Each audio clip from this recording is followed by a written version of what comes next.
Hi, good morning. My name is Ana Mascareñas. I'm the Assistant Director for Environmental Justice and Tribal Affairs at the Department of Toxic Substances Control. Good morning, everyone, and welcome. My name is Barbara Lee, and I'm the Director of the department.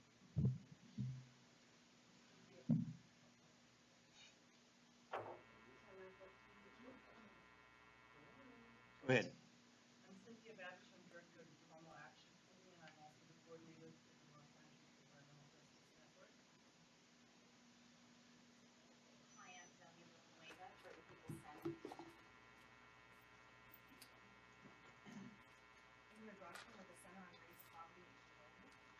Daily Administrator from the University of California, Oregon Program in Public Health.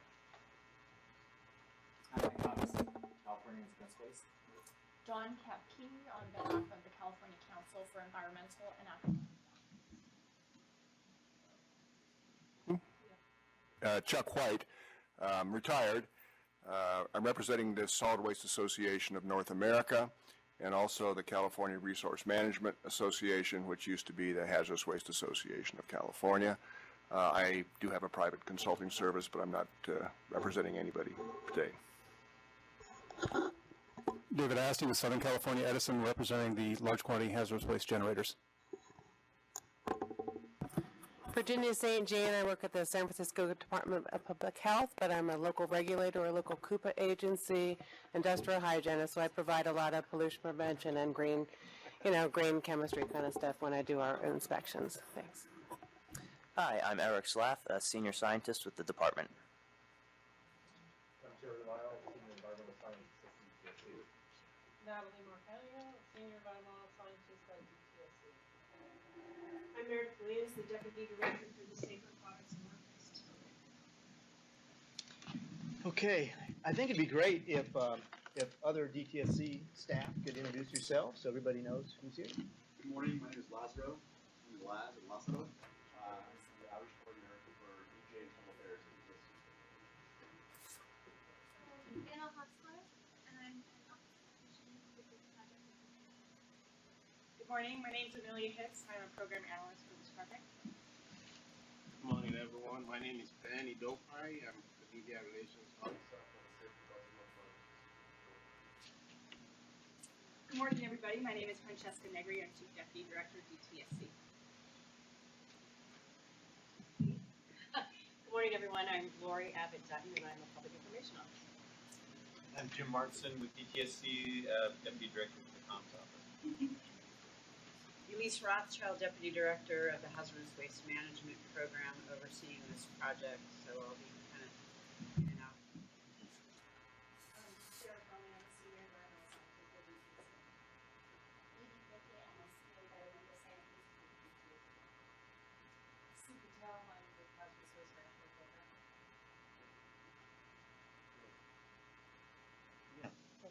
Ma'am, would you like to introduce yourself?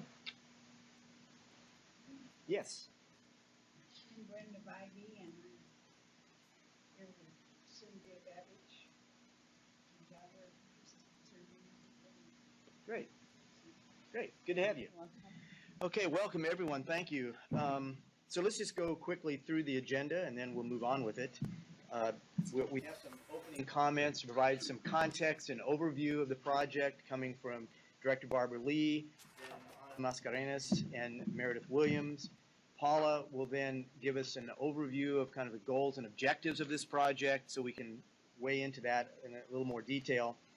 And then we do want to spend some time hearing from each of the advisory committee members, just your background, your involvement with hazardous waste in one aspect or another, and the organization that you represent. And then we've got some operational guidelines, which will really kind of provide a structure for how we work together and talk about roles and responsibilities and the relationship between this work and decision making and those kinds of things. So we'll walk through that in some detail so that everybody will want to get agreement on those as an advisor, as the whole committee. So you'll actually have an opportunity to weigh in on what's in there and we'll reach agreement on that. And then if we have time and we have any public members here that want to make some comment before lunch, we'll try to do that.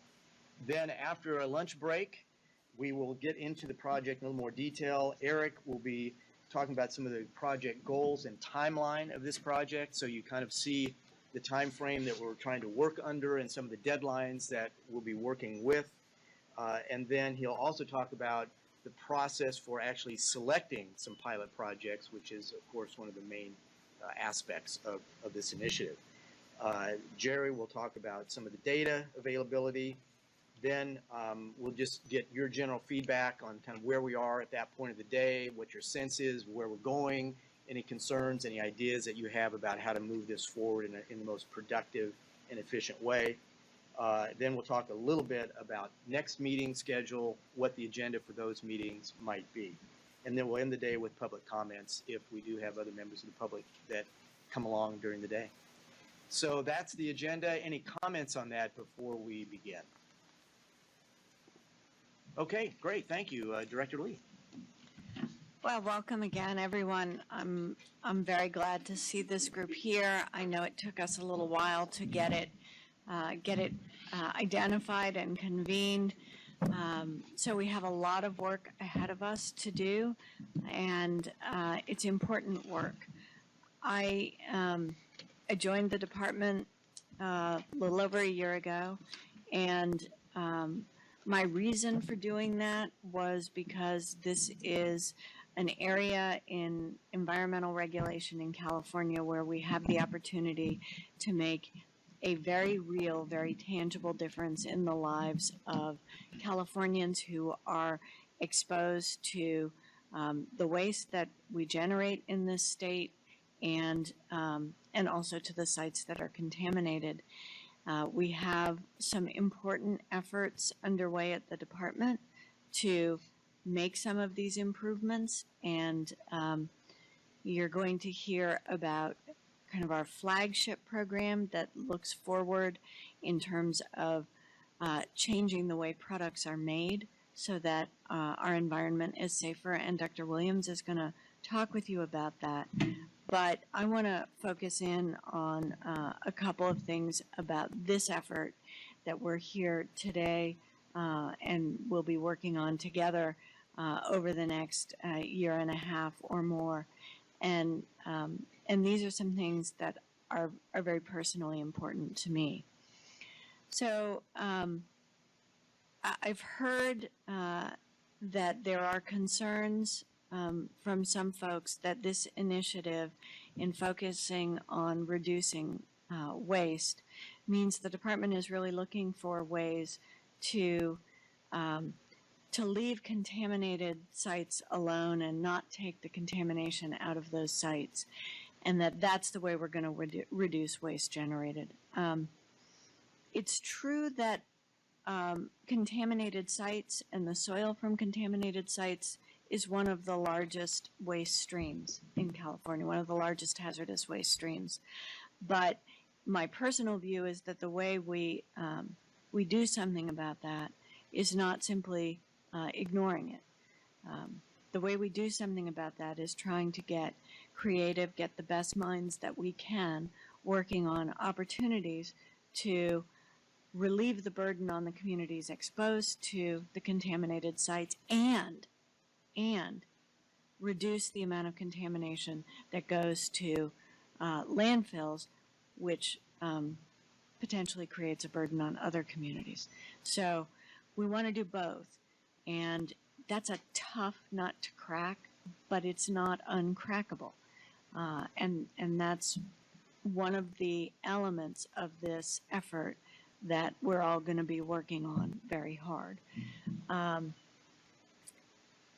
There are some other things that we're going to be doing as well that are also very important to the success of the program. We want to be mindful of the way our work impacts communities, and in particular impacts communities that are disproportionately affected by hazardous waste, communities that are often communities of color, and communities with lower income and fewer advantages than most of us around this table have enjoyed throughout our lifetimes. And Ana Mascareñas is going to talk to you a little bit about some of the things that the department is doing with her leadership in that regard, but I want that to be front and center in our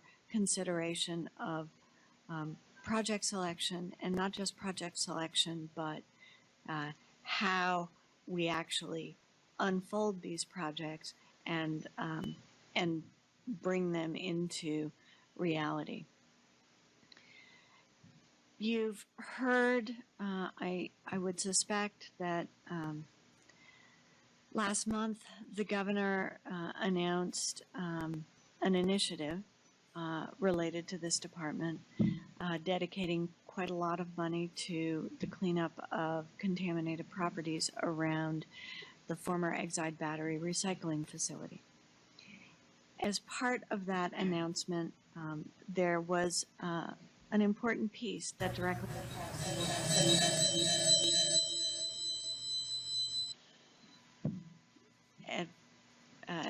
that was a sound effect to let you all know that this is important stuff that I'm about to talk about. Our version of the flourish. The governor directed the department to undertake an evaluation of lead-acid batteries to do a couple of things. One piece of that is to focus on the handling of spent batteries and the management of the recycling of spent batteries to see if there are ways that we can reduce the waste generated through that process and thereby reduce the impacts on communities around lead battery recycling operations. That can also include ways to improve the collection of spent batteries, because although there is now, with the closure of the Exide site, only one operating battery recycling facility in California, we do have many sites, in the 70s, I think, where the improper handling and storage of spent batteries has created contamination that affects the environment and affects communities.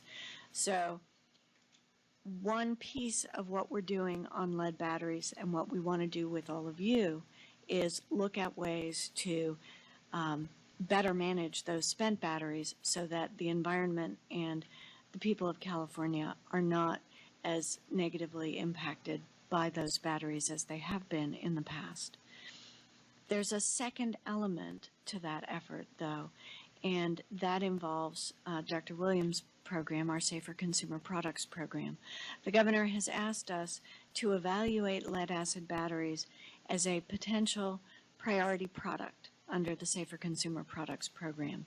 And Dr. Williams is going to tell you about the program. I know that that statement in and of itself is not, it doesn't sound like a huge thing, but it really is a huge thing, because the Safer Consumer Products program and identification as a priority product within that program is the gateway to a very comprehensive effort to completely evaluate and potentially reformulate batteries so that they would be safer overall throughout their life cycle.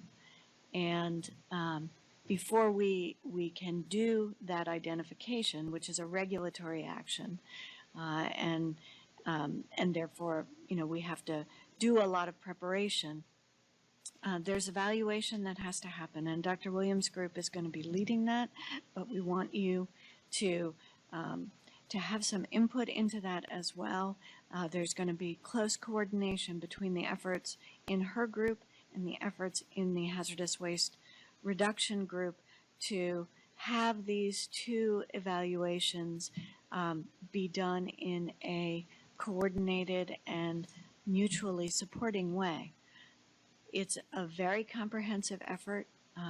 If we find that batteries do merit identification as a priority product and that rulemaking goes forward, it would have enormous benefits, not just for Californians, but across the country and perhaps in other parts of the world as well, because batteries that are reformulated to meet the California market will also be reformulated for other markets. So it's a big step.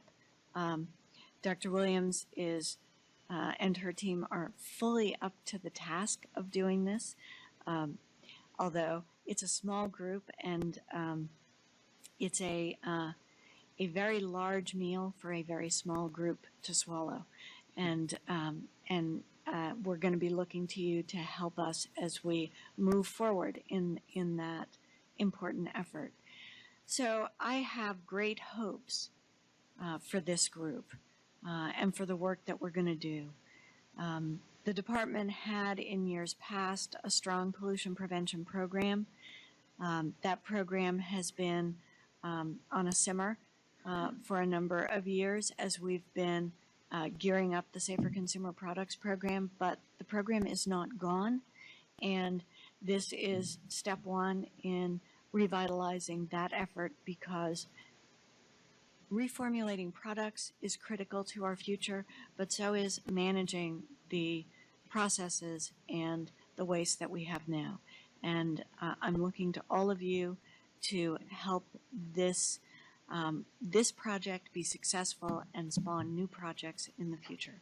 So thank you all for coming, for the time you're going to dedicate, and for your willingness to work with us on this effort. Thank you. Do any of the committee members have, we probably have time for a couple questions if you have any for Director Lee? Yeah, Ingrid. And then Chuck.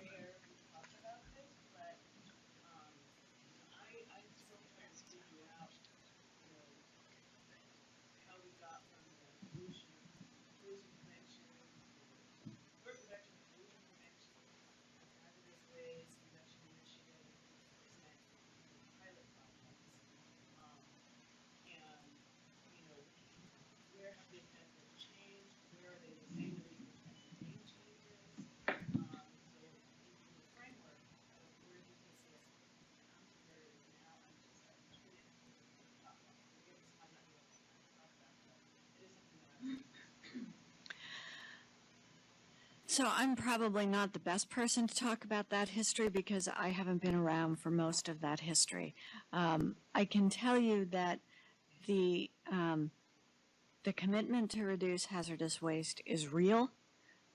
It's real for me, and it is real throughout the staff.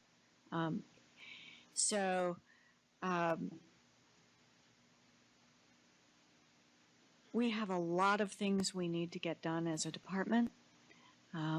What this particular initiative is speaking to is a desire to do something real and practical that will have tangible benefits soon. We could have chosen to start a program and go through a long goal setting process and do all of that work, which would take probably years before we actually ended up with real projects doing with real tangible benefits.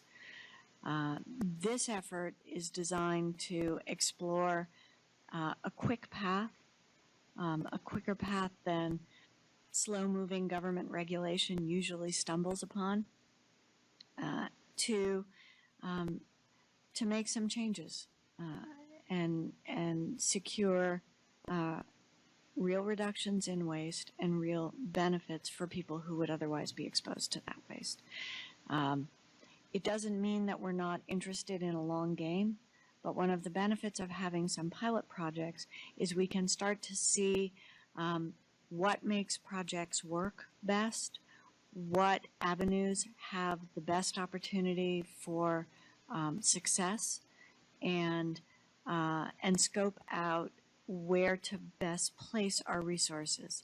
The department certainly lives within a very resource-constrained world. We are working on ways to expand the resources that we have available to us to do this work, but we're not there yet. If we can show some near-term benefits, it's easier to secure resources to keep the work going. So that's kind of some strategy behind doing pilot projects. There are other ways to get the job done.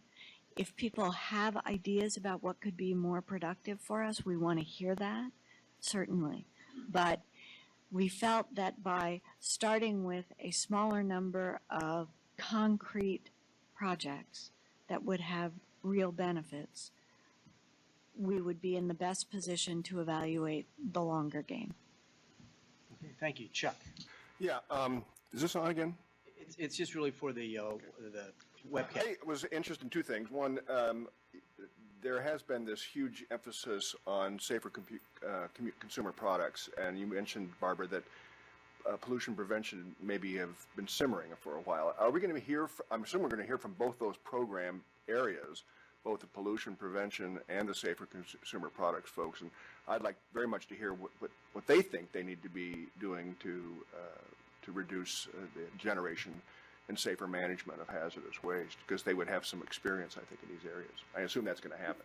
Well, we have people with expertise in pollution prevention informing this effort, but these pilot projects are the next step in our pollution prevention program. You will hear about our Safer Consumer Products program, which operates on a different track, but this is the beginning of the turning up the heat under pollution prevention in the department again. My second question is related to the battery initiative, and I'm kind of thinking in terms of the history of the e-waste situation that was done some years ago through Byron Scher, the senator, that we passed legislation, SB 20 and SB 50, that resulted in a funding program. I was wondering, that's beyond regulation, that's beyond something the department can do. That would require legislation. And it's been interesting to watch the whole e-waste thing progress, because at the time it was all because of the lead in cathode ray tubes, which are now not even being manufactured. It's a whole different thing, and that whole program is going through some challenges right now as a result of what we're going to do with this glass that's being generated and who's going to pay for it and all this kind of thing.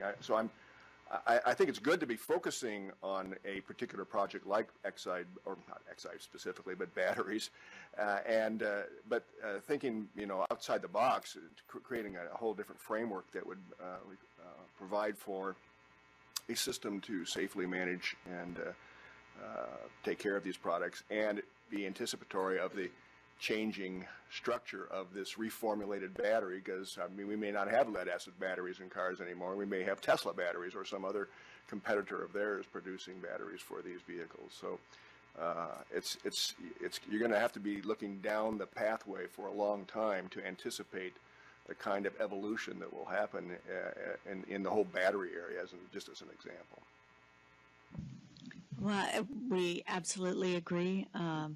There are, I think, I know within the department we're looking at that aspect and contemplating what kind of program could support a more comprehensive work effort on batteries.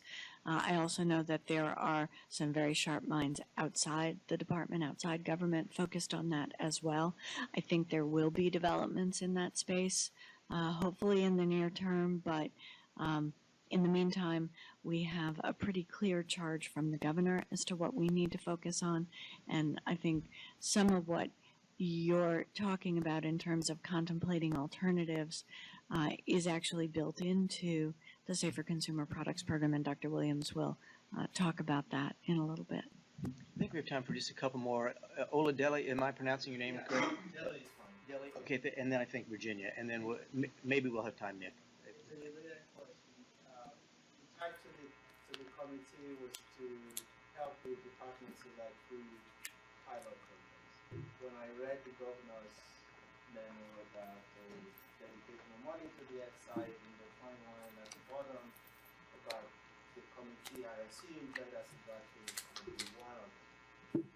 Are there other candidates like that that we should know now, so we're not talking about, I'm interested in new ways, but maybe it's not on the radar screen for what we should suggesting as pilot number 2 and number 3?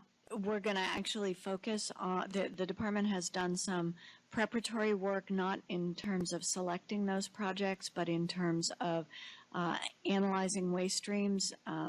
So we have information to share with you that will, I think, help the group begin to coalesce around where we want to focus our efforts on the other 2 projects. But I should also say that within the charge of coming up with a pilot project to reduce the waste generated from the handling of spent lead-acid batteries, there's a whole lot that we could tackle, and that in and of itself is a pretty wide area. And so finding the way to focus in and come up with something specific that we can really move forward and get results from, I think there's still lots of work for this group to do on that as well. Good. Virginia. Thank you. It seems like we have a need for an interim recycling issue with these. We're going to have a lot of spent lead-acid batteries for a little while until green chemistry comes up with some real viable solutions. Are we looking at possibly permitting some new way of recycling operations? I'm concerned about one disposal place in the state. There's a lot of trucking of batteries and a lot of spill potential. Are we looking at maybe some new innovative ways of recycling these things in the short term till we have the substitutes? Any of that, any of those initiatives could be on the table. We are not specifically out there beating the drum to permit another facility. I wouldn't think of that as a near-term solution in any case. The idea that someone would come in and 6 months later walk out with a hazardous waste permit for a new battery recycling facility is, it's not realistic. But at this point, no one's knocking on our door. Nobody's coming with some great new innovative ideas. Not so far, no.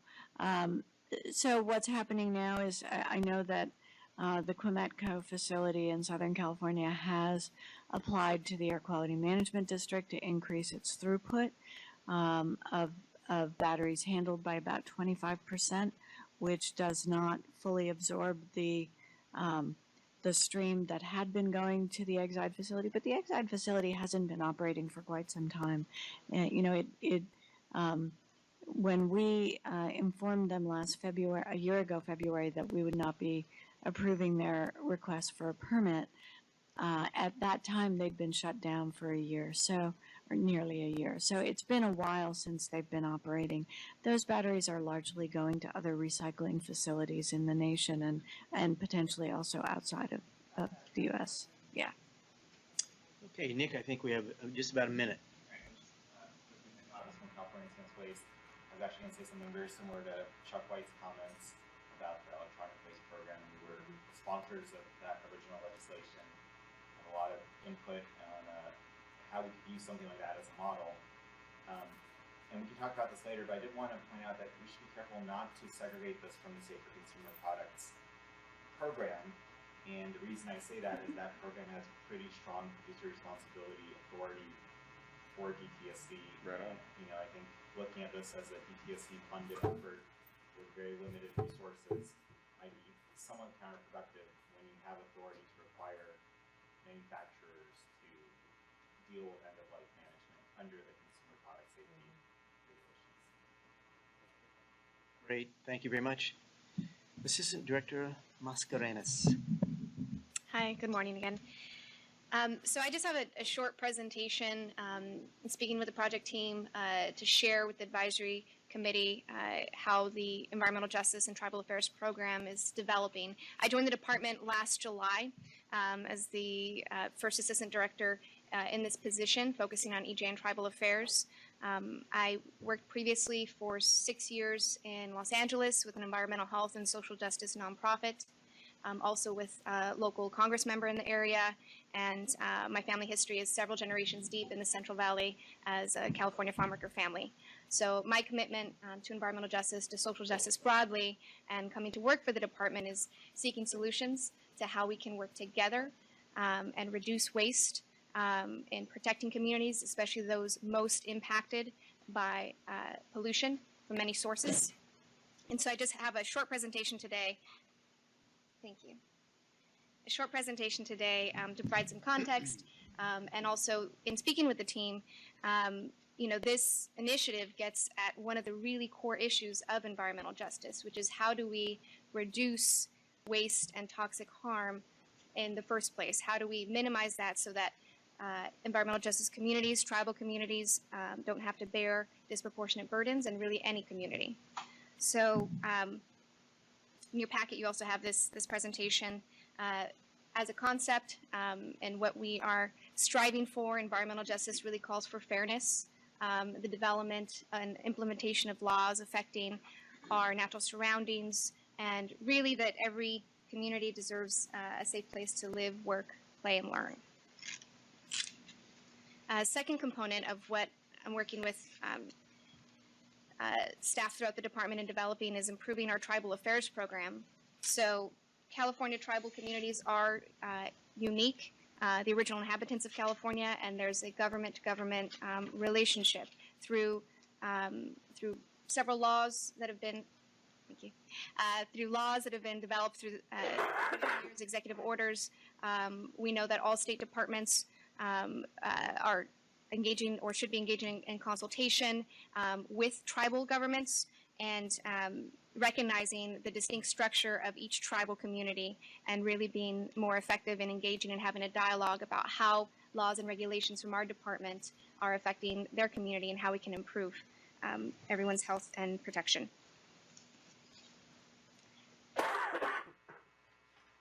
This image is actually from OEHA's CalEnviroScreen publication showing what many of us around the table already know very well, that communities of color are disproportionately impacted and by multiple sources of pollution, and just really, you know, demonstrating that we have a lot of work to do from this initiative and from much of the work across DTSC and Cal EPA to improve the environment for all Californians, especially those most disproportionately impacted. So at DTSC, EJ and Tribal Affairs are really a department priority and responsibility of everyone, working with many staff and deputy directors to make sure that we have a comprehensive strategy throughout all of the programs through permitting, enforcement, cleanup, and the Safer Consumer Products and Workplaces program. We are emphasizing early and frequent engagement. Environmental justice is not just about improving public participation. Process and procedural justice is a very large part of that, but we also want to ensure that outcomes are being improved as well. Working in the department, we've recently announced an organizational task force to take a look at the culture within the department and identify biases and improve in a safer, more respectful workplace for DTSC and also for all the communities that we serve. Some of the tools and just a couple highlights of what we're working to better integrate throughout our work include multimedia problem solving, working with our government, with our other regulators across the state to make sure that we are problem solving together, and using tools like in CalEnviroScreen and other screening tools that have information about where there are impacts from pollution and how we can mitigate those impacts, identify them early on. The Tribal Affairs Program is, we work with Cal EPA and the Tribal Advisory Committee, working to comply with also AB 52, which is a more recent legislation that came into effect in July of last year, improving notification and consultation with tribal communities on projects within DTSC. And you'll see in the coming months a tribal consultation policy that the department has been developing as well. We have our Deputy Director of the Hazardous Waste Management Program here, Elise, who oversees the Enforcement Division. And it's been a priority throughout Cal EPA and DTSC to identify and address enforcement issues in vulnerable communities not only through AB 1329, which has also been legislation passed to make sure that we are addressing enforcement actions within vulnerable communities, but also through focused initiatives. So I can provide more information to anyone who's interested, but there are focused initiatives throughout the state right now in Boyle Heights and Pacoima, where all the Cali PA boards, departments, and offices are working together to address enforcement issues. We also have and support at DTSC community-based enforcement initiatives like IVAN, and working to, you'll see more on our supplemental environmental projects, policy, and implementation in the coming months. SEPs are projects that benefit public health and the environment, and enforcement actions can be up to 50% of an enforcement settlement to benefit communities that have been impacted. In our public participation program, we're actually working with the UC Davis Center here. Greg is working on this project as well in improving public participation, particularly in communities where there are multiple sources of pollution. And so a set of guidance, there's a preliminary stakeholder summary that's been issued. It's on our website. It reflects many conversations that have happened with community groups and stakeholders and how our public participation process can improve, and some steps will be laid out in a report in the coming months of how we will be implementing that.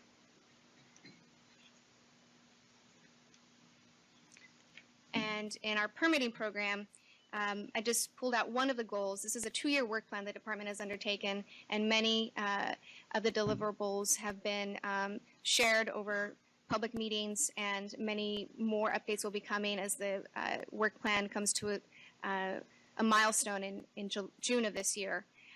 So goal 8 is addressing and identifying EJ concerns early in the permitting process, and I wanted to just bring this up as one of the highlights that we are working with community members and developing an enhanced review procedure that we will be sharing and asking for feedback on to make sure that we are that we have an understanding of environmental health concerns from communities that are affected by the facilities that DTSC permits, and that we are thinking creatively in how we can address concerns early on.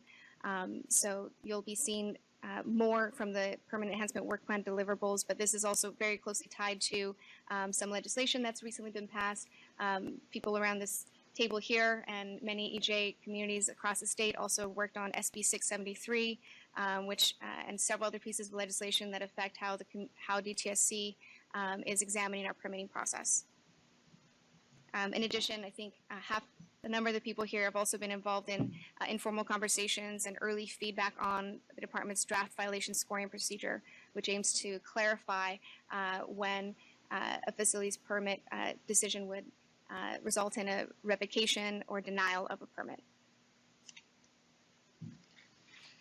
And so Dr. Williams will speak more in depth about the Safer Consumer Products and Workplaces program in her presentation. I've also just included some contact information. Lázaro Cárdenas, who identified himself earlier today, is working with the initiative team and has joined EJ and Tribal Affairs staff. But we are growing a program to more effectively address many of these issues. And if you have any questions, please feel free to reach out to me or the staff on this slide. Thank you. Any questions or comments? Yes.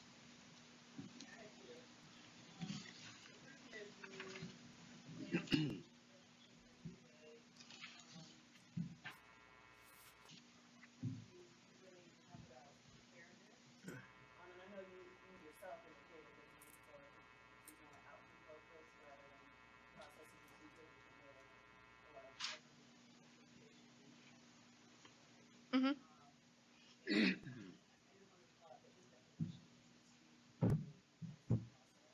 Okay.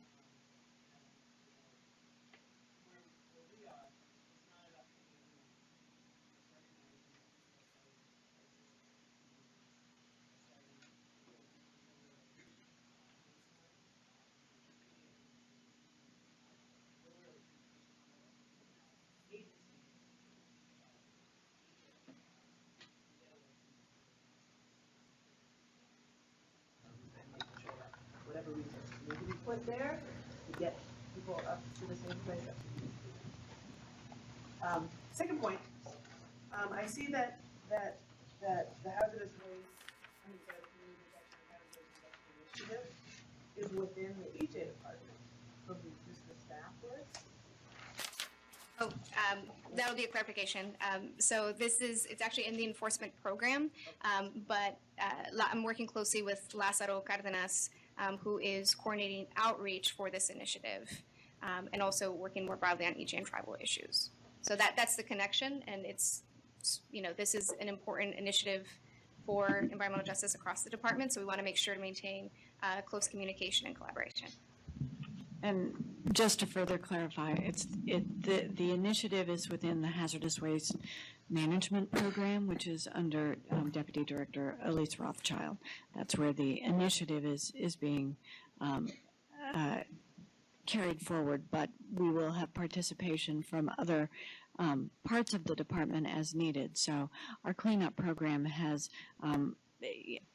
been thinking about potential projects that we could offer to the group that would be innovative ways to deal with soil from cleanup sites that would allow us to reduce the generation of waste and reduce the contamination at the site at the same time. Even though the program is not within the project is not within the cleanup program is supporting the project. The Safer Consumer Products program is supporting this project, and you'll hear from Dr. Williams. We also will, if needed, tap our labs, other parts of the department in order to make sure this project has all of the resources that it needs. I just want to add that I have another slide in my presentation listing all the team members. Most of the team members are in the Hazardous Waste Management Program, but as Director Lee mentioned, we will be pulling resources from other programs within the department as needed. Anything else? Okay, I'm going to pass around for those that need access to the internet. This is how to get connected, so we can kind of set them up. Thank you. And then now we're on to Deputy Director Williams.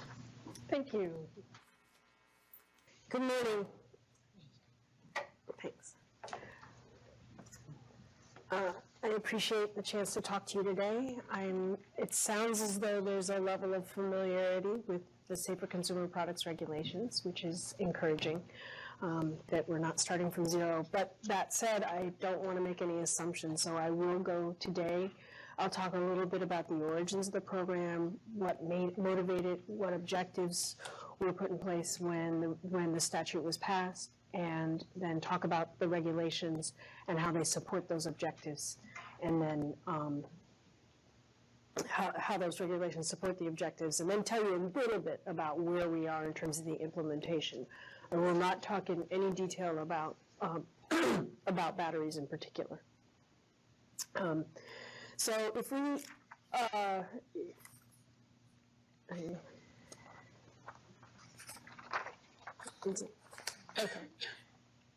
okay.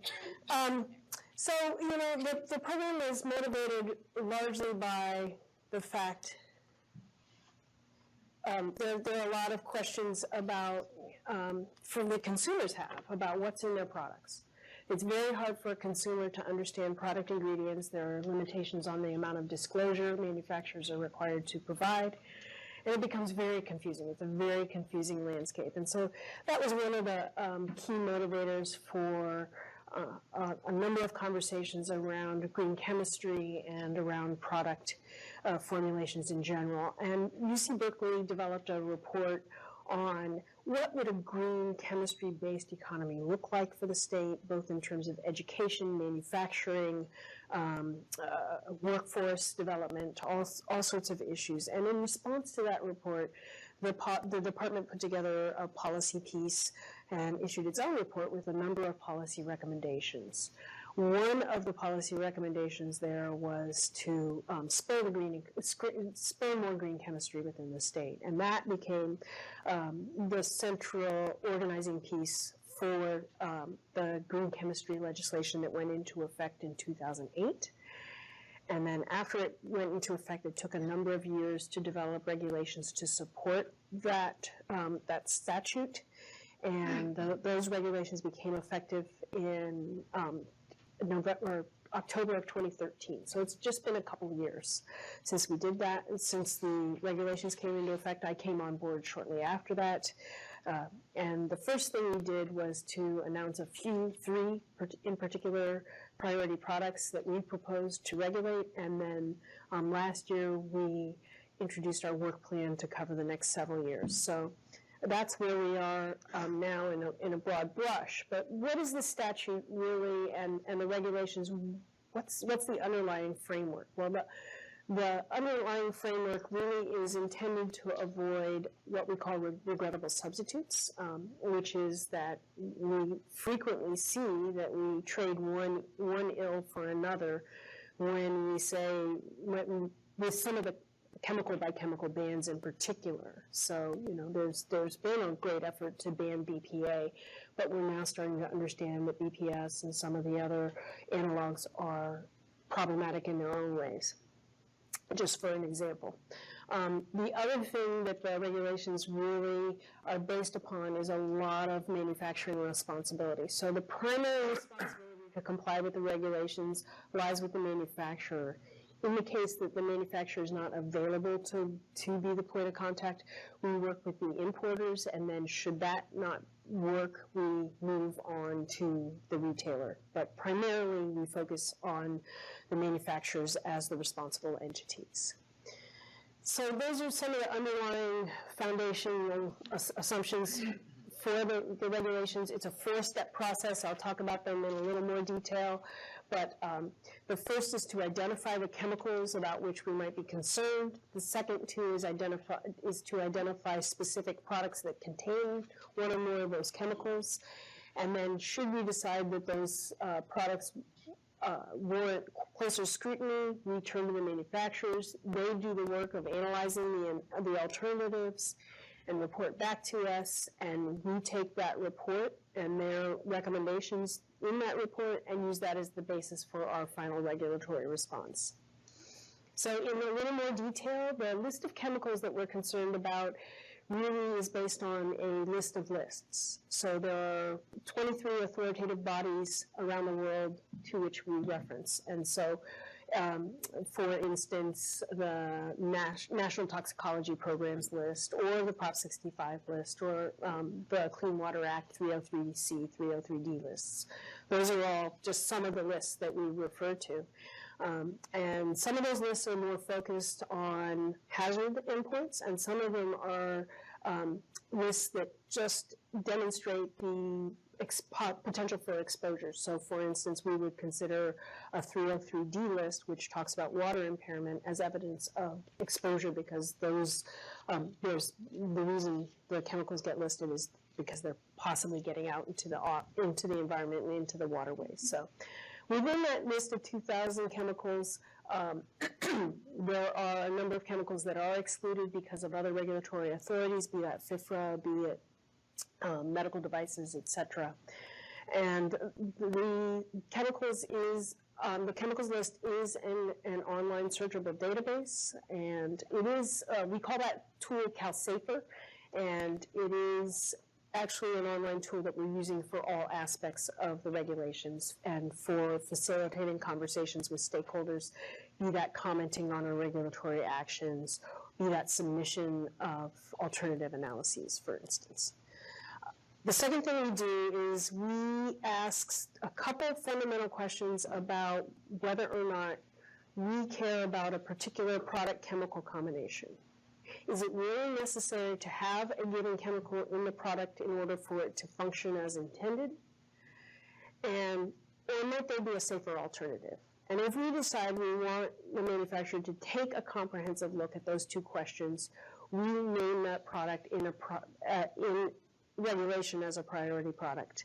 And the two criteria we use for determining whether or not a chemical product combination should be a priority product is whether or not there's a potential exposure to that chemical in the product, and whether or not there's a potential for that exposure to cause or contribute to significant or widespread adverse impact.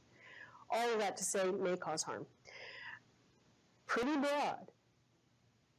It means that there are a lot of policy decisions associated with our selections. We are basing them on extensive scientific research in terms of hazard endpoints and other considerations, but that does mean that we are making quite a number of policy decisions along the way. So the regulations required that we name up to 5 product chemical combinations as proposed them as priority products very early on, and we did that. We named 3 priority products, the first being children's foam padded sleeping products containing 2 flame retardants, TDCPP and TCEP. The second one being paint strippers or varnish removers containing methylene chloride, which is a neurotoxicant and a carcinogen. And then the third one being spray polyurethane foam containing an isocyanate known as MDI, which is a respiratory sensitizer. We are currently in the process of developing regulatory practices, packages to name those products in regulations. So we will go through the APA process through the course of this year for those first 3 products. The next products that we'll name are based on product categories that were identified in our priority product work plan. That work plan, again, we do need to narrow things down based on policy. We set some policy priorities. We called out some sensitive subpopulations, in particular children and workers. We also named impacts to the aquatic environment as a policy priority. And then overall, our work plan acknowledges the fact that we are spending about 90% of our time indoors, all of us, sadly, and so we have pointed to the indoor air and built environment considerations. We are also looking at the potential exposure to the chemical and how direct the pathway is for that exposure. So again, we're using indoor air as an indicator, but also we're using biomonitoring results, and then we're looking at how the products are used and how the chemical exposure comes about. So that's the work plan. I did not include I have a backup slide with the 7 product categories that were named in that work plan. We don't have time to go into them today. I will say there was nothing in that work plan in terms of the categories in which contains lead acid batteries. So that would be a change to our work plan, and that can the regulations allow for that kind of change both through executive order, legislative action, and also through a petition process. So we can receive petitions and evaluate them from stakeholders about either adding or removing chemicals or adding priority products, the product chemical combinations. So again, once we've named specific products, the burden then transfers to the manufacturer to do a very comprehensive alternatives analysis, and this is why there is some thinking that it's appropriate for safer products and the safer consumer products regulations to be in this conversation about lead acid batteries, and that's because the alternatives analysis process is very comprehensive. It requires a consideration of all aspects of the life cycle of the product. It requires consideration of a wide array of hazard endpoints, be those environmental or human, and it's just very comprehensive. A lot of frameworks for product reformulation or considering safer products are really built around chemical substitution and really only look at the use phase, and we're taking a much broader look than that. And so it is appropriate for us to consider lead acid batteries, especially because the main driver here in this that drove this consideration is the end-of-life impact. Once we get the alternatives analysis report back, we make our decision about what an appropriate regulatory response is, and I've listed them there. There are a wide range of possibilities. Again, we have a lot of flexibility in these regulations, and that makes a lot of sense given the wide array of consumer products that we could possibly tackle. And you'll notice I've highlighted that end-of-life product stewardship is one of our areas in terms of a possible regulatory response. So just wanted to give you all that general framework for the regulations. I think in your package there is a little more information about CalSafer, just a screenshot or so, and the different categories are laid out there in case you're curious, and I'm happy to take any questions. Okay, any questions for Dr. Wiggins? Yes, Dylan. Thank you. One of the ideas behind naming priority products is that it might stimulate or hasten the adoption of safe alternatives even before the regulatory process completes. How has that worked with these post-paid priority products? And maybe that might even be an approach for the lead-acid batteries, because we know that there are alternatives, but they're all doing some other issues around. Yeah, and it's very different. For the three products we've chosen, the paths forward are very, very different. We know in the case of the children's foam padded sleeping products, there's no legal requirement that those flame retardants be included in those products. So, and there's widely available flame retardant free foam. And so a lot of manufacturers are already moving away from foam containing certainly these two flame retardants, but flame retardants in general. So in that case, you know, even if there's some thought that TDCPP was beginning to fall off the market, but I do believe that our naming of the product has spurred an even quicker adoption of flame retardant free foam.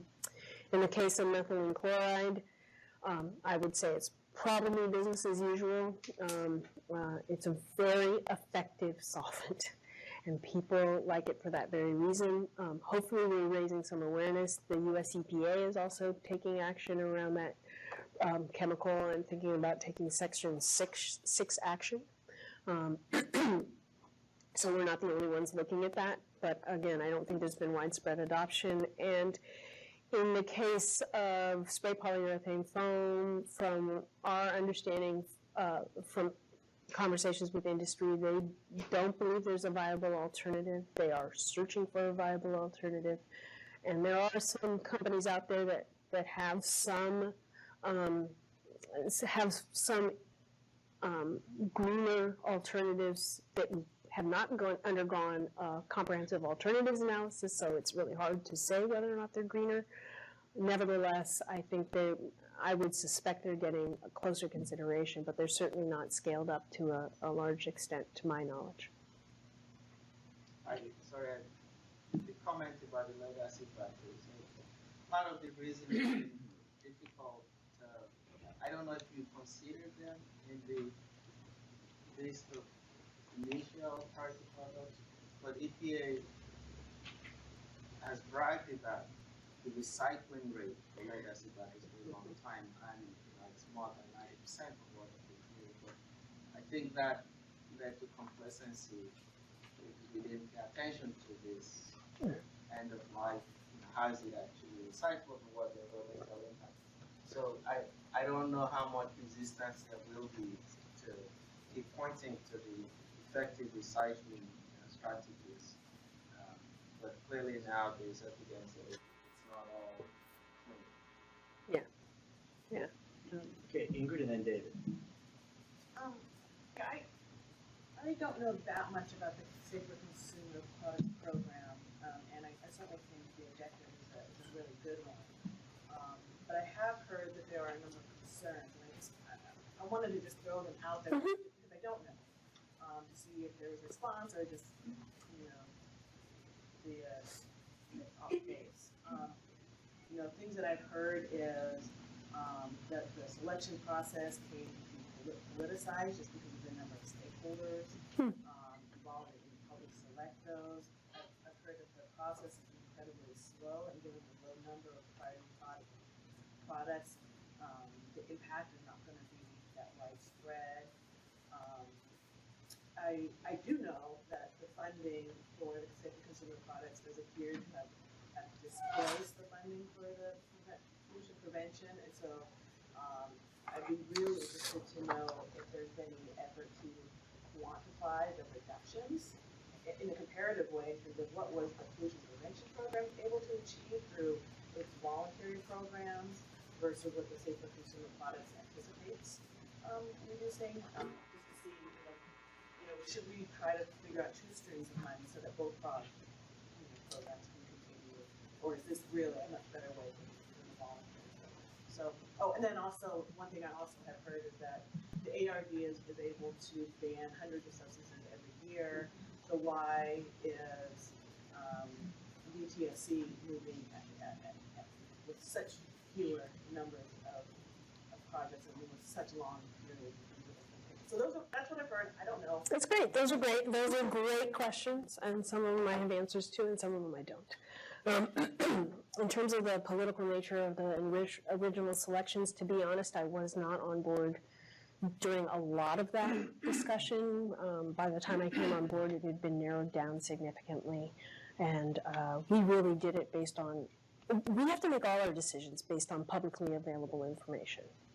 And we thought that these were good cases for testing out the breadth of the regulations.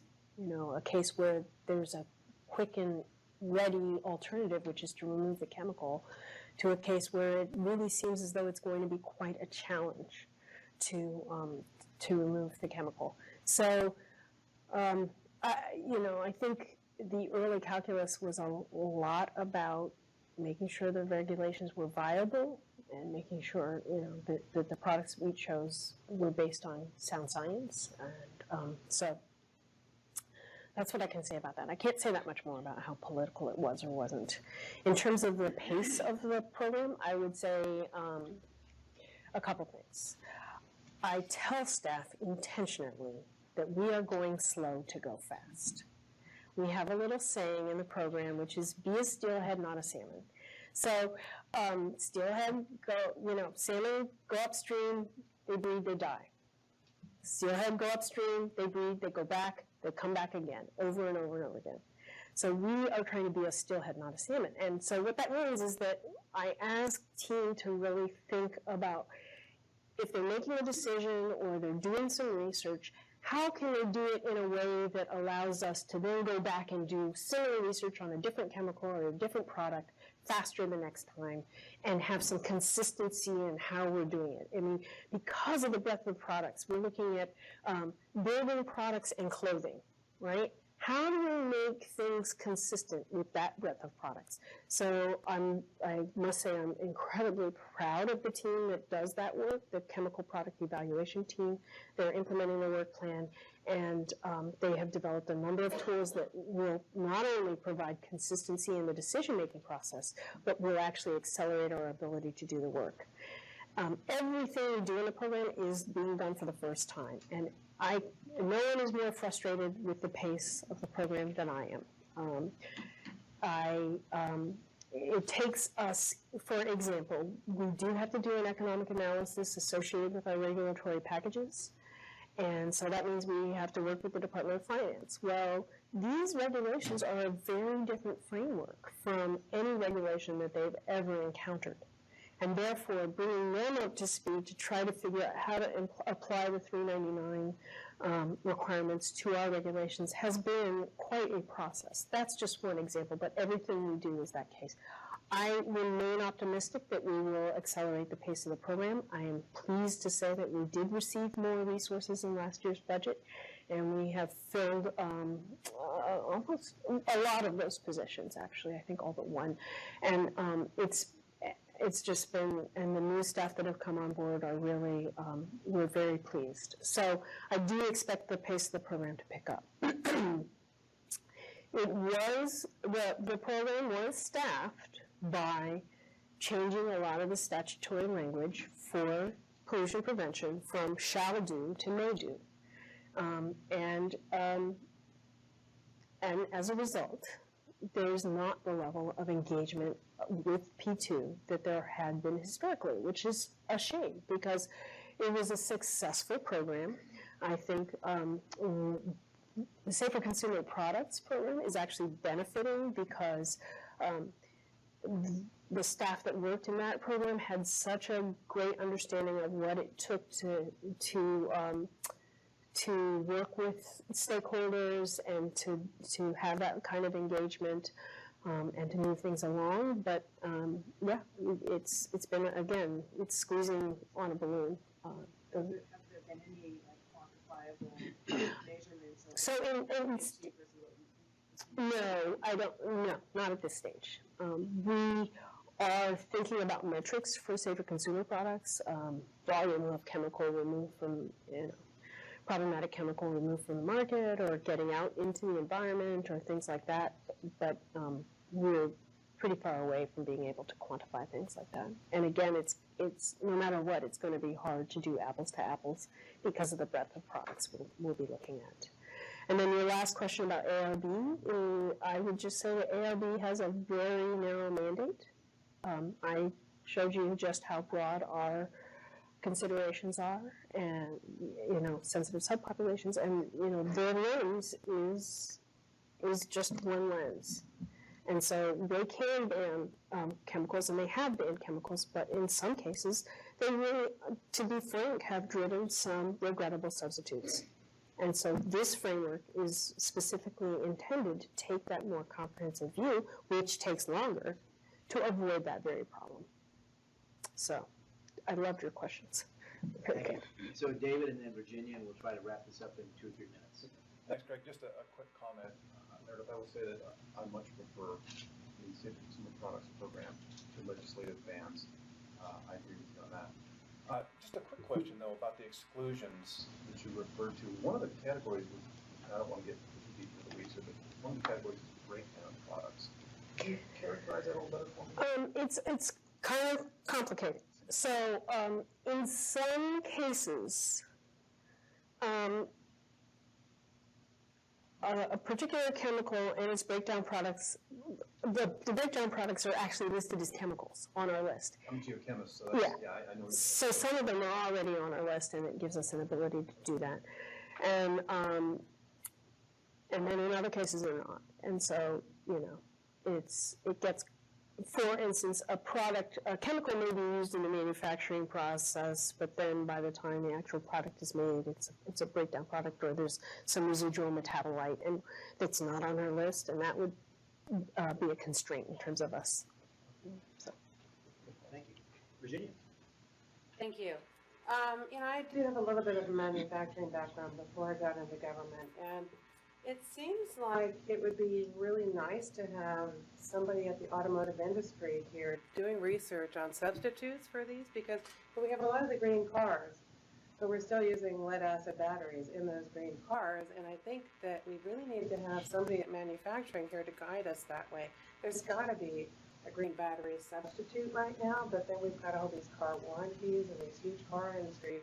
I mean, they're big, big, big money. We know that, but I'm wondering if they could be, doing some side research at the same time, because we do have a problem with that. I mean, we're going to keep using these things, and we need places to recycle them. That's a problem, but I'd love to be proactive and have green chemistry and look at that angle too. But I'm afraid that we're just going to be sued by the automotive industry if we don't have them at the table. And I would say, and Dawn could probably testify to this, that we have worked hard to make sure that we are tapping into manufacturing expertise where appropriate. I understand more about spray polyurethane foam than I really cared to. But we did that based on conversations with industry. We essentially, a number of our staff went through their training program and some of their work that they've done. So, and our process for selecting priority products does involve as much stakeholder outreach as we can do within the confines of our. But also viability, and then those people are sort of seeking. If it's a priority, they're going to put some research into it. Yeah. Their industry is effective, and so I think the sooner we can get that listed, the better.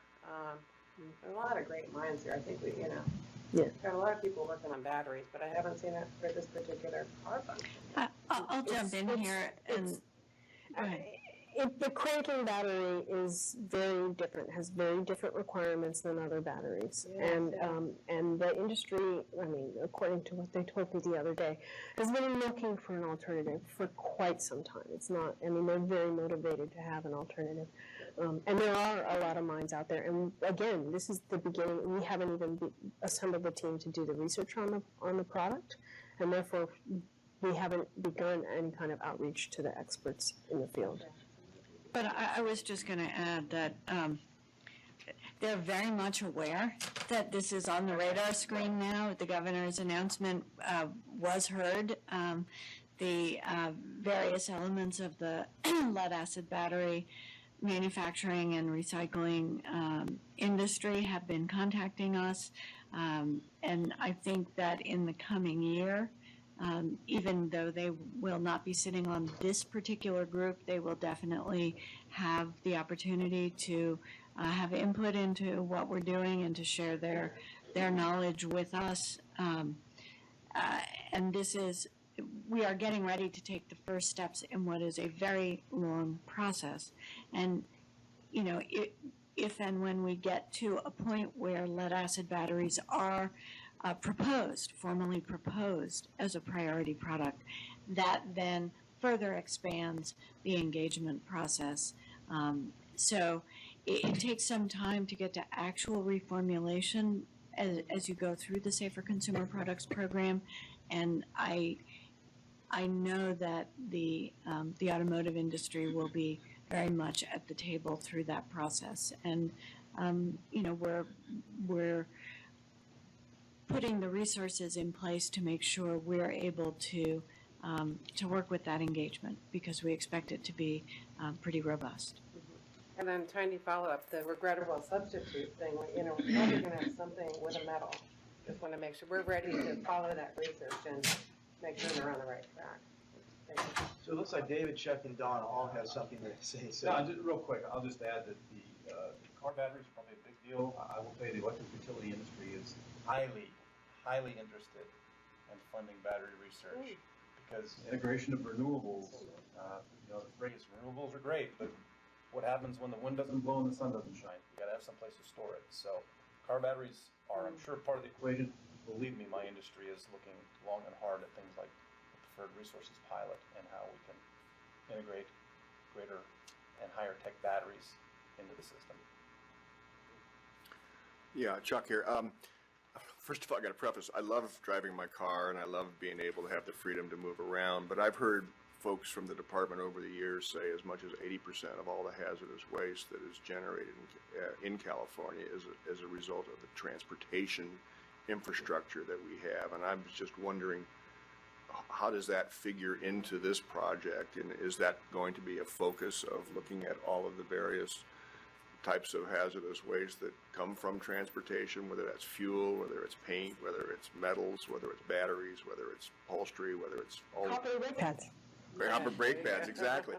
And I certainly don't want to be the one throwing arrows at transportation, because, like I say, I love my freedom. But that seems to be ought to be a focus of what can be done with respect to internalizing those externalities that are resulting from the transportation system that we have. Oh, that's a good observation. The governor's direction to the department was very focused. That doesn't mean that this group can't expand its focus on things. I think Dr. Williams would probably be reluctant to take on yet another potential priority product at this stage in the transportation sector, but that doesn't mean that there aren't steps that we could take in terms of pilot projects, or that this group couldn't decide to focus on along the lines that you suggested. But I want to state for the record clearly, in case anyone misconstrues it, we are not proposing to ban cars. Nor would I want you to. I used a car to get here, so that's I know we're going to talk about background as to how we were placed on this committee to begin with, but I worked very closely with Meredith and her team and the team even before Meredith came on board on this particular program. And, you know, echoing David's comments around, I think the business community overall really, you know, appreciates that this program is in place and getting up and running, and largely the business community supported enacting legislation for this program with the interest of, you know, looking to science-based decisions rather than, you know, kind of legislative approaches that could lead to regardless substitutes, you know, or just a lack of substitutes and kind of the market being in a state of kind of panic about what else to use. And so we are really pleased, and we've been working very closely. And to the comment, Virginia's comment about participation in the auto industry, in working with the stakeholders as part of this, and we'll get into it more, but I've worked with a large group of interested stakeholders that span the supply chain. Auto industry is definitely a part of that group that not only engages with DTSC directly, but kind of does some sharing among all of the various industry sectors about kind of these topics, working with the program and the elements of that. As far as from my point of view, as far as I know, Ingrid, you made the point about hearing about the process in selecting the initial priority products being politicized. I think, at least from my vantage point, I'm not sure that I know there's been a lot of heard about the ones that were identified, but actually I can tell you that those of us in the regulated community were as surprised as anyone to see that those were the ones chosen. We didn't have any insight into what the department was looking to prioritize going into that. So when you all learned, we learned what those priorities were as well, and similar with the work plan. Now, you know, that makes us certainly very nervous, and we've, you know, shared that with Meredith and our team. We want to be kind of part of, you know, the dialogue, making sure that the department has information they need as part of those listing decisions and the data and the science behind it. But as far as, you know, the politicized aspects of it, I think we've tried to be proactive, but not knowing where this is going. So as you know, positive and proactive as the business community wants to be on this program, we're also, you know, very nervous about kind of what is the next listing. You know, what does that mean for the industry? But we are really committed to engaging with the department on that in a variety of industry sectors. So just wanted to put that out there. Okay, thank you. Okay, let's move on to the next piece of our agenda, and Paula's going to give us some background on this, a little more background on this project. Quick question on just logistics. Do we need to submit a list for lunch or anything like that to someone, or how does that going to work? There was some of that effort earlier. Where do we stand on that?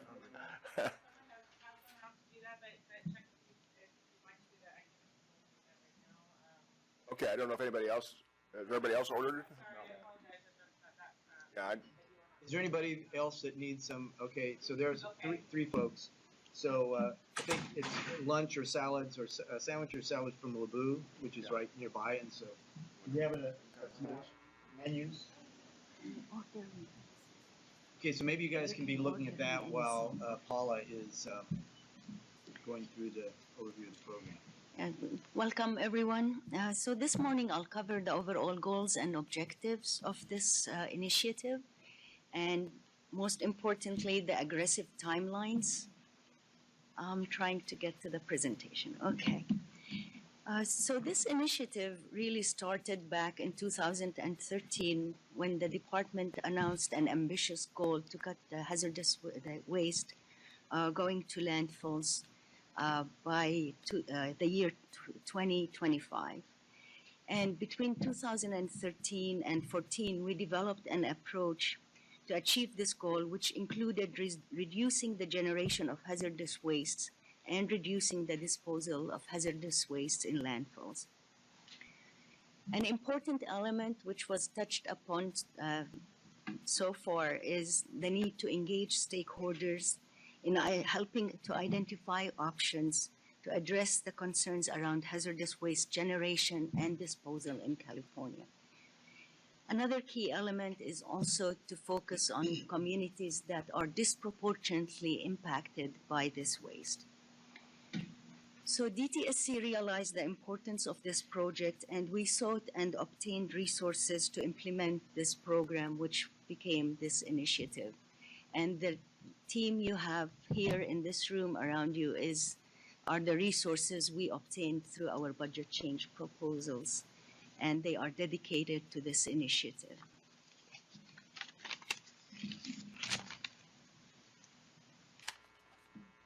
So through this initiative and in collaboration with all of you, we need to select up to 3 pilot projects. Our objectives are to identify specific wastes generated and disposed in California to be the target of these pilot projects. As we move ahead with the selection of the pilot projects, we need to focus on 3 main things. We need to select wastes that are generated in significant quantities in California, waste that may pose substantial risks or hazards to people and the environment, and wastes that are treated and disposed in communities burdened by multiple sources of pollution.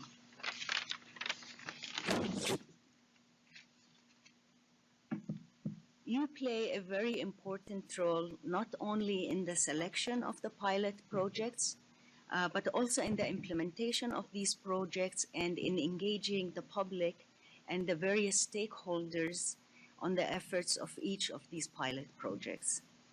For the selection of the pilot projects, you will be asked to provide advice to us and recommendations to guide DTSC's information gathering and analysis. An important aspect of the pilot project implementation effort is to ensure that the public and other stakeholders that are not members of this advisory panel have an opportunity to engage in each of the pilot projects and provide their comments to us as we move forward. So we will be relying on you to work with your various groups, get the information from these meetings out to the different groups, solicit their feedback, and bring it to the table so we ensure everybody's engagement. We are also looking to you to provide us with feedback and assistance in developing the final report and recommendations, which are due to the legislature by June 30th of 2017.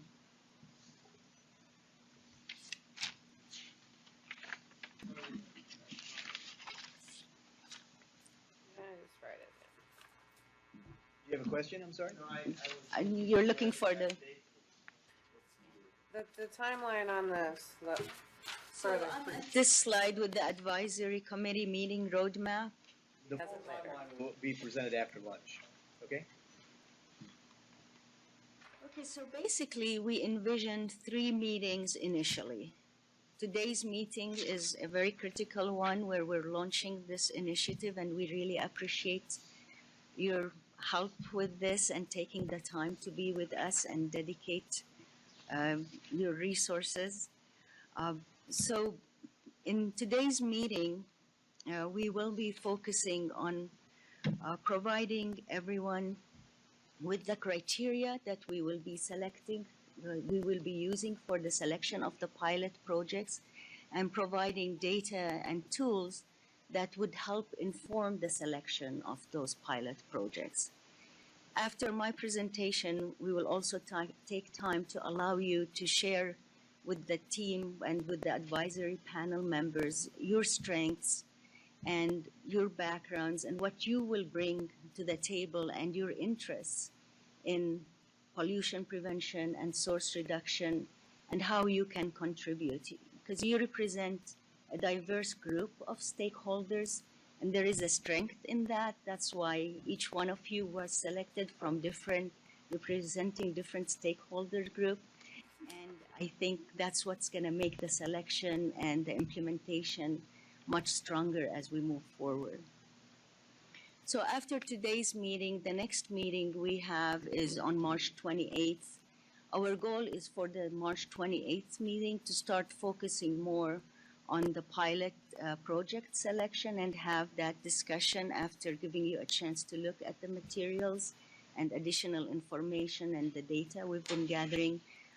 Our we have a very aggressive goal of, by April, mid-April, we would like to finalize the project selection.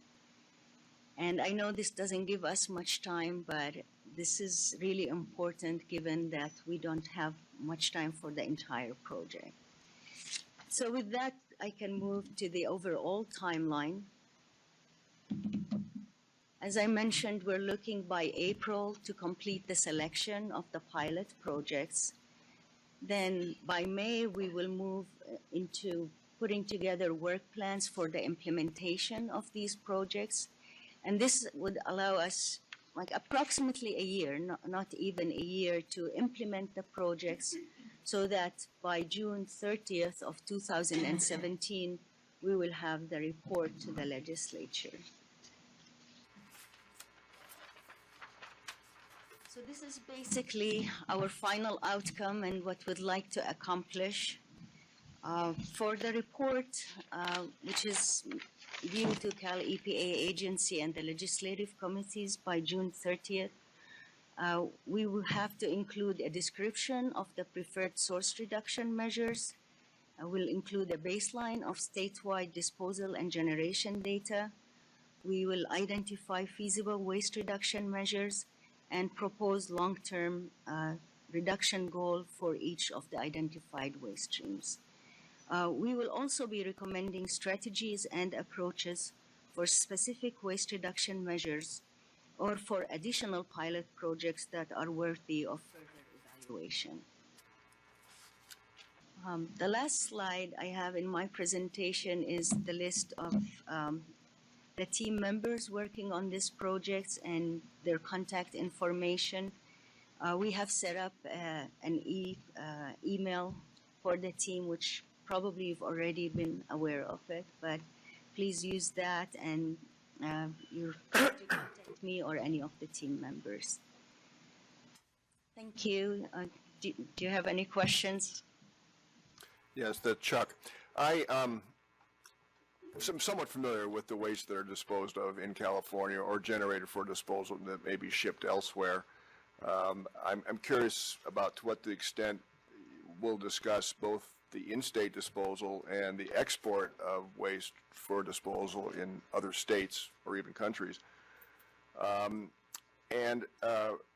Related to that is that in terms of waste disposed of in California, hazardous waste, 80% of that is cleanup waste. It's legacy waste that are being remediated. Only about 20% or thereabouts is newly generated waste. And so I had extensive conversations with Debbie Raphael. I haven't had much with Barbara, but I was curious about your comments, Barbara, early on that you still want to have cleanups, so the question is, this 50% by 2025, is that just going to be focusing on the newly generated waste, or are we talking about also the remediation legacy waste? Are we talking about both?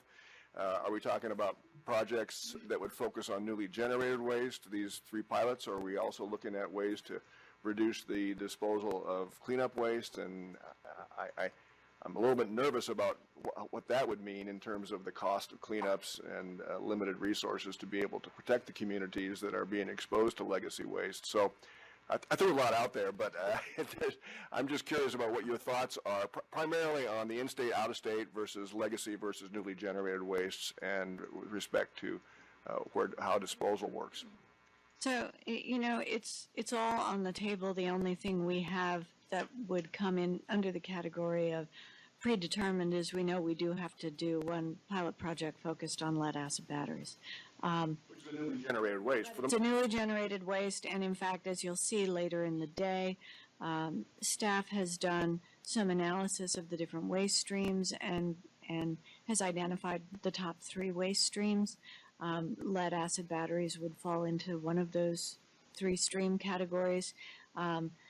Ideally, I would love to see a project in each stream, and one of the streams identified is the waste coming from cleanup sites. So, but I want to be absolutely clear that the solution to that is not simply to leave the waste in place, because those sites do need to be cleaned up and the communities exposed to those sites do need to be protected. So the challenge we have is how to reduce the waste generated and clean up the sites. So,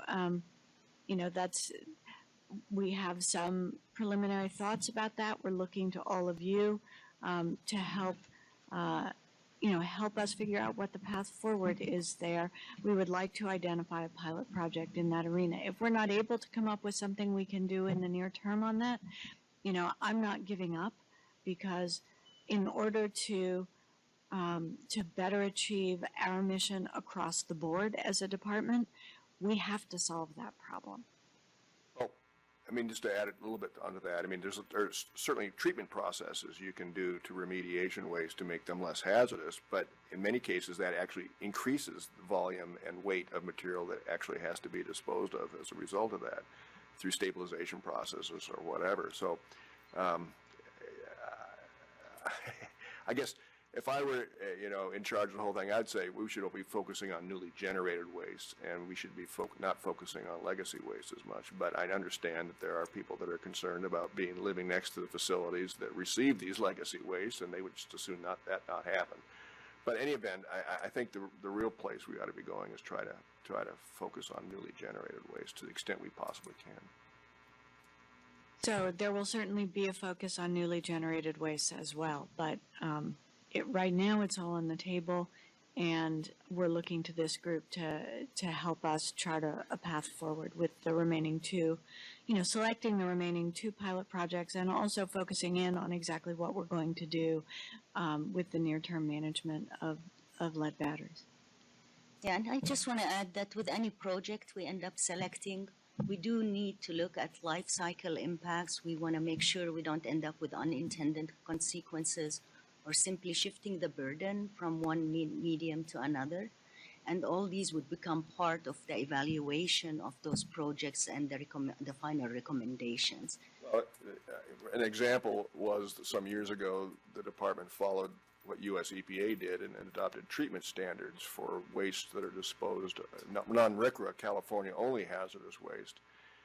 The end result of that was most of those wastes are now shipped out of state for disposal without treatment, because they can be disposed in other states without being treated, whereas if you have to dispose of it in California, it must be treated to these treatment standards. That includes foundry sands and a series of other types of waste. So that's kind of I would argue, an unintended consequence. You wanted to have all these wastes that are generated in California to meet these treatment standards to be treated in such a way, but the end result was to see the majority of them being exported for disposal in other states that don't have the same standards as California. And does that make sense? So these are exactly the sorts of things we're going to be talking about as we go through the selection process. And I would add that while we've identified a schedule that is intended to give us the maximum amount of time to actually work on the pilot projects in the coming year, almost year and a half. If we need more time to make sure we get the selection right, we'll take a little more time. We just want to make sure we are able to do more than identify projects. We want to actually have something to show for the work that we're doing before the end of June of 2017. And we're actually taking a little more time on this phase of the agenda because I think this interaction is very important. And so we'll figure out how to make up for that, because I know Ingrid and Nick both want to weigh on this as well. So go ahead. Ingrid, why don't you go? Yeah, one of the biggest questions I had in my head before coming to this meeting was how DTSC is defining pilot project. Because I work for a definition and we're not finding anywhere. And to me, what I was hoping was that it was a wide definition or an encompassing definition that included not only deciding what type of waste target, but also whether there are certain mechanisms we want DTSC would like to try out, different programs we would like to try out. It seemed like in your presentation that, that your goal for us was to advise DTSC in identifying the hazardous waste for the pilot project. So I was a little disappointed to see that, and was hoping that maybe there was a wider breadth. I mean, it is more wide open, Ingrid. I'm willing to try what I have the statutory authority to do. Okay, Obviously, if we had to go out and get legislation to be able to do what we want to do, that's a longer term effort, and it doesn't mean I'm not willing to talk about that as well, but probably on a parallel path.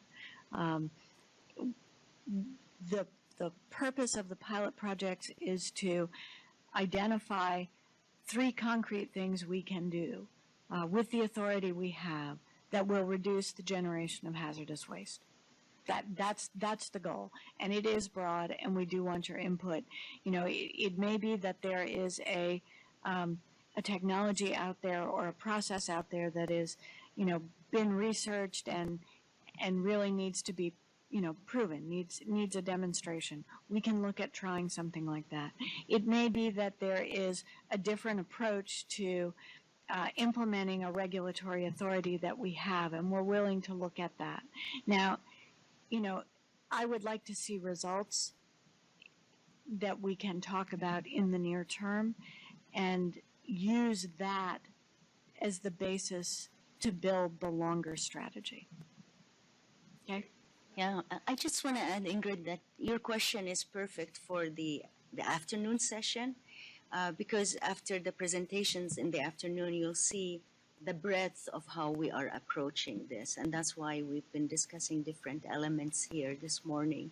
You know, how do we take the data that we know and the tools that we have, you know, like CalEnviroScreen, and overlay that to help us identify the best projects for this.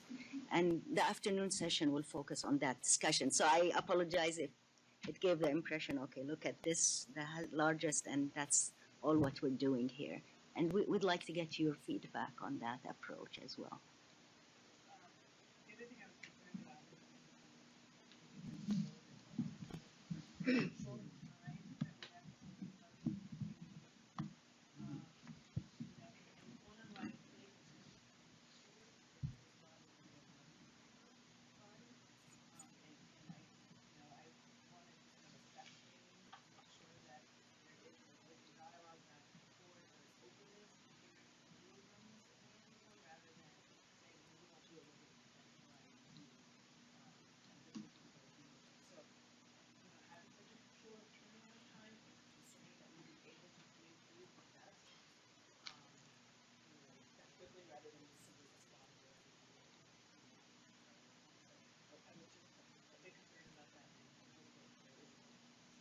There is an openness, Ingrid.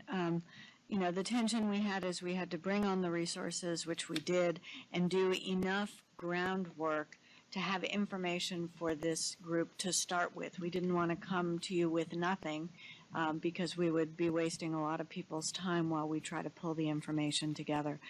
2 years seems like plenty of time to do a pilot project, but in reality, it's a very tight time frame. And so we want to get it right. We want to take the time that we need, but we decided to put more aggressive goals up front, understanding we can agree to move them back if we need to, rather than say, oh, well, we'll try to have, you know, something as soon as we can and wind up, you know, next March finally coming to agreement on what we might want to look at. Finally, I think this is for the afternoon, but also didn't want to really get into this. I think I really get into the issue, and I'm hoping that I'll have to bring up a bunch of data on the issue. Yes, that's we want your input. We want your help. It's a big lift to pick these 3 projects and have them be meaningful. And so that is why this group was selected. We're very, not just open, but hungry for the information you're going to share with us.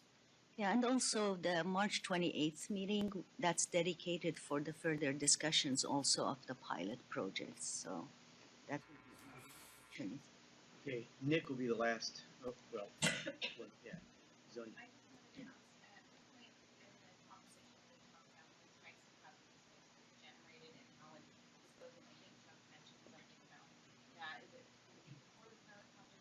Before, we'll get to some of that this afternoon, and if we need to bring more information to this group, we will. And you are invited and encouraged to bring information to us.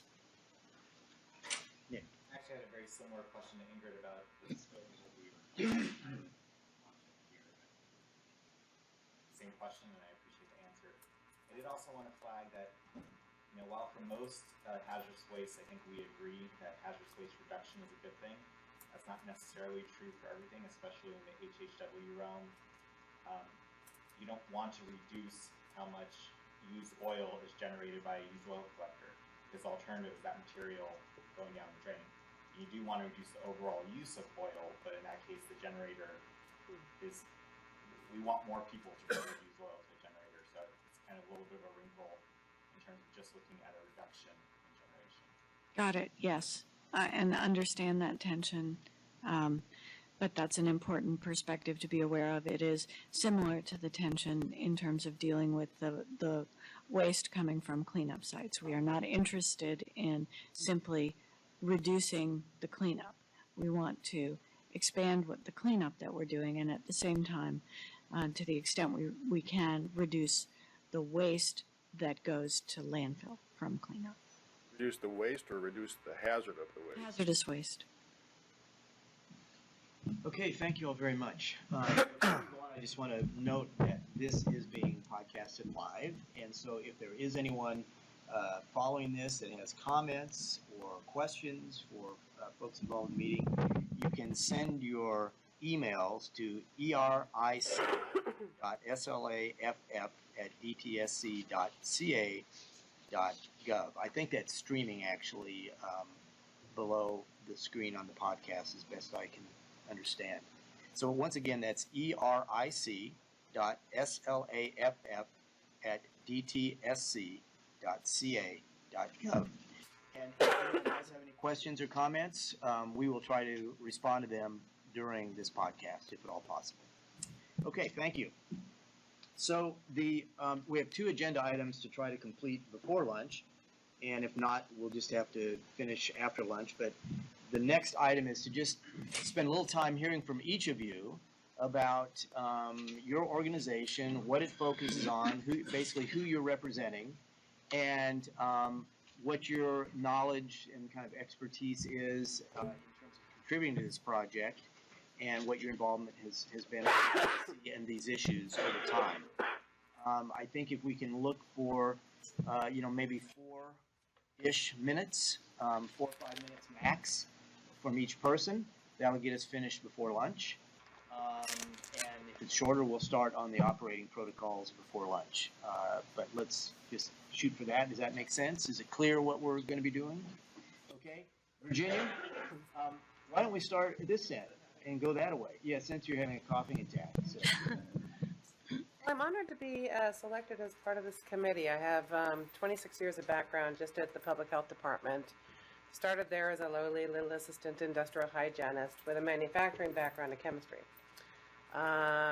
While I was in manufacturing, I was able to maximize that opportunity to get paid to go to some really cool training, learned all about health and safety, motivated me to become a certified industrial hygienist. So that's kind of where I started looking for this job at the health department.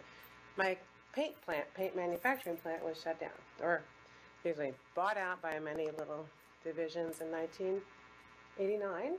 Like a lot of other big companies were disintegrated as lawsuits were happening and culpability was being defined. And I really welcomed working for the health department because it's an amazingly proactive group. We've always had a lot of support to help small businesses, to not just do my regulatory job, which is a hazmat inspector for the CUPA agency, but I've been able to partner with a lot of your DTSC staff over the years on various pollution prevention projects, toxics reduction things. The chemistry background really completely fit with green chemistry. And I have, the industrial hygienist in me has a real strong yen to make sure none of the workers are over impacted by various solvents over the years. Various projects with you guys, marine flares, how we're going to dispose of these things. I've been working with the hair and the nail salon campaigns over the years, safer products. Green chemistry a little bit as as long as I can get away with it, working at the health department, let's put it that way.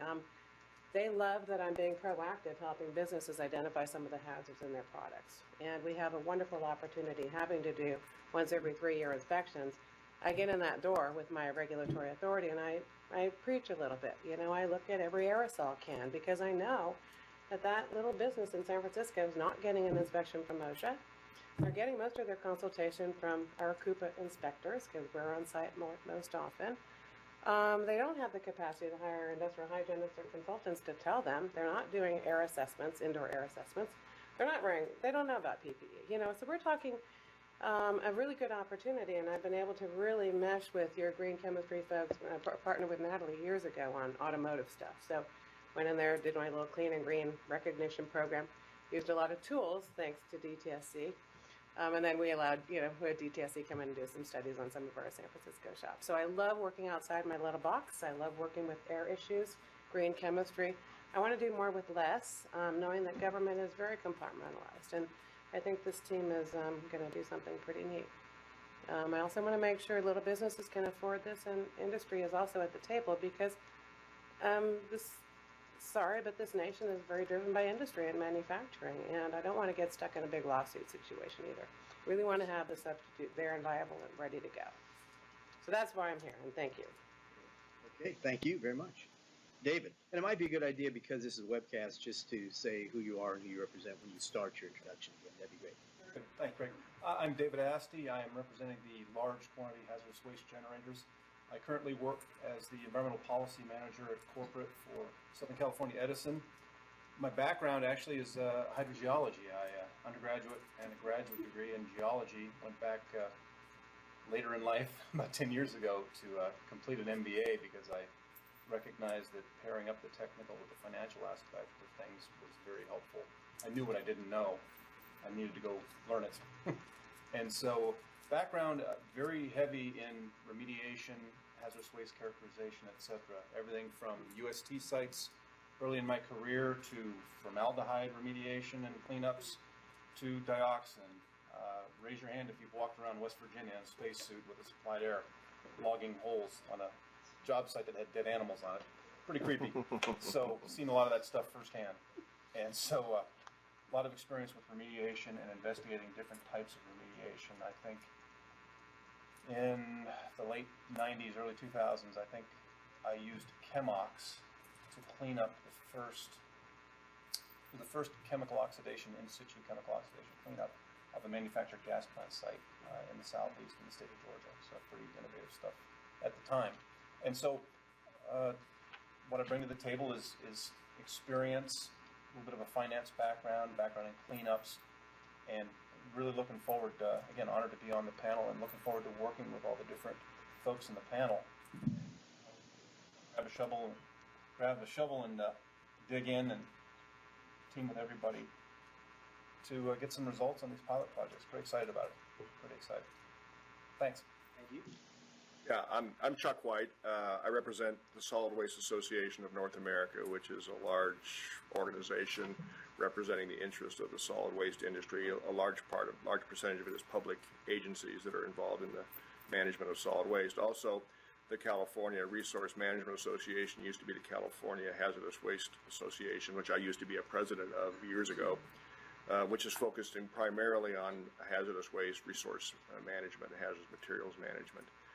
I got my start. I won't tell you how many years I've been working in waste. It's been my entire lifetime for the most part. I started out building porta potties in Ann Arbor, Michigan, to handle human waste. I worked for Oldsmobile Corporation for a period of time as a student trainee, and I had one of those epiphany moments when the senior engineer came up and put his arm around me like it did in the movie The Graduate and said, "Plastics, young man, plastics." But this guy said, "Waste, young man, waste. If you really want," and he basically said, we're having a horrible time figuring out what we're doing with all the waste we're generating as Oldsmobile Corporation, which no longer exists, and General Motors. So I went on and started off as a mechanical engineer, civil engineer with a master's degree from Michigan.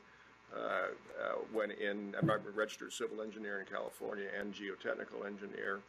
I've worked for the Regional State Water Resource Control Board, the Regional Water Quality Control Board, the Department of Health Services, Department of Toxic Substances Control for a period of time. Most recently, I worked for Waste Management for a period of time in the Government Affairs Office here in Sacramento, dealing with legislation and regulations, as well as permitting and enforcement issues on the management of both hazardous waste and solid waste for the company I retired over a year ago and have set up a small consulting practice. I'm not interested in working full-time, but interested in working part-time for anybody that can benefit from my background and experience. So I'm here today to try to, and I really appreciate the opportunity. Ever since I started talking to Debbie Raphael years ago when she was the director, and I knew this was going to be coming. It's really going to be a really interesting exercise, and I hope it works out to the benefit of the people of California. So retirement really can happen, Chuck? It can happen. I don't want to fully retire, though. I'm having too much fun with this kind of stuff, believe it or not. Waste, young man, waste. I'm Dr. Kepke. I'm with McHugh Kepke and Associates. We are a consulting and advocacy firm based here in Sacramento, representing a number of different interests across the policy spectrum. And here on this committee, representing the California Council for Environmental and Economic Balance. It's a diverse coalition, council, trade association that brings labor, environmental organizations, business entities from across the spectrum, from utilities and energy, water entities, railroads, refinery operations, and everything in between. So it's a very diverse association that really is committed to trying to find balance in environmental and economic related issues, and so certainly a deep interest in this space. I am the project manager for their water chemistry and waste project. SEEP has a few different projects, one that focuses on air, climate change, and some based on specific activities in some of the air districts, etc. So as far as how I came to be here, certainly my work with SEEB and kind of their broad outreach to a variety of stakeholders, but also even before that, working with a variety of industry, business community, supply chain entities as a co-chair of the Green Chemistry Alliance. It's kind of an ad hoc sweat equity group of business and trade organizations across the United States and state, working on kind of the development of the regulations and implementation of the Safer Consumer Products program. So, as I mentioned earlier, I've worked with DTSC and Meredith's team for quite some time on this, trying to be a resource and provide kind of stakeholder input, but also trying to bring some solutions to some concerns that we may have had as part of the regulatory development process, and really just be a resource on that, bring stakeholders to the forefront as needed and be helpful in that way. So I'm appreciative of being on this committee. I did my master's in public policy and administration, did my thesis in environmental regulations, and looked at Cal EPA's boards and departments as part of that. So definitely have a deep interest in this space, and if I could spend all of my time on the regulatory world, I would. I really enjoy the depth that you get into versus on the legislative side, which is kind of at a higher level. I like the details of these sorts of things and the dialogue and bringing folks together with different views. So I know, Pollyanna, right? I used to joke with my boss about this is legislation, this is regulation. Right. I'm happy to be here. Thank you. I'm Nick Lapis. I'm with Californians Against Waste. I've been with the organization for 10 years now. Californians Against Waste is a membership-based environmental organization in Sacramento. We were founded 40 years ago with a kind of singular charge of passing a beverage container deposit law in California. And so it was actually a group of mostly Sierra Club volunteers at the time that came together and put a ballot measure on the ballot to put a deposit on bottles and cans. The ballot measure failed, but the organization survived and eventually got that passed and then moved on to other environmental waste-related legislation. We've sponsored most of the solid waste legislation that's passed in California. Worked very closely on the ones that we didn't sponsor. In this realm, we sponsored the e-waste legislation, the program that PowerCycle runs with DTSC. We've done quite a bit on used oil. Most recently, we sponsored the legislation to set a 75% recycling target for PowerCycle, and quite a bit in the organic waste realm, in the e-waste realm, tires, pretty much every solid waste material you could think of. We've probably done some legislation on that. And I personally work most of my time on organic waste and climate policy, as well as quite a bit on landfills. And my background is I have a degree in environmental biology from Davis with a minor in environmental policy. I'm Delio Guchet. I'm a professor of public health at the University of California, Irvine. I'm also chair of the Department of Population Health and Disease Prevention and a professor of social ecology. I represent academics who have done research on pollution prevention on this committee, and I'm delighted to join this group. I began my work in this area. My PhD work was trying to figure out the risks associated with using genetically engineered bacteria to detoxify polyfluorinated biphenyls, PCBs, in Oak Ridge National Labs. And that work led me to California in 1988, I think, when the Electric Power Research Institute was interested in looking at mercury in waste generated from coal. And so that brought me to Palo Alto, and I made my way to Irvine. And since then, I've worked on a variety of hazardous chemicals and their health effects, basically doing traditional environmental health, until I met some engineers in the 1999-2000 who were interested in replacing lead solder in electronics. So we spent the next 10 years or so researching e-waste as a fast-growing category of hazardous waste and some of the alternatives that materials that could be used to reduce the toxicity. We were also watching the legislation emerging from Europe, from other parts of the world, and thinking about how things could happen here federally and the state. We've done a lot of that work, and I think it led in part to a group of us being called to participate in the Green Reading Science Panel, the first one, working with the UC Berkeley group as well. So I served on that panel, and it was an eye-opening panel for me. I learned a lot, but I also am very proud of the way DTSC put the group together, and the outcome of that program is really very encouraging. I worked with a group of UC faculty recently founded by DTSC, I have to say, to think about how the University of California has a power of 10 campuses with a lot of expertise and bring the knowledge and the research to bear on the implementation of the Green Reading Science Panel's recommendations and the legislation and law as it came to be. And we just, my colleagues at Team Malloy and Julie Shenanwai up here last week, I believe.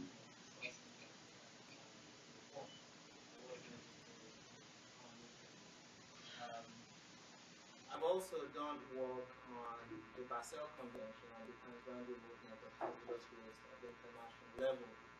And I was listening this morning about one solution of having California sell its waste to other states. I think we probably need something similar within the US to make that not an option, because ultimately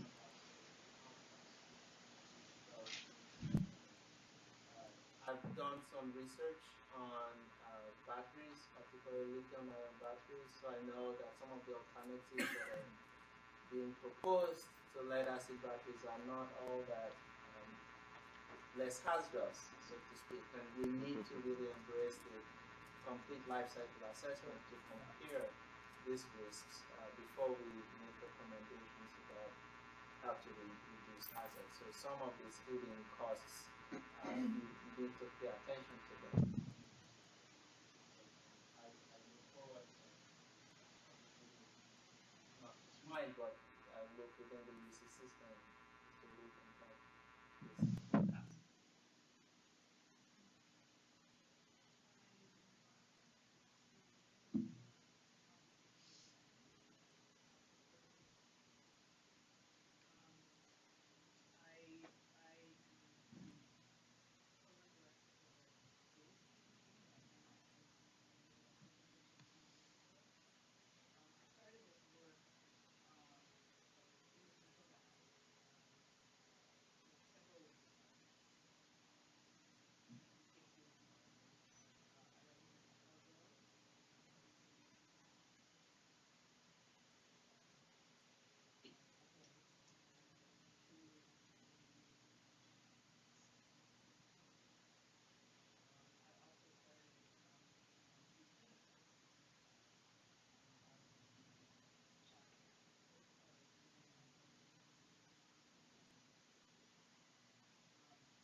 increases the protection for those communities.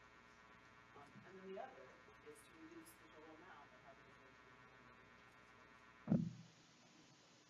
the United States. So people send in with a reaction to the first one, which is, how can we collectively come up with ways to reduce costs constantly, but of course, systemically, if we do think about it constantly, then we have to look at unintended, particularly unintended consequences.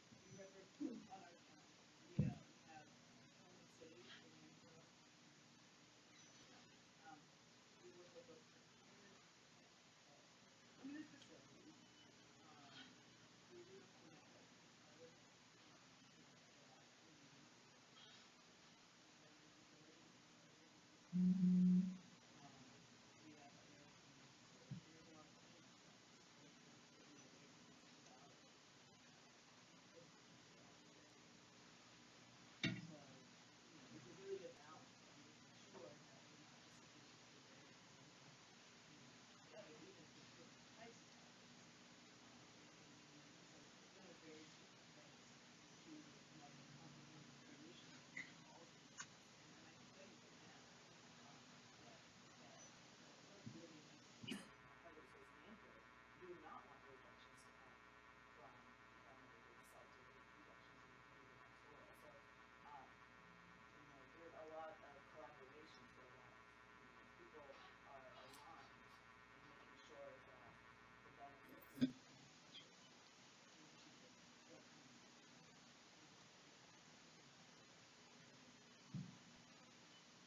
And back to my bring, I did want to say very quickly that my objective coming into this meeting, and they're mine, and always my team, is are we reducing the impact of people in the community? This would be on this. I think reducing temptation is very important.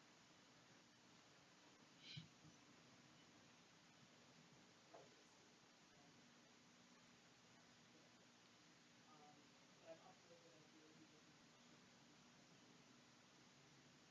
community city council. In terms of my expectations, like I mentioned before, my expectation joining council is not just that we're not going to work dialogue with people, community folks, and understand things through a authority that is dialogue. Not DTSC, but DTSC.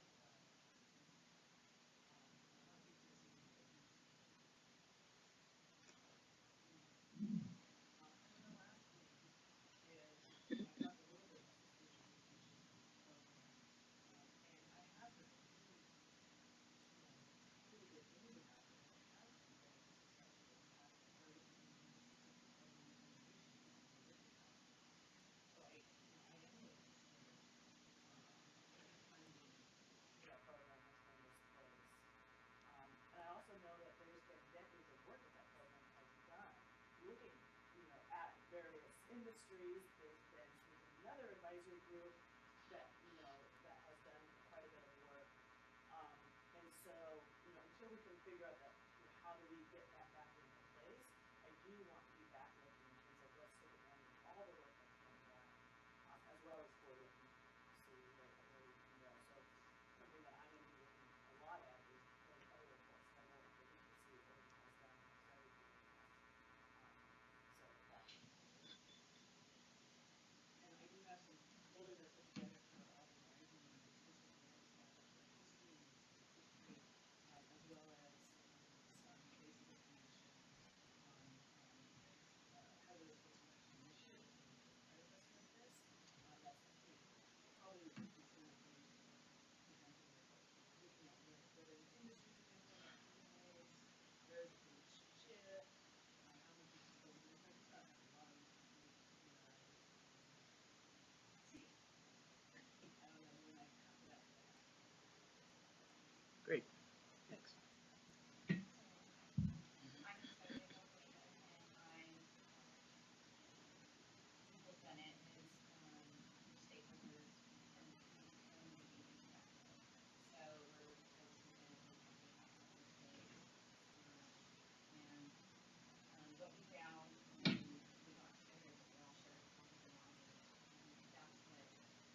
community. I'm Cynthia Babbage, I'm director and founder of the Home Action Committee. We're based in Southern California. It's predominantly Latino community in the unincorporated county area. For the past 10 years, I've also been a coordinator for the Los Angeles Environmental Justice Network, which is a group of similar organizations who found it easy to work together. I would say we're more like family and colleagues, and we try to seek out areas that we can make a difference in, and have a seat at the decision-making tables. Because a lot of the decisions that we are involved with have to do with our lives and lives of communities at large. So I'm representing communities that are impacted by the generation of hazardous waste. I'm looking forward to keeping people in the loop and bringing back feedback from folks. It's very important to me to be part of solutions. My dad always taught me if you're not part of the solution, you're part of the problem. And pretty much whatever my parents told me was the righteous gospel. And so I took that very much to heart and probably felt at some point that I would be recycled if I didn't step up and be part of the solution setting. I happen to be really involved in animal rights, and so sometimes I find it interesting that I've been doing this work for over 23 years. I feel that there's a lot of other species that need this planet, and at one point, before starting this work, I thought if all the people would just leave the planet, it would be a better place.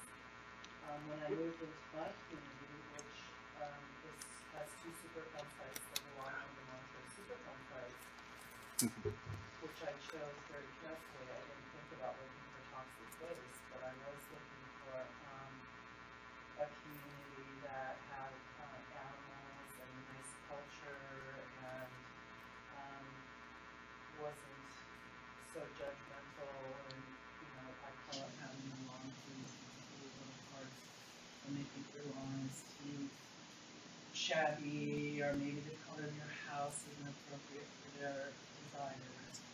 And so I chose my community, but got to look for toxic waste. I found it very alarming when I started understanding about environmental justice. I knew about racism. My parents also taught me a lot about that. And it really upset me, to put it mildly, when I found out that my community was targeted because it was perceived not to be a community that would make waves during World War II. And a lot of the waste came to our area. I mostly have cut my teeth on EPA, and it became very important to me and to community members that we have a strong state agency to protect us, because I believe the EPA falls very short of that goal. And I love living in California. I argue with my husband quite often about staying here. But that's because of the protections that we enjoy and that we work for to preserve. I was very upset when I started picking up PBT contamination in my backyard after I became very sick. I had a lot of surgeries, and before that time had chosen not to have children because of the overpopulation issue. It was very different when that choice was taken away from me because of living on this site and the impacts of DT in my body. It also, after we fought very hard to get our own yards cleaned up, it was very alarming to me that our waste was being shipped to Corona, Texas, to pollute another community, which I traveled to apologize profusely that we were sending our problems to them. Had extensive fights with the EPA over them doing that and making me an accessory that I felt was murder. And really vowed not to just let waste sleep on communities to go wherever. I'm learning a lot about treatment technologies. I think that if generators are going to generate toxic contamination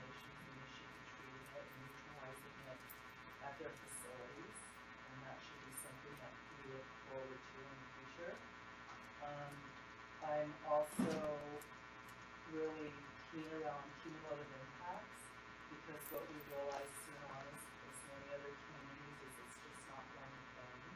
It's the refineries that are near us. My organization is party to lawsuits right now with EPA on strengthening the refinery rules and toxic air contaminants. I'm also really interested in land use and bad decisions that have been made, but really trying to correct future decisions in current community. It seems like the county of LA is kind of different, and now they're now they're really trying to look at when it's too much, and how do you really grapple with what I call that when land use can't collide. So I have a GED. I'm glad I went back and got that, because I probably wouldn't remember anything that I learned in school. Most of my skills, if I have any, come from on-the-job training, and really the fact that if my and other communities don't step up to the plate, nothing's going to get done, because there's nothing like runoff impacts and the impacts to future generations to really drive solutions. So I am too honored to be here and have conversations with Debbie when she was the director, and was very riveted by how are you going to achieve this, because I don't want the waste being cleaned up in my community from the Superfund sites or other sites going to Kelvin City. I don't want to have to explain to my colleagues why that's happening. So what we have in our community is a situation where we're stockpiling waste that are being remediated, which isn't the best long-term solution either. So I'm really honored to be here, and I'm going to try to listen to other people's point of views and do my best when I'm here. Thank you very much. Okay, thanks to each of you. Got a great cross-section of expertise in history, and so thank you all. We have just a few minutes before lunch. I'd like us to make it as far as we can through the operational guidelines. Maybe we can go through it fairly quickly. So if everyone would please pull those out of your packet, I'd like us to walk through and focus on a few of them, a few of the aspects of this in particular. Does everyone have a copy of that? Okay, good. So, I think we can skip the name. That's pretty straightforward. And the purpose of this group is to provide advice and act as a resource to DTSC. And I think that's an important aspect of this, which I think most people have reflected in your comments, understanding this is an advisory and not a decision-making group. But I think that's a really important aspect to be clear about. But we will talk a little bit about some of the decisions and how to make decisions a little bit later. You can see here the list of the members of the group, just so you'll have that for your records. The roles and responsibilities, let's just read through this. The advisory committee members are expected to review documents, provide feedback, and evaluate research on a wide range of topics, including the economic factors that influence waste reduction. Provide input on potential regulatory tools that support waste reduction. Help identify and assess the environmental and community impacts of hazardous waste generation, treatment, and disposal. Review and assess effective waste reduction technologies and business practices. And so these are really the roles that we hope that you all can play, and some of you have expertise in some of these areas, not necessarily others, but all of them, it sounds like, are covered in, by some members of the committee. Are there, actually, let me just go through the whole thing so you see the whole picture, and then we can come back if there are specific questions about any of these. The idea would be that if any of you feel like you need to resign during this process, which, as I think you now understand, is through June of next year, then it would be appreciated, and we're asking that you, in writing, send this to the Chief of Policy Implementation and Support, the branch chief. And if that were to come about, I think you would just need to contact, I guess, Paula to find out, how to go about that. Okay. Hopefully that will not be the case, but we understand, events happen. So as far as representation goes, it is the idea that you've been selected to provide this wide range of knowledge, expertise, and perspectives, and that we hope a key attribute of membership is a willingness to listen to the perspective of members with different viewpoints and attempt to find mutually acceptable outcomes. That may not always be necessary. The value to DTSC may be in the discussion and obtaining different points of views, but there are going to be some cases along the way where it would be good if, as a group, you could have a single voice, or at least real clarity on how some of you feel and how others may not feel the same way. We'll talk about that in the decision rule in a moment. It is expected that you will serve as liaisons with the organizations you represent, as well as organizations with similar objectives to the extent possible, so that if you're in coalitions of other organizations, maybe have an opportunity to kind of share this with them, make sure they know what's going on, and maybe even an opportunity for their input. So just to the extent that you can do that in the course of the project, it would be great. It says here, members who change his or her organizational or professional affiliation, again, would notify the Chief of Policy Implementation and Support. Yes, and another aspect of this is we're asking that you not appoint, in fact, we're not accepting like a delegate or a substitute representative. And the reason for that is it's very difficult as we go down the pike to have somebody who hasn't been at every meeting to kind of step in and then kind of know what went on and how, the impact of their decision might be. But we are asking, as you see in the last sentence there, you can send an observer. In other words, somebody who could sit back here, listen, and then report to you firsthand their take on the conversation. But in terms of actually replacing you around the table, for the reasons I mentioned, that would not be the case.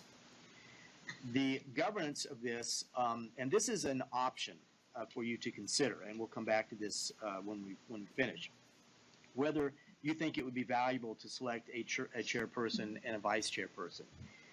The role of those folks would be to act as liaison between DTSC staff and the rest of the committee, assist in developing meeting agendas, goals, and objectives, provide input on meeting summaries to ensure that they adequately reflect the discussions, and then with DTS assistance, resolve problems that may occur related to the functioning of the committee. So we'll come back to that, but that's an option that DTSC would like you to consider. Conflict of interest, again, if you think that you do have some conflict of interest in the potential outcomes from this, please notify the DTSC of that. It's important to just be totally transparent about that if a situation does develop in which you sense a conflict of interest. Expense reimbursement, if requested, reasonable and necessary travel and lodging incurred in the performance of these duties may be reimbursed in accordance with the rates permitted by California Department of Human Resources. So if that is something you need or would like, again, please talk to Paula and she can run you through what is required to be reimbursed. For decision making, for the most part, the committee will provide input to DTSC without the need for specific decisions or recommendations from the committee as a whole. As I said, it's really in the value of the discussion and the sharing of different points of view. However, there may be some instances, and I'll give you an example, as an example in a minute, where DTSC would seek recommendations from the committee as a whole.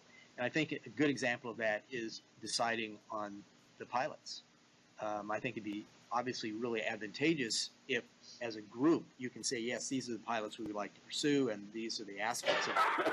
So that is where we would look to, if at all possible, having all of you in agreement on that. So the way, having done work on consensus building for many years, is I call this like a consensus-oriented approach to decision-making. In other words, we're going to try to reach consensus, but again, because the group is advisory and not in the decision-making role, if we cannot reach a consensus, the idea is that we would summarize the arguments for and against a particular idea and why some people think it's a good idea and support it and why some people don't. At the end of the day, decisions made will be by Director Lee. But the idea being that she would like to know the different arguments, pros and cons for any particular outcome. So again, it's consensus oriented. I will do my best to try to help us find a consensus solution where decisions as a whole are valued by DTSC. Certainly the pilots would be one, and then we'll see if there are others as we go. I'm sure there will be on design and other aspects as we go along. The ground rules are pretty simple, and these are just put in here to just try to help us create the right context for these meetings. listen carefully to the views of others with the goal of understanding their underlying interests. You've explained already what some of your interests are in terms of who you're representing, but it's always valuable to try to understand what's underlying people's comments as opposed to taking them kind of at the level of, say, taking a position on an issue. Why? What is important behind that position? We'll have much richer discussions if we can have them at that level. Be respectful of those with different points of views and perspectives. I always ask that you limit sidebar conversations during the meetings. It's disruptive for other people when they hear some conversations going on. If you feel it's something really important to the conversation, I would suggest you just ask for a break or a caucus. Just say, I'd like to meet with a couple other colleagues, and we'll just take a brief break. Far preferred to sidebar conversations during other this is something, again, I just try to encourage people. A lot of times we hear comments and stated positions and we make certain assumptions that this is what a person means, and then we kind of react to that without testing to see if that assumption is actually correct. So I just ask that if you think you're hearing something, ask the person what they are really intending to convey. Again, it just adds to a richer conversation. And sometimes we see conflicts or differences when, in fact, if we explore a little bit more, we find either that they're not quite what we thought they were, or at least we're clear on why we do have a disagreement, which is, again, very helpful to know if there is a disagreement or a conflict, what the basis of that is. Then we can kind of move towards a greater understanding. And then finally, it'll be my job in part to provide opportunities for everybody to participate equally. So if at some point in a conversation there are 2 or 3 people that want to speak and somebody's already had the floor a few more times maybe than someone else, I will probably defer to the people that have not had an opportunity to speak as much, just so that we pull everybody into the conversation. And that'll be part of my job. If there are others you would like to add to this or any questions you have about these, we'll come to those in just a minute. I think we're close enough to the lunch hour that maybe we can just trudge on here and see if we can get through this. The idea is the committee will meet, it says here approximately quarterly, but as has already been noted, that I guess would kick in after the next 3 or 4 weeks when about 3 different meetings are planned. But clearly the goal is to, by the end of April, have a decision about which pilots to pursue. And so the meeting of the 28th is on the calendar already. Hopefully that is something that you all are aware of and can make. The April meeting, that date needs to be set. And if we have time this afternoon, it'd be great if we can do that while everybody's here. So we'll look at that. And then again, this is a general guideline. As we get into it, if different projects are phased, right, through the course of this, it may be that one project is in this place of development, another project in another. It may require more meetings than that, but this was just sent as a general guideline. But it'll kind of depend on the pacing of projects once they're identified. The notice will be given to these meetings ahead of time. You can see the details on that, as will agendas. We'll try to develop those agendas as a whole group so everybody's aware of what we're going to be doing next, and then allow an opportunity to provide input on the agenda regardless. I think meeting facilitation and transcription has already been explained. I'll be facilitating these, and we have all the meeting will be transcribed, a meeting summary, so that we get what the main ideas from the meeting are, so that you have some kind of a written record of the major concepts. And it is certainly clear, as has even been alluded to, that for any given meeting there might be some subject matter experts that are brought in to provide some expertise or some insights that you all would find valuable to the conversation.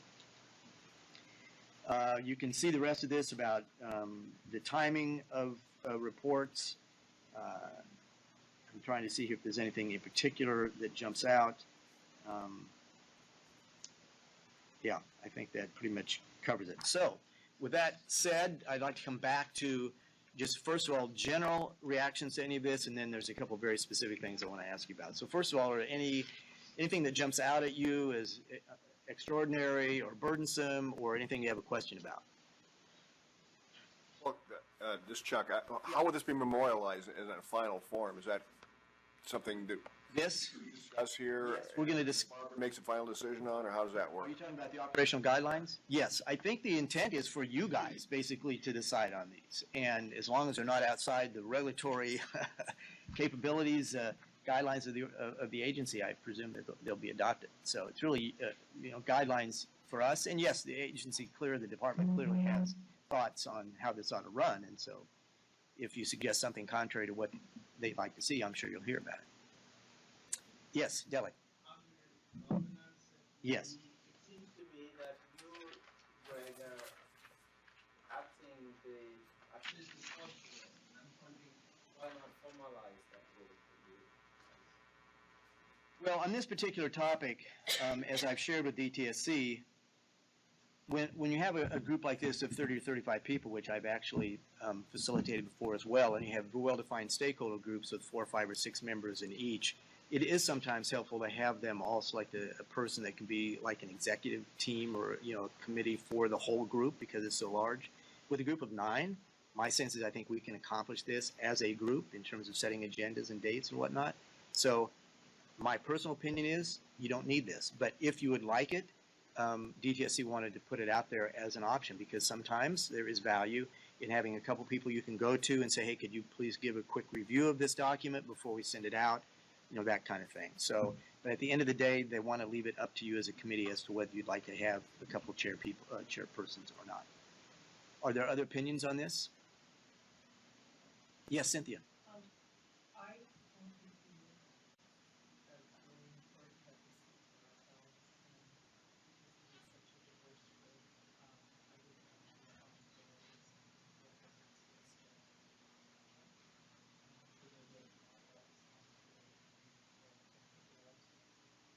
Okay. Any other points of view on this? I agree. I just assume defer to you as kind of the de facto chair, as the liaison and coordinator. If that's okay with you. Well, it's kind of the role I play, so I'm glad to do it. Yeah, that's fine. And that means working closely with both DTSC and each of you to make sure agendas are where they need to be and the data that you need to make decisions are there. And so we'll just plan to work as a team on that. Okay, very good. How about the ground rules? Are there any concerns or questions about those? Pretty straightforward, but open to others or? Okay, very good. Anything else that you all see that, Ingrid, yes.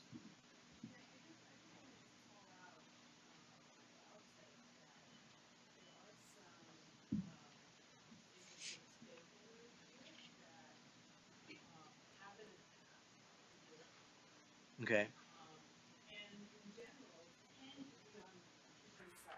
Mm-hmm. Mm-hmm. One thing I've heard in the past is when you have mixed interest stakeholder groups like this, oftentimes it's very hard to come up with anything but like kind of the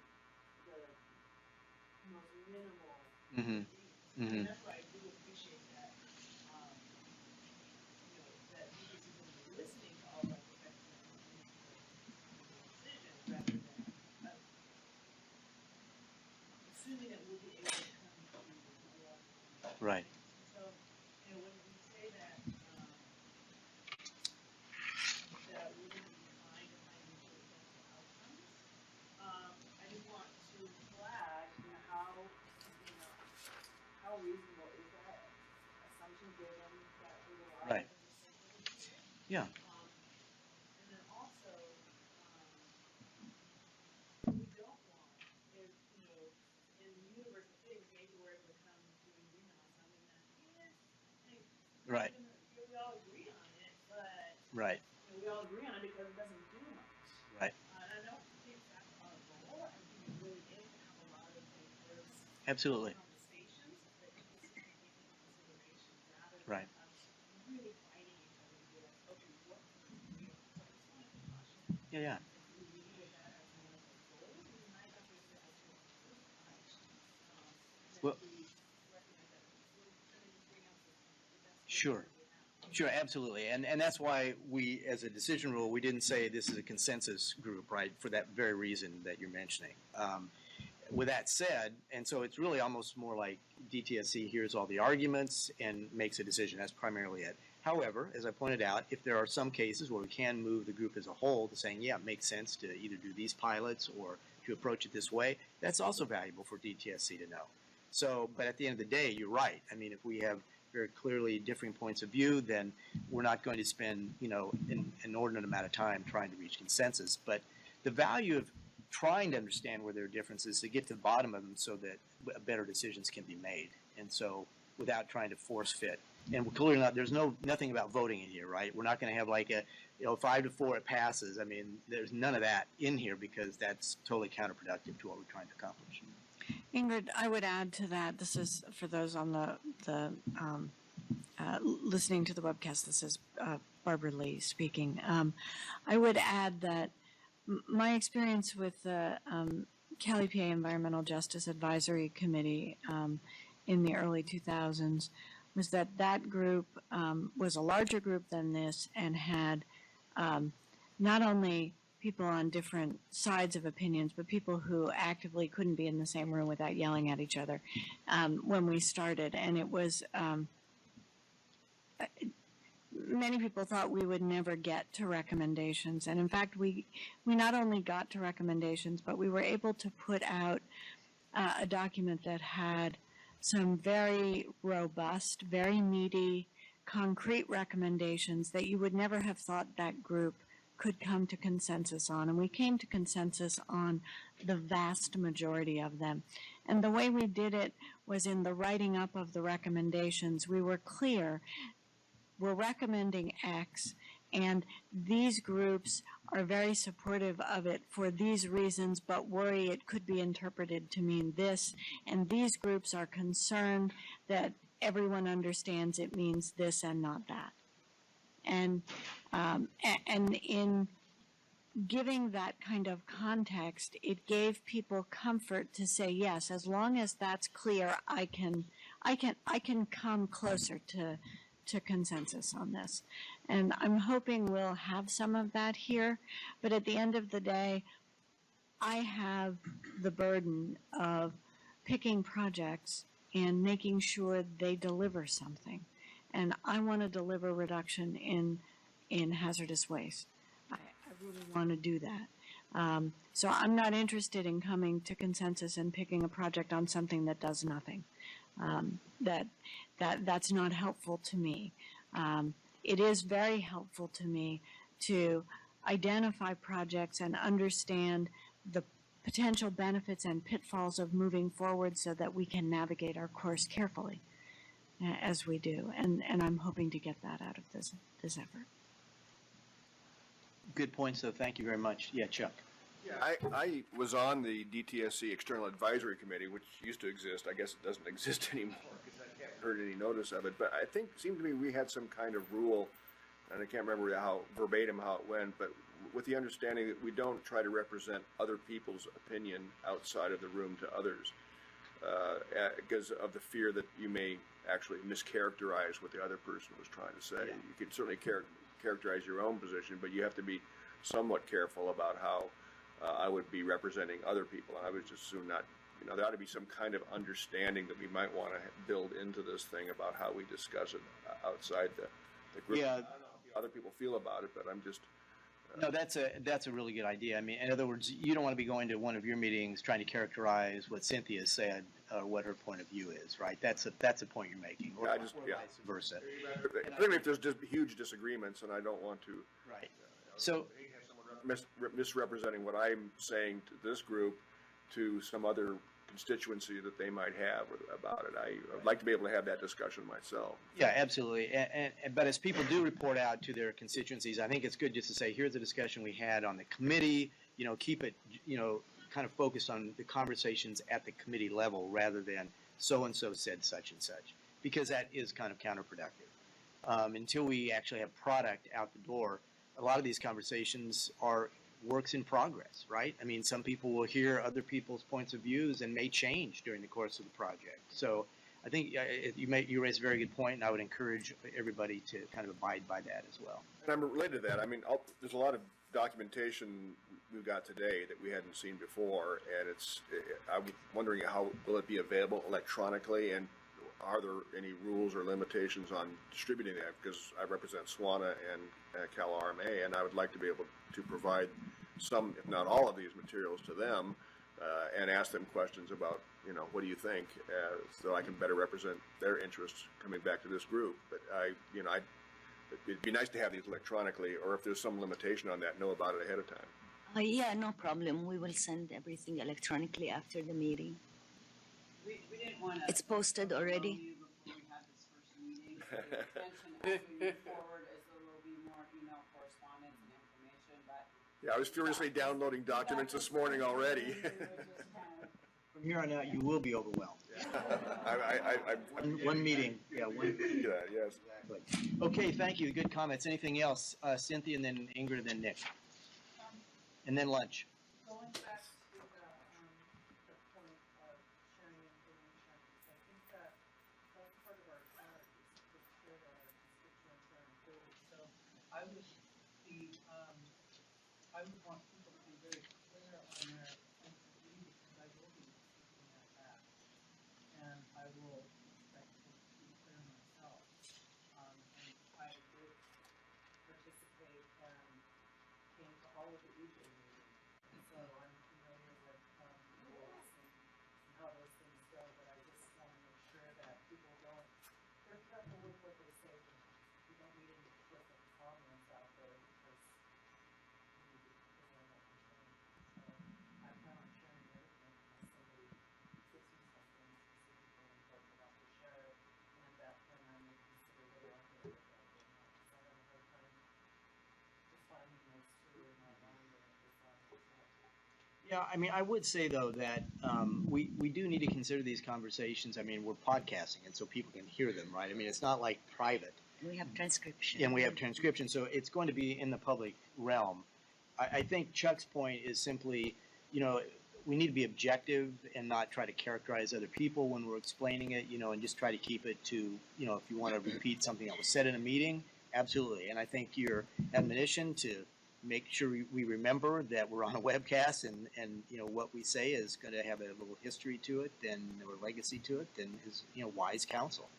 But I think what we're trying to avoid is where we start getting into trying to characterize somebody else in a way that maybe is not totally accurate. I would just hate to read in the LA Times somebody here characterizing what I said in this thing in a statement to the LA Times, for example. I mean, Well, I'm a little bit concerned about that. my sig- Modify section 6 to include this particular issue. So what section 6 says is we're contacted by Indian and so our Indian Yeah.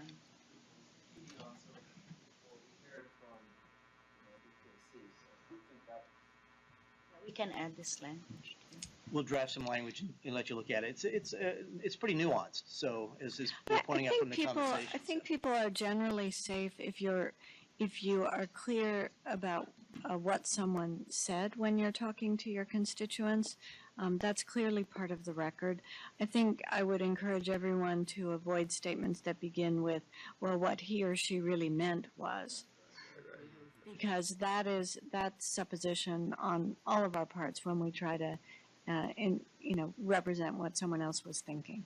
And so absolutely, you need to keep people informed about what's happening at the group, what proposals have been put on the table, what kinds of pros and cons are discussed around those proposals. All of that is really important to share.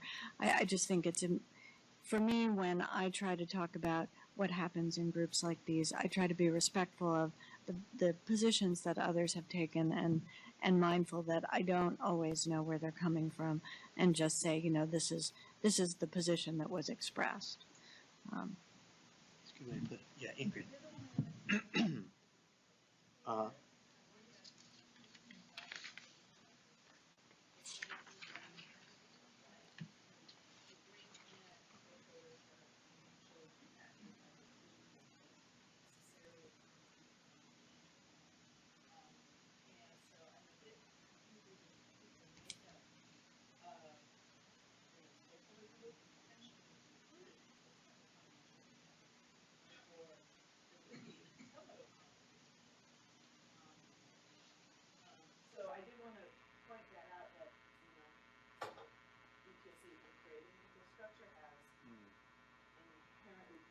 people needing to make this disclosure, which I think is fine.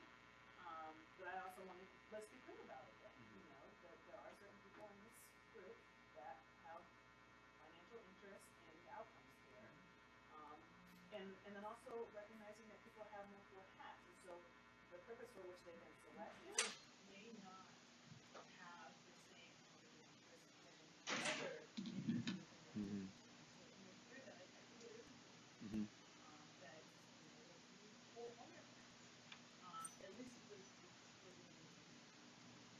Good point. Did you want to say?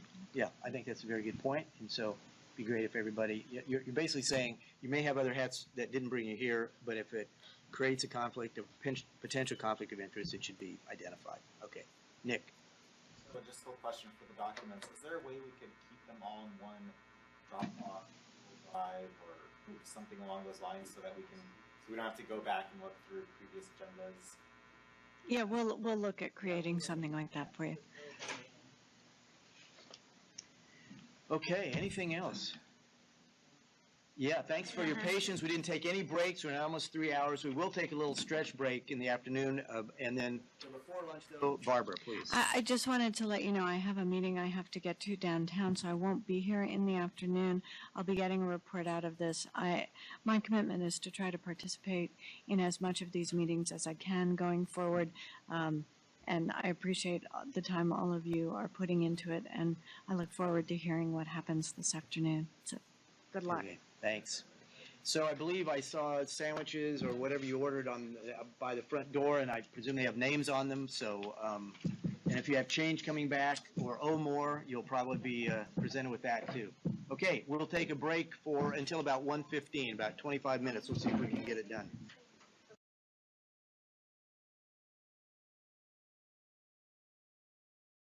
Those that sent emails indicating that they were having a little trouble hearing, we have remiked the room, so hopefully hearing comments will be better this afternoon. Thank you for those comments. Sorry for those difficulties. Okay, so this afternoon we're going to start off with Eric. Do you pronounce it Slape or Slap? Slap. Slap. Okay, so Eric is a senior scientist and for this branch, and he's going to walk us through some of the goals and timelines associated with the project. So Eric. I have the floor?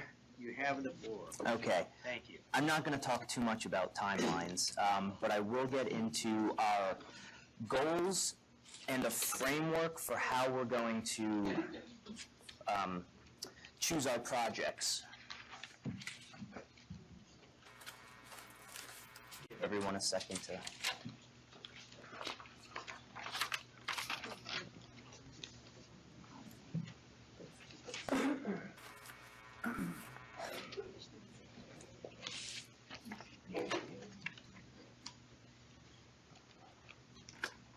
This is what we're working on, right? That's it, yes. This overhead is the Community Protection Hazardous Waste Initiative header, right? Yes. Okay. Thank you. So let's start by talking about what our goals for the initiative are.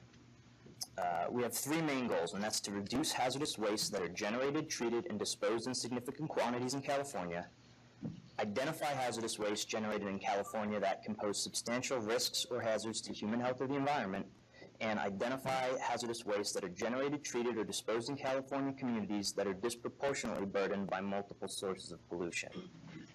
So those are our goals. That's the whole premise on why we're here.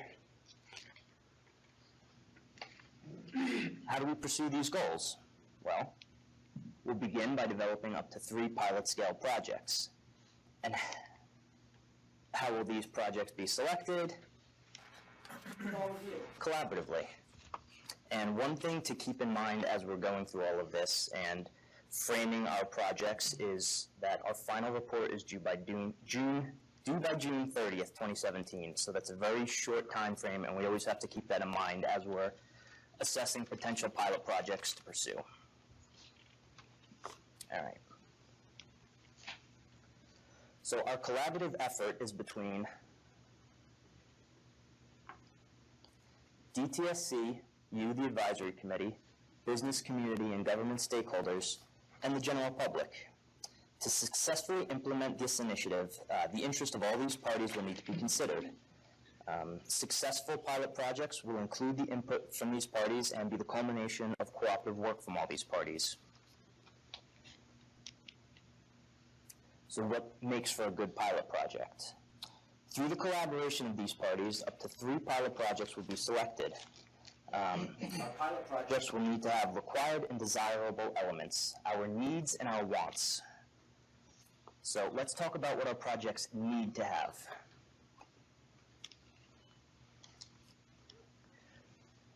For a pilot project to be successful, certain requirements must be met. Our pilot projects must be technically feasible, implementable within the project timeframe, scalable, and measurable. So let's talk about what each one of these requirements means. Technical feasibility uses existing technology, accepted methodology, and has been shown to be effective. Unfortunately, we don't have the time or resources to reinvent the wheel, and we need to be realistic in our approach and what we can use to accomplish our goals.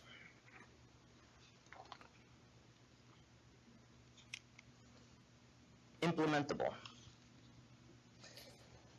So some portion of the pilot project must be achievable within the available time frame.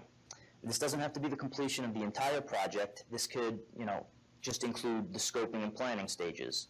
Obviously, if we get to something that has tangible results by the conclusion of this project, it's more desirable, but that doesn't necessarily have to be the course. Our pilot projects must also be able to use existing frameworks. Because of the schedule, we don't have the luxury of being able to build new infrastructures in. So as we're thinking about pilot projects, we need to think about how can we do the most amount of good in the shortest time span. Our projects need to be scalable.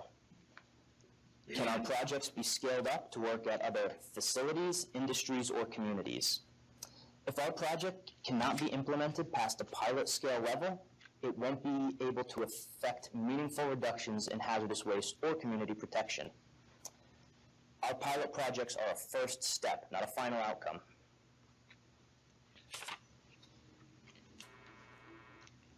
And finally, measurable. If the projects do not have measurable metrics, success cannot be shown. We need reductions in generation, reductions in land disposal, or reductions in community impacts.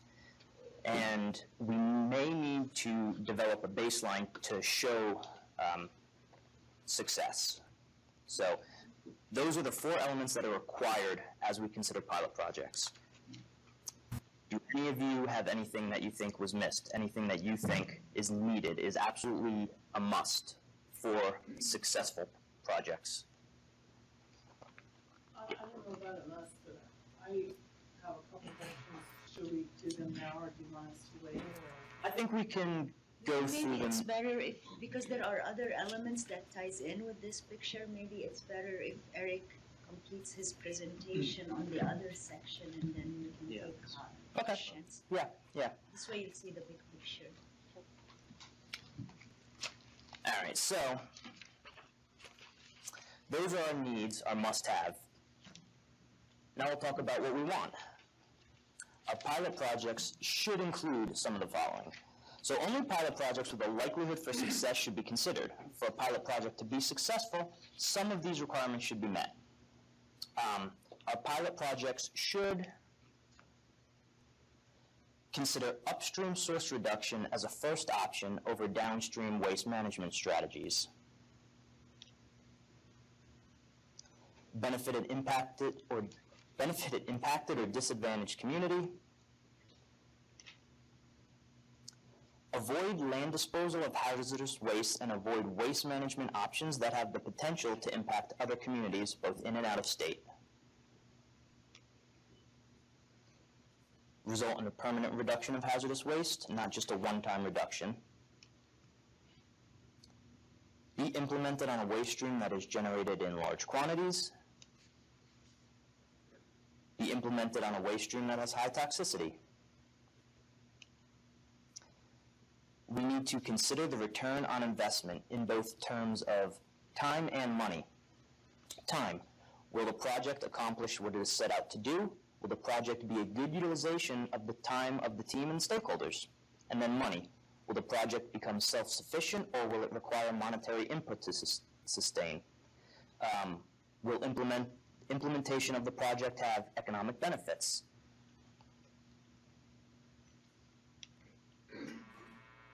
We need to consider long-term reductions in hazardous waste,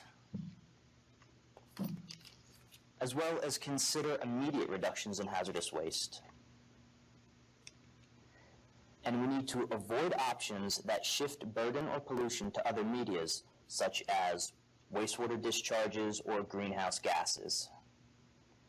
So those are other elements to consider that we would like to see in the projects we select. Should I open it up now for more, or? Yes. Yeah? Okay, so now, if there's anything you think needs to be added or discussed, I'd like to hear it. Cynthia? I just think that, like, when we talk about technical feasibility, and just some of the things you say are very contradictory. Okay. If there was an easy solution, it's like we would have already done it. And so while we're being asked to kind of open up the box and come with our best thoughts, it also feels like it's conflicting in what the words I'm reading. I don't see it written in the words what I think the spirit of what we're trying to do here. So I just want to caution us that, just what I said, if we already had the secret powder to make everything better, we would be sprinkling it everywhere. And so I don't want to feel like I'm restricted by a lot of the things that you mentioned. I know cost is always a factor to, the people who are paying the bill, but it doesn't feel like a factor for me as an impacted community person, because I'm worth it, or my community's worth it, I guess is a better way to put that. So I just feel like it was kind of constraining the way that this was laid out, and maybe it wasn't meant to be, maybe it's the way I'm reading the words, but I just want to really, I don't think that's totally clear. I don't want it, short term, I understand the pilot project, you're looking for some return. And I know we have a short timeline, and I guess I should say this now because I've been thinking it for a while. Perhaps people should have started a lot earlier, but they didn't, and so here we are now. We'll do our best to make up for the time that was lost, but I don't want to be constrained. We have to have some big out-of-the-box thinking here on some stuff, and I just feel like I feel really confined all of a sudden, the way that you laid that out. You probably didn't mean to do that to me, but that's the way I feel. No, it was not meant to be confining, but it was meant to give us a direction forward. As far as, for example, technical feasibility, we don't have the time or resources to invent something new. We have to use what's, if not readily available, something that's already existing to some capacity. And as we go through and discuss pilot project options, we could talk about that. We could, if you happen to have an idea, we can discuss what its technical feasibility is. Maybe there are ways to implement it past, just what you're saying. Well, maybe I'm doing the tongue twister on you now, huh? Yes. So I think what I heard Barbara say is that there's these short-term processes, and then there's maybe some longer-term that can go in tandem, and maybe that's the best way to leave this part of the conversation, because I'm really into technology, and I'm really into innovative technologies, because if there was stuff that was existing, I'd be using it. But how do we promote people looking at innovative ways to, bring solutions to our problems if we're not focusing on that? So I think we have two maybe goals. I think that's a good way to frame it, is if, as we identify things through this process, if they don't fit into the realm of possibly a pilot project, what parallel programs or ways could they be pursued further? Is it safe to say, so looking at the technical feasibility page where it says has shown to be effective, could this be something that's worked in Germany that just hasn't been tried in California? I mean, so you're not necessarily, so you're going to scan the broad horizons. So that's why it might be something that hasn't been used here. It's just for whatever reason, it hasn't, the technology or regulatory, whatever, hasn't been here yet. That's an issue that I know has cropped up with some treatment technologies in the past. They were applicable in places like the southeastern U.S., but the regulatory climate in California was restrictive to the point where it just was not economically feasible to run that particular technology out here. And I'm not saying that we would be looking to bend any rules, but if things are effective, that's something we have to take a look at. Yeah, so I'm not as concerned about the technical feasibility. If it's, within a year and a half, it's hard to make anything feasible without extensive research on the technical capacity. But so I imagine we'll come up with a lot of potential pilot projects, and we can create bins that we dump them in as to, technically possible or not, and economically feasible or not. The more vague aspect is this implementation within existing frameworks. And I don't know what the framework is. Is it the regulatory framework? That is to say, as Barbara said this morning, if we have to go to the legislature, then it's not about technical feasibility, it's like legislative feasibility. So we can put things there that will not be possible in California, even though it's proven to work, right?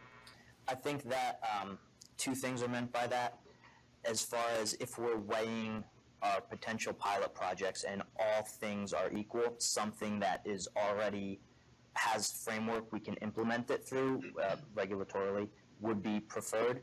And it also was speaking towards, for example, infrastructure.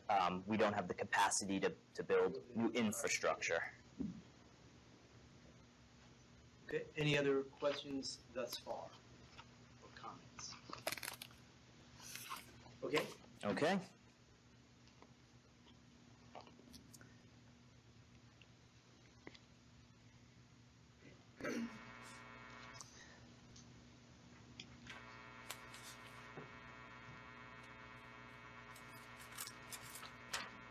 So the initiative fits into the broader EJ initiative. The Community Protection and Hazardous Waste Reduction Initiative fits into the broader Environmental Justice Initiative. Many EJ communities may be good locations to implement the Community Protection and Hazardous Waste Reduction Initiative. And these are communities that have a population that is disproportionately impacted by multiple sources of pollution, or a community surrounded by the generation or disposal of hazardous waste.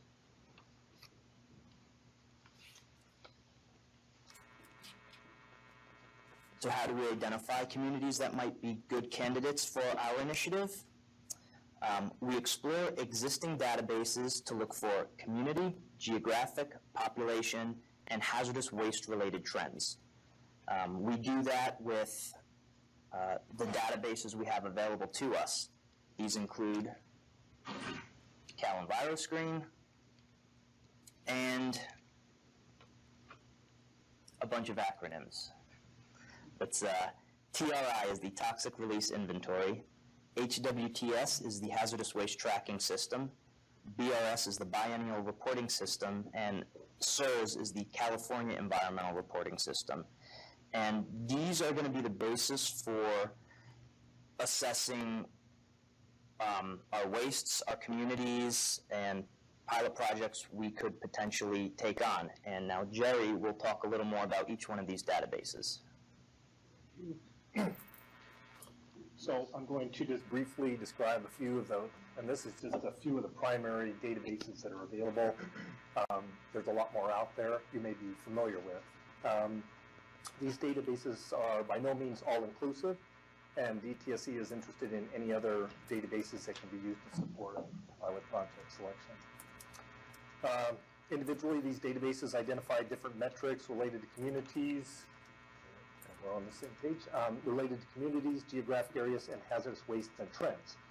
Most, if not all of these databases have some limitations, therefore these databases should be considered collectively in support of identifying potential pilot projects. And all of these databases have a geographic identification feature. So as Eric mentioned, it's CalEnviroScreen, Toxic Release Inventory, Hazardous Waste Tracking System, Biennial Reporting System, and California Environmental Regulatory System. So the first one is CalEnviroScreen. This is maintained by Cal EPA's Office of Environmental Health Hazard Assessment. Its data is made up from multiple state and federal agencies. The EnviroScreen scores identify communities disproportionately burdened by multiple sources of pollution. EnviroScreen scores are based on pollution burden and population characteristics. And the EnviroScreen score is a relative, not absolute, measure of impact. It was last updated in 2014. The next two slides identify the two factors that make up EnviroScreen scores, pollution burden and population characteristics, and their respective sets of indicators which influence these two factors. So, for pollution burden, there is, this is the first of two factors, and it consists of two sets of indicators: the exposure indicators, which is made up of ozone levels, PM2 levels, diesel particulate levels, high hazard, high volatility pesticide use, toxic releases, traffic density, and drinking water contaminants. And the other indicator is environmental effects, and that is toxic cleanup sites, groundwater threats, hazardous waste facility generators, and impaired water bodies, and solid waste sites and facilities. The next factor is population characteristics. This is the second factor in coming up with the EnviroScreen score. And the indicators here are sensitive populations, children and elderly, asthma emergency visits, low birth weight in infants. And the other indicator is socioeconomic factors, and that's education, linguistic, isolation, poverty, and unemployment. So in summary, the pollution burden score is multiplied by the population characteristic score for a final EnviroScreen score.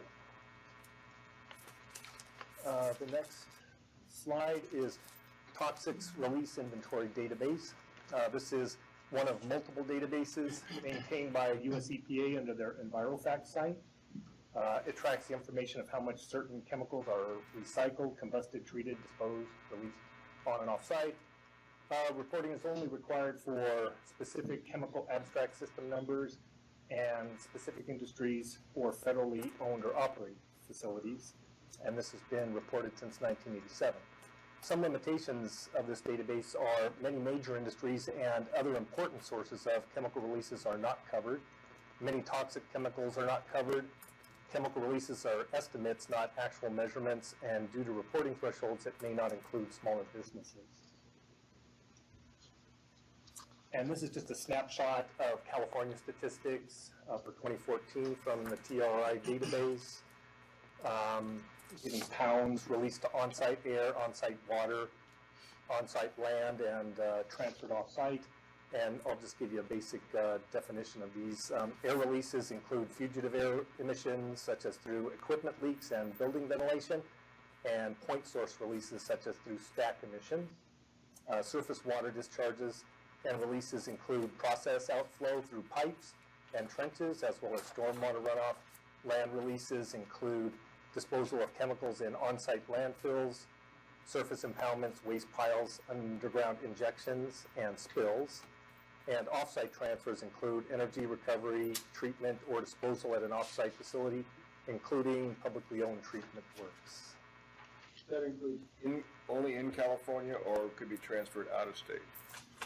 Good question. I don't know if I know that much about the database. Well, it depends how you define. Yeah, I'm not sure. Together, yeah. I'm not sure of that.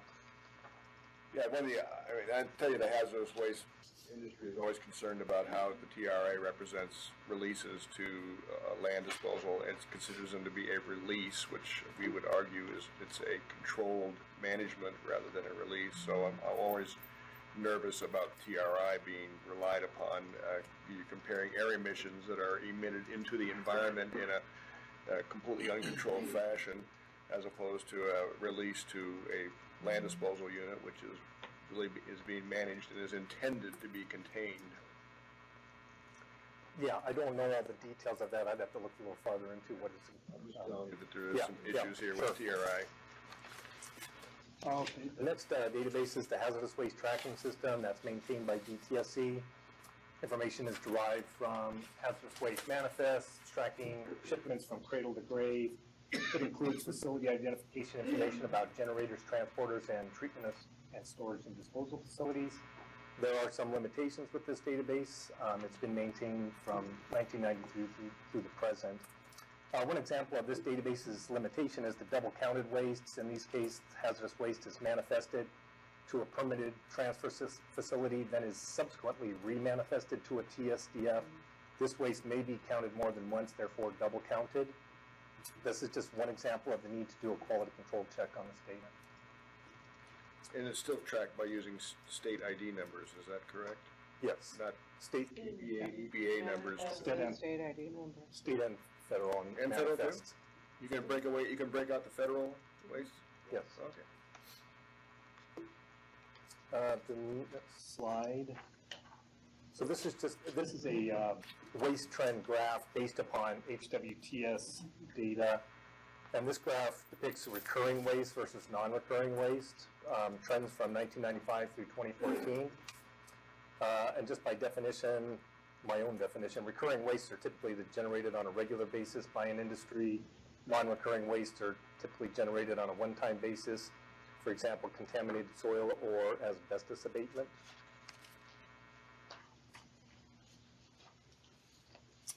And the next slide is just from HWTS again, and this is just the top 10 waste types by weight for 2014. And this slide does, the volumes listed in this table have been QC'd to account for multiple countings of manifests. Yes. Is it okay to ask a quick question? Sure. Okay, it's Virginia. I'm a Coupa inspector, and I do not, as an inspector, I cannot see the waste oil and the milk run item. So when I'm looking, I have no knowledge of the waste oil or waste coolant in general, because they're going into a milk run thing, and then some hauler picking up site, and then he has to do some kind of entry here later. But does this include the non-RCRA waste oil? Yeah. So you're capturing that even though I can't see it, right? At the point it gets Thank you. consolidated and manifest gets into the hazardous waste tracking, and then there's the transporter quarterly reports as a separate system. This includes the And you would have to, yeah, that would include. Okay, perfect, thank you. I have a question too about the last two slides. You want to back up or? Well, they don't make sense together to me. Because on the one hand, you have the graph that shows, well, I think I do get it now.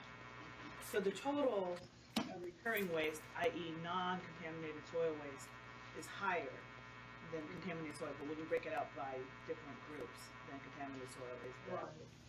So the top line in that profile graph is the total waste, which includes non-recurring and recurring, includes contaminated soil. And then if you look at what's making up most of that top line, it's here, contaminated soil is down to.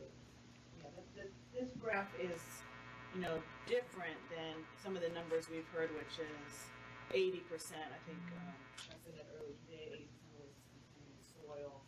It's also, we've heard 40%, I heard that, but it actually looks like it's less than half. It looks like it's almost flipped, because it says the recurring is 76. This is total generation. It has nothing to do with how the material is managed. I was referring to, when I said 80%, those going to landfills, because, for example, waste oil, mixed oil doesn't go to landfills. None of the aqueous solutions don't go to landfills. Asbestos doesn't typically go to hazardous waste landfills. It goes to solid waste landfills.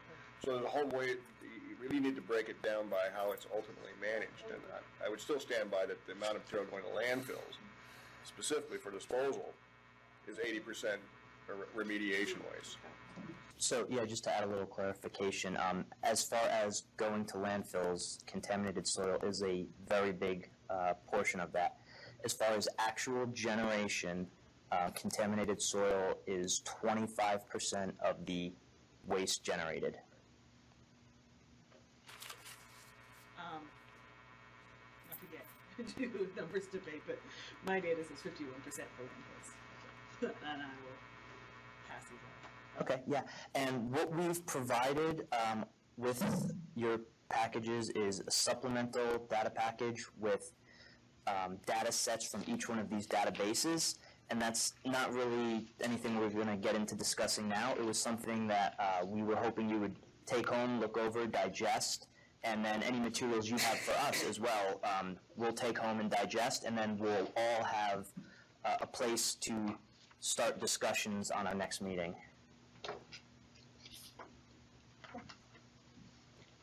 Any other questions on that HWPS? This is Dele.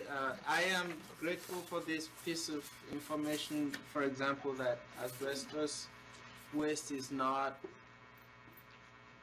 put into hazardous waste category, but solid waste. And I wanted to find out if we're supposed to capture all of those kinds of things, as opposed to focusing in the letter of the law on what is technically going into hazardous waste landfills, for example. We will cover everything, there's no limitation that only that's being sent to the landfill.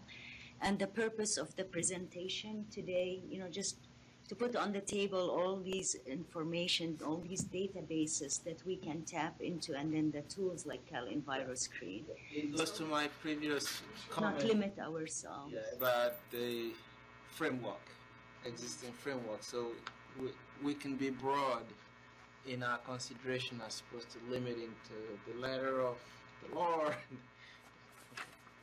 I think it's good to be broad, but I think at the same time, at the end of the day, it's really important to select projects where we can make tangible difference in the generation of waste. We can make tangible difference to those communities that are burdened by these wastes. So in our attempt to put like some criteria or what those pilot projects should include, the thinking was more along those lines. It's not to limit us, but also to keep in mind that we do need to show some success. And we, like Cynthia said, we can think about it like short-term success and then long-term success. But we also need to be careful in the selection of the pilot projects, that we do not select something that then it would be so difficult for us to tackle, and then we won't be able to show any success. And then if I could just add to that, the existing framework for the pollution prevention statute and regulations, it didn't really have what we're calling non-recurring waste in there. In other words, it didn't sort of address the contaminated soil. So this is an opportunity to go broader and to go with beyond those existing frameworks. Okay, you want to proceed? Yes. So the next slide is just, okay, this is the biannual report system. Once again, maintained by US EPA for large quantity generators, self-reporting in the state of California. The data is collected by DTSC, then transmitted to US EPA. Generators report type, quantity, and disposition of hazardous waste. The TSDFs report on waste received from off-site. Only RCRA waste is reported, not California hazardous waste. And it was the last report was received in 2013, and currently DTSC is underway collecting data for 2015. And the next slide is just from the biannual report system, top 10 California industries by total generation according to the 2013 report.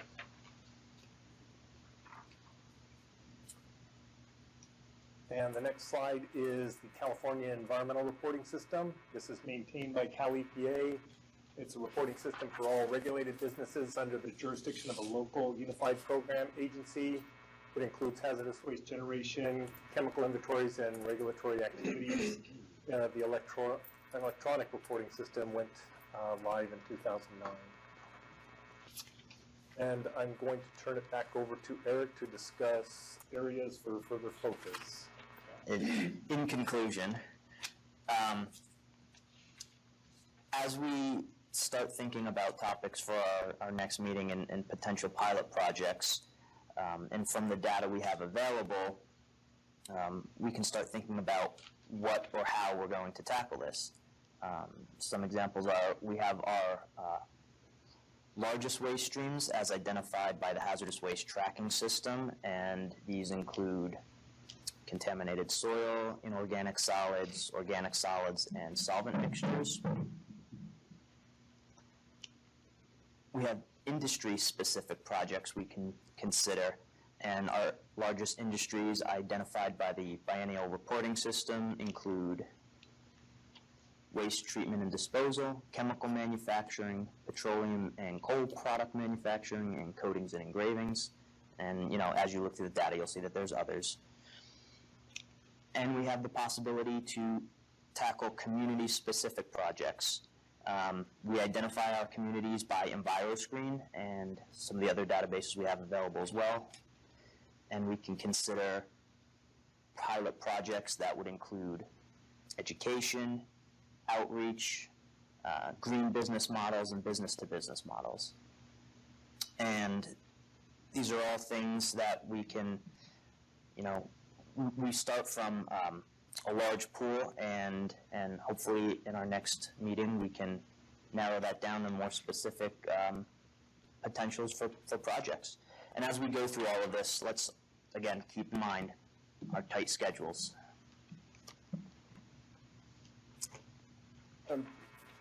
Just to clarify this, Chuck, one of the projects is going to be batteries, is that right?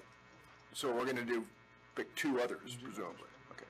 And our waste is batteries. What that project's going to look like is yet to be decided. There's a lot of things we can potentially do there.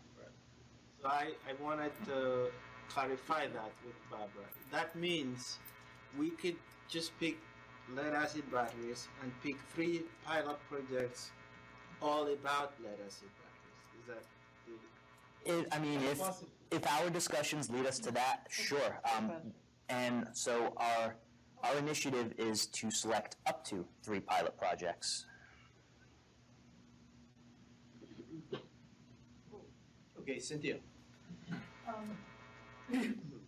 Well, I think that we need to look at contaminated soils. And so I will say that I'm really glad that Chuck and some of you are here, because I couldn't tell you the solid waste from this waste, and I'm just concerned about toxic waste, and that's how I love it. So I'm glad I don't need to know all that, because you guys do. But what I do know is that in my community, I have a lot of soil that's being stockpiled because I'm not going to send it to somebody else's community to deal with. And so I have tried to figure out what technologies that I could use to remediate the soils. And what I've come to find out is that when I looked at this issue 10 years ago, when they wanted to put an incinerator in my community, which I'm happy to say they never were able to do, the technologies that we were looking at then, a lot of them just fell out because there was no drive or finances to really push them forward. And so we were left with these straggly kind of technologies. And so one of them that I've been looking at is a SQO unit, supercritical water oxidation. And that's really great unless you have a lot of soil contamination. And trust me, I'm no technology expert. this is the little pieces I know. And so what comes to mind is that there's some kind of a treatment train that needs to be employed here to actually get the contamination out of the soil. And so I would like us to look at those kind of things here, because wow, wouldn't that be great if we could save all that soil and we'd have this really nice soil that we don't have to worry about where it goes, and yet we can get to the contamination issue. And since soil is a big piece of it, I think that would be a really important focus. I agree. Okay, let's just come around the horn. So I just have a question for you, Cynthia. Is that soil cleaned up to zero, or are there still contaminants in that stockpiled soil? The right answer my husband taught me is I don't know for sure, and that's what I'm trying to learn. So this is, to me, this is a perfect example of how huge the problems are. That, you have a community that's being cleaned up, right? I mean, that soil's supposed to be clean, per se, right? The stockpile soil? No, they're digging it up. Okay, so it is contaminated, so it hasn't been treated at all. No. That's what I was trying to understand. Okay, No. okay. But the fact that it's sitting there still to this day, and it's going nowhere, that it's. We're just adding piles. There's a pile from here and a pile from there. And I know with the groundwater remediation in our community, that I've learned that there's no zero goal for cleaning up the ground. In fact, you're not allowed to go to zero. But there's very small parts per billion for some of the contaminants and for not some of the others. But I'm not sure about the soil. What they want to do is they wanted to burn it. And this is actually a very interesting situation because this was waste from a Superfund site that went off-site and ended up on somebody's property. That's a waste generator that wants to develop this property into homes. And so they went and dug up the waste stream from the Superfund site under DTSC's voluntary cleanup program. Even though we told EPA not to be doing that, and we told DTSC not to be doing that, and what we ended up with is soil piles left uncovered with high levels of DDT and other contaminants blowing into the nearby community, which took 2 weeks of concerted effort just to get somebody to cover them. So yeah, they're all covered, but we worry now, what community are they going to? And so that's why it would be really great to know about these. Okay, Ingrid, and then Nick, and then David, did you have to weigh in on that? The contaminated soil issue is one that's been very, very difficult because there's a lot of concern because communities don't trust DTSC, that this is not coming from a genuine place of trying to protect communities, but it's coming from a place of, can we develop something, a reason why we don't have to remove contaminated waste and clean up toxics or sites to the same degree that we would have before. And so it's been very difficult to have these conversations because of the deep mistrust of DTSC and the reasons why that this initiative started. And I don't think we've overcome those yet. And I know we've heard Barbara say today that is not the intent. But I think if we go a contaminated soil route, there's going to be a lot of stuff to overcome in terms of making sure that DTSC is genuine in its desire, and then not only that, but that communities believe that. One thing we heard initially was, we need to better characterize the waste. So instead of taking up huge swaths of land, we're pinpointing exactly where the contamination is.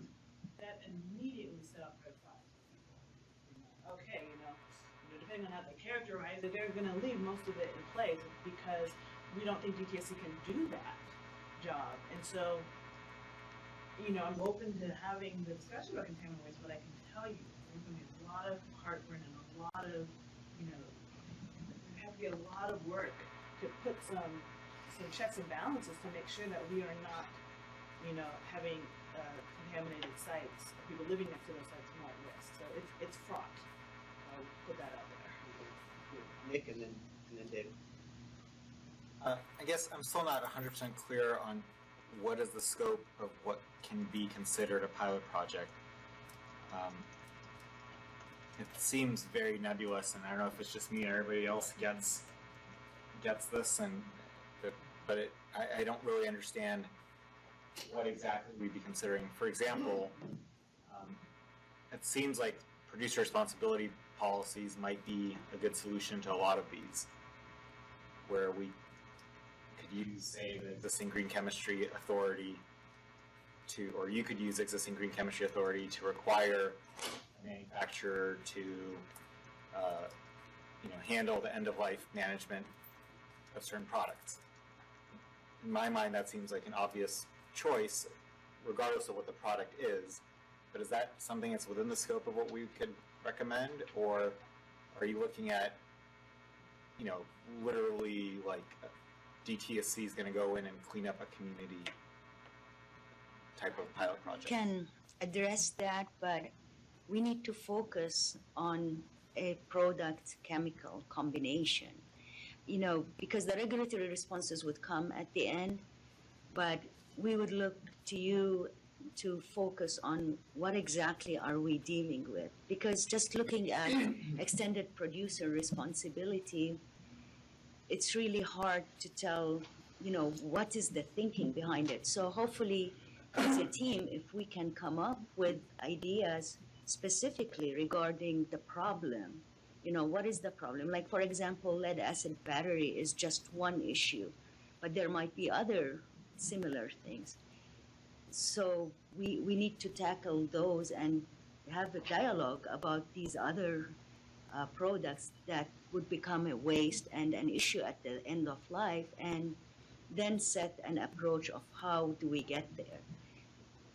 But would it be reasonable for us, let's just say in lead acid batteries, to recommend some kind of stewardship program run by the industry that makes them?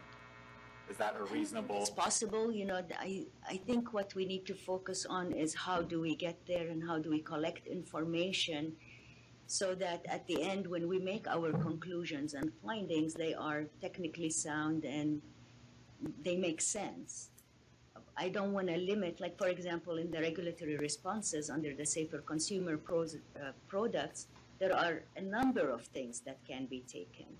And that is assessed based on an alternative assessment that happens, based on dialogue, based on understanding of what's going on. So they do not necessarily jump to the extended producer responsibility because they might end up with a complete ban on the product. They might end up with labeling of the product, extended producer responsibility, or a multitude of other options. So I think in this approach, we need to keep that in mind and not jump to a final decision. And we need to see exactly we need to start with defining the problem, understanding what data we use to support our selection of the project, and then identify, you know, the plan, how to implement, gathering the data, and how to get to the end. Yes, I mean, maybe everybody else understands this, but I'm still having a hard time figuring out what the actual pilot project would look like for, let's say, lead acid batteries. I mean, I realize we're supposed to suggest it, but what kind of things should we be suggesting? You know, we need to dig deeper into, you know, if we decide, okay, lead acid batteries, well, obviously that's one is on the table. The first thing would be to define what exactly we want to accomplish and how. Definitely, you know, when it comes to the management, to the handling, to the recycling of lead acid batteries, we know that there is a problem. So we would need to make sure that we better define this and collect information, then explore options on, you know, how do we address those problems. Because, for example, right now with lead acid batteries, Jerry covered some of the information databases we have. They're not covered, you know, they're not manifested as hazardous waste when they're sent to these facilities. So we do not have a good tracking record of how many batteries are being generated. The best we can do is sort of estimate based on what's being sold, what's being replaced. So all these things collectively we need to dig deeper on and build work plans that make sense. We do not expect that today everybody's going to have full answers to everything. But I think what we're hoping that you leave with today is that here's the information, and the largest waste stream generated is one piece of information, but there's a different databases that Jerry covered. There are different databases that have an element to the geographical location, you know, from zip codes to, you know, even TRI, you know, with all its limitations and its weird terminology or different terminologies with releases, it does have an aspect of a specific location. And we do want to make that tie to understand, you know, what are the impacts to the communities.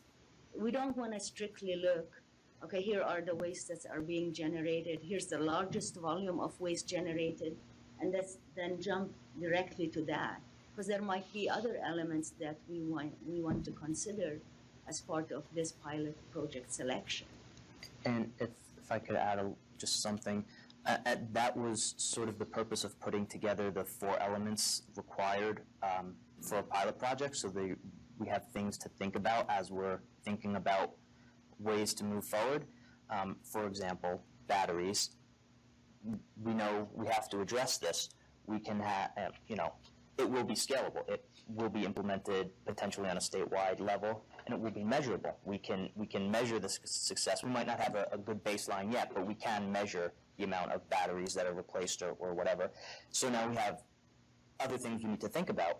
What can we do that's technically feasible, and what can we do that's implementable within our scope, within our timeframes?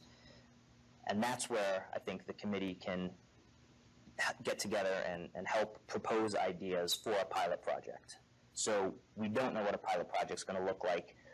All we know is this is what we have to work with. I heard, if I could, I heard Barbara say a couple of things this morning, and, add on to what Paul and Erica said. She said, looking for creativity, looking for pretty much anything that's within the regulatory bounds of what DTSC can do. And I think they're looking to you all to come up with, creative ideas and combinations of, what might make the most sense to make the largest impact. And it seems to be pretty much reinforced. Who's next in the queue? David and then Chuck?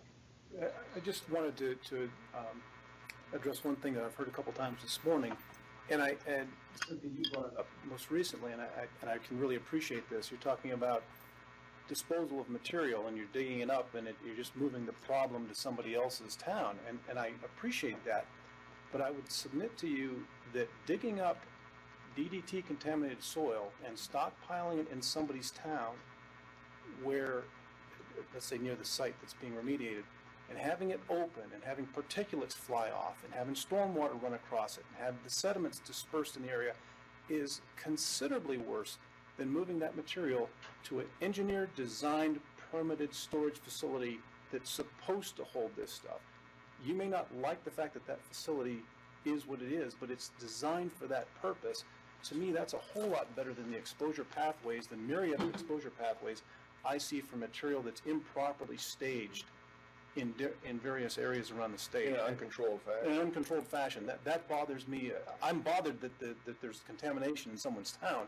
I'm more bothered by the fact that it sounds, what you're describing to me is uncontained. I at the worst, in a worst case, right, and I see this at gas station sites, unfortunately. I get around, it drives me nuts when I see it, because in most states, you can't do that in almost any state, but it's people get pretty sloppy sometimes, unfortunately, with that handling of that material.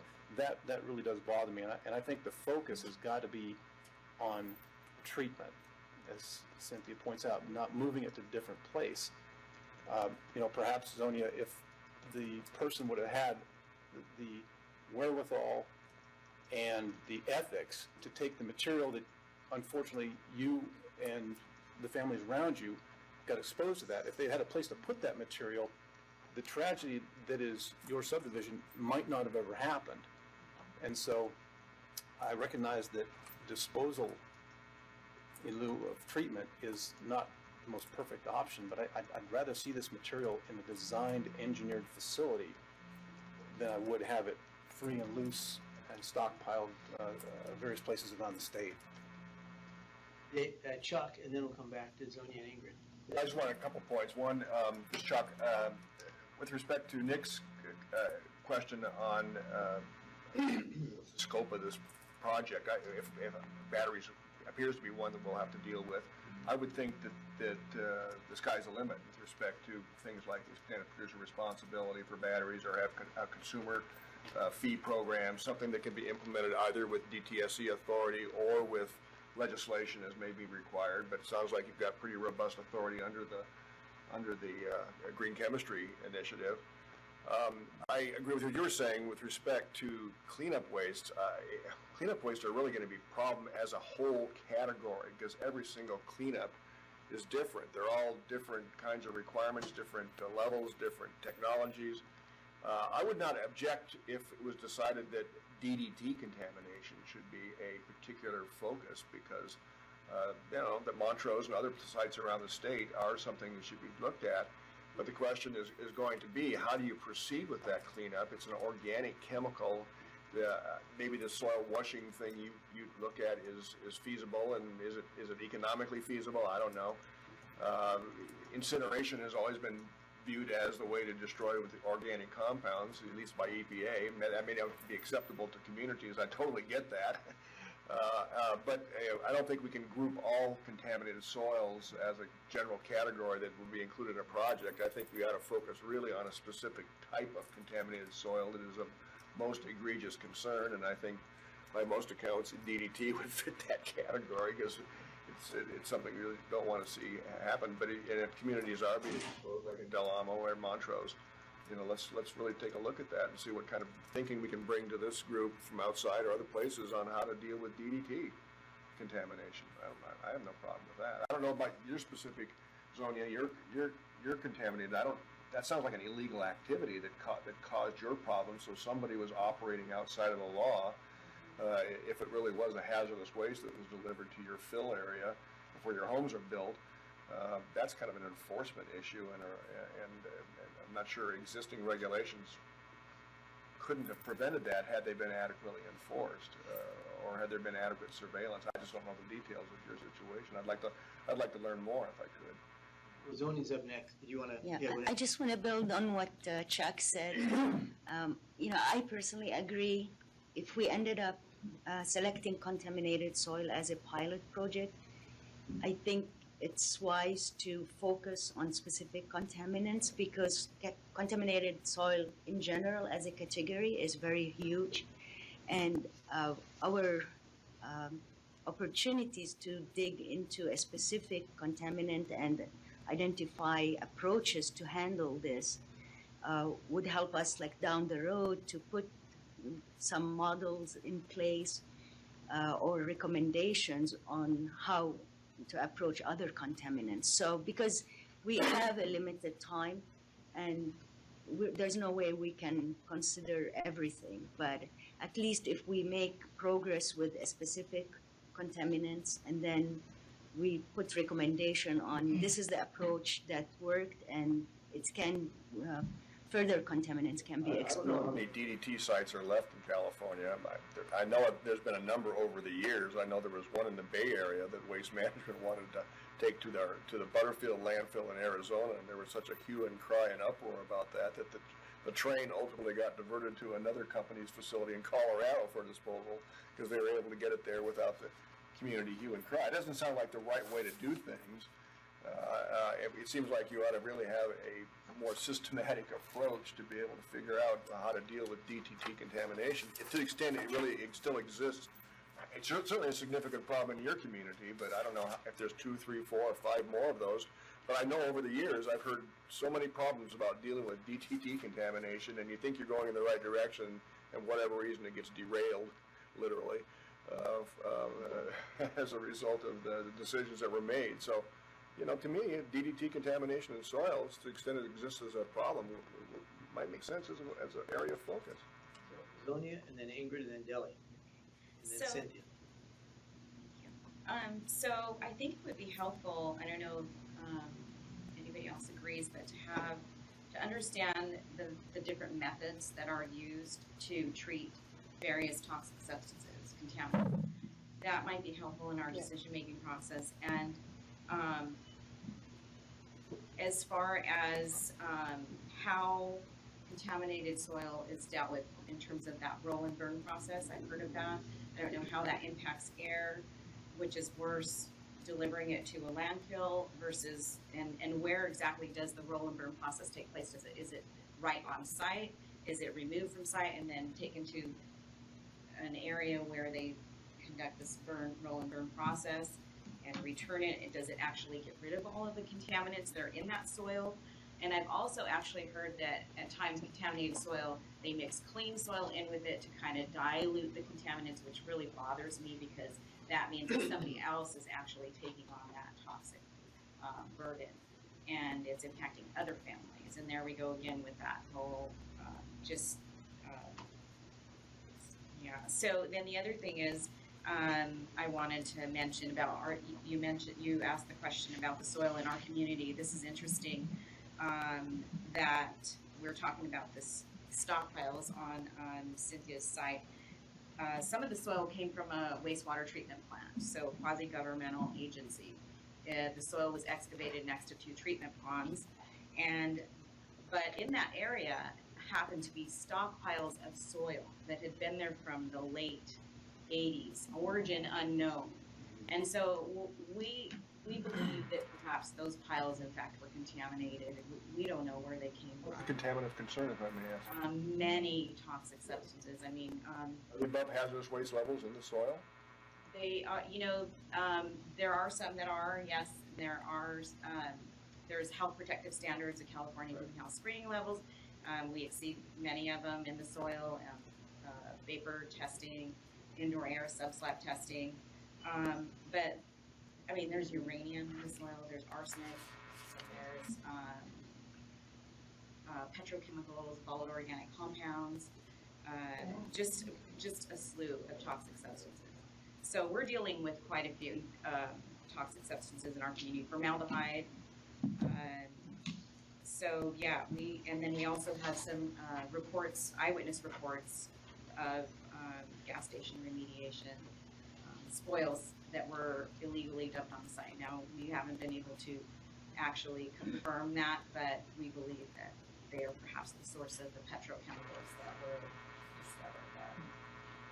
So yeah, but I do think it would be, just kind of circling back, helpful for us to know, for the various toxic substances, to know exactly what is actually taking place right now to deal with soil that's contaminated with, if it's benzenes and, the petrochemicals versus volatile organic compounds. Okay, thank you. Ingrid, you're next. Yeah, I was going to suggest that, before I think we're zoning in really quickly, and I always love kind of a zooming out to really define, I think, define the problem, define the goal first before we work backward to figure out exactly what it is, rather than the scattershot report like this, what it is. And so some things that come to my mind in terms of, defining the problem, it really is reducing both the transportation and the treatment and disposal of hazardous waste in community color. So just reducing how much waste is physically going in those trucks and getting into those communities. It's reducing the toxic risk on communities near generators. And when I use generation, I think it's different than how DTSC uses it. To me, generators are the recurring generation facilities. And then finally, making sure that cleanups are more effective and they're actually occurring.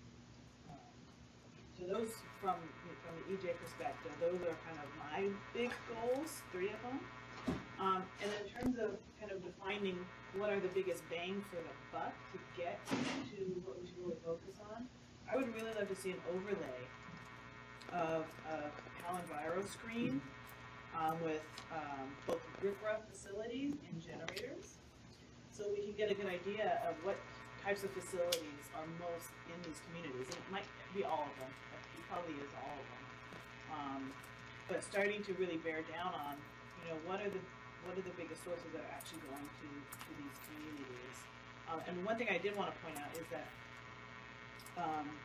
the 50%, the initial hazardous waste reduction, is really focused on landfills, and I think that's not the right focus. There's 2 landfills left in California, but there's 118 hazardous waste facilities, and they are also located in communities of color. And it seemed kind of arbitrary to say that these 2 facilities, if we're really going to focus on that, we really need to focus on, I think, all of the river facilities, not just those landfills. So those are kind of like big picture things that I wanted to throw out, and then just violating my own rule. So my scatter shot is, something that we've been thinking about a lot is these of least hazardous waste processes. That's kind of like a best practices requirement for facilities, kind of model on that. Another, bigger category is we're seeing dry cleaners. There's a ton of dry cleaning plumes across California, and these are particularly difficult because they're orphan sites, so there's often no money, no responsible party to pay for those. And, we're rapidly running out of funds for the orphan sites, so, when we get back down to the nitty gritty, I just want to put those on a bike rack. For things like that. Very good, Delhi. Thank you. So when I'm gonna return to Nick's question, because I think it's important that we all know where to put our thinking hats to come up with what is a doable pilot project. And when I suggested that, or noted, I didn't suggest it, that it's possible to pick one product and think about 3 pilot projects. We know we're going to do lead acid batteries.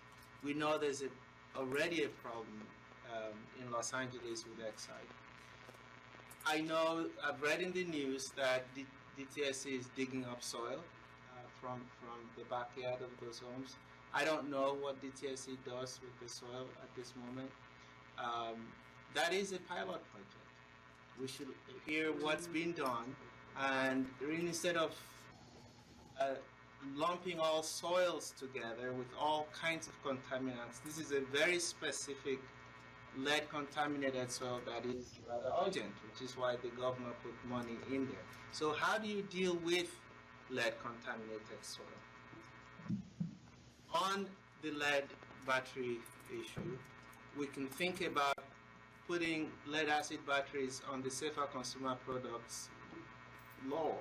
That is a pilot project, because what are the implications of that? We're phasing out lead acid batteries in cars in California.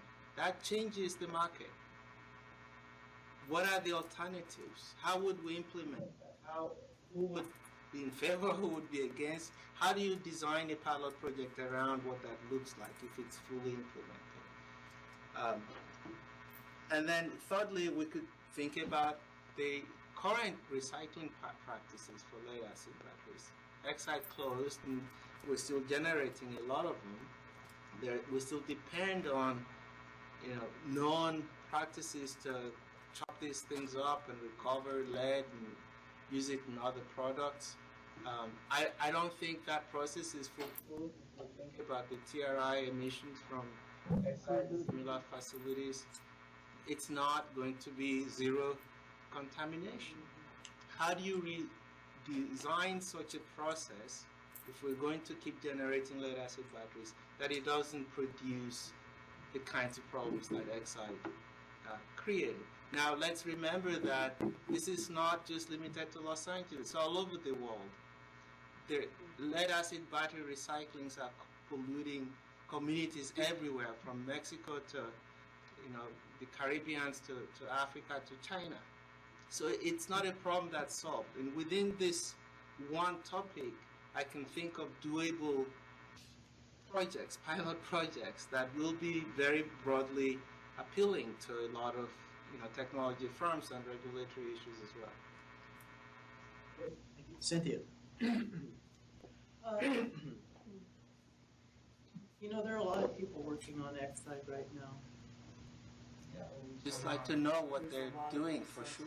I hear meetings that go on that cost $25,000 per meeting just to get the staff there. So I just want to say that.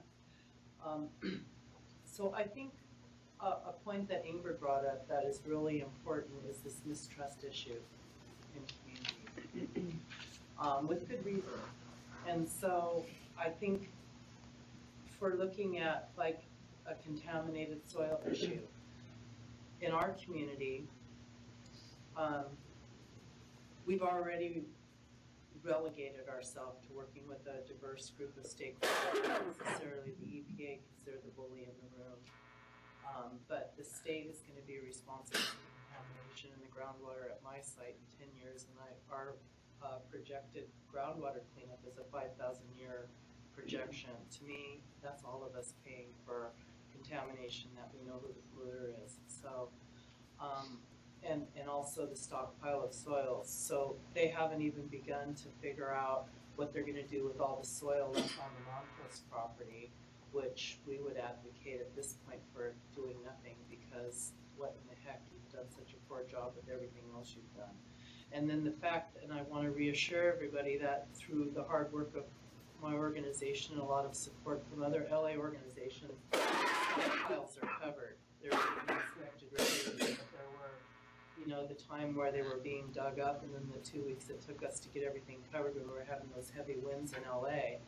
And two homes were sampled, and they did find DDT there, so it did migrate off the site.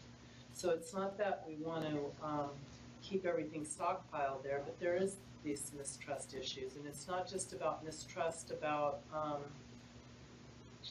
how we leave waste in place or how we remove it and remediate it, but it's really about the poor job that the agencies that have been in charge of protecting us have done.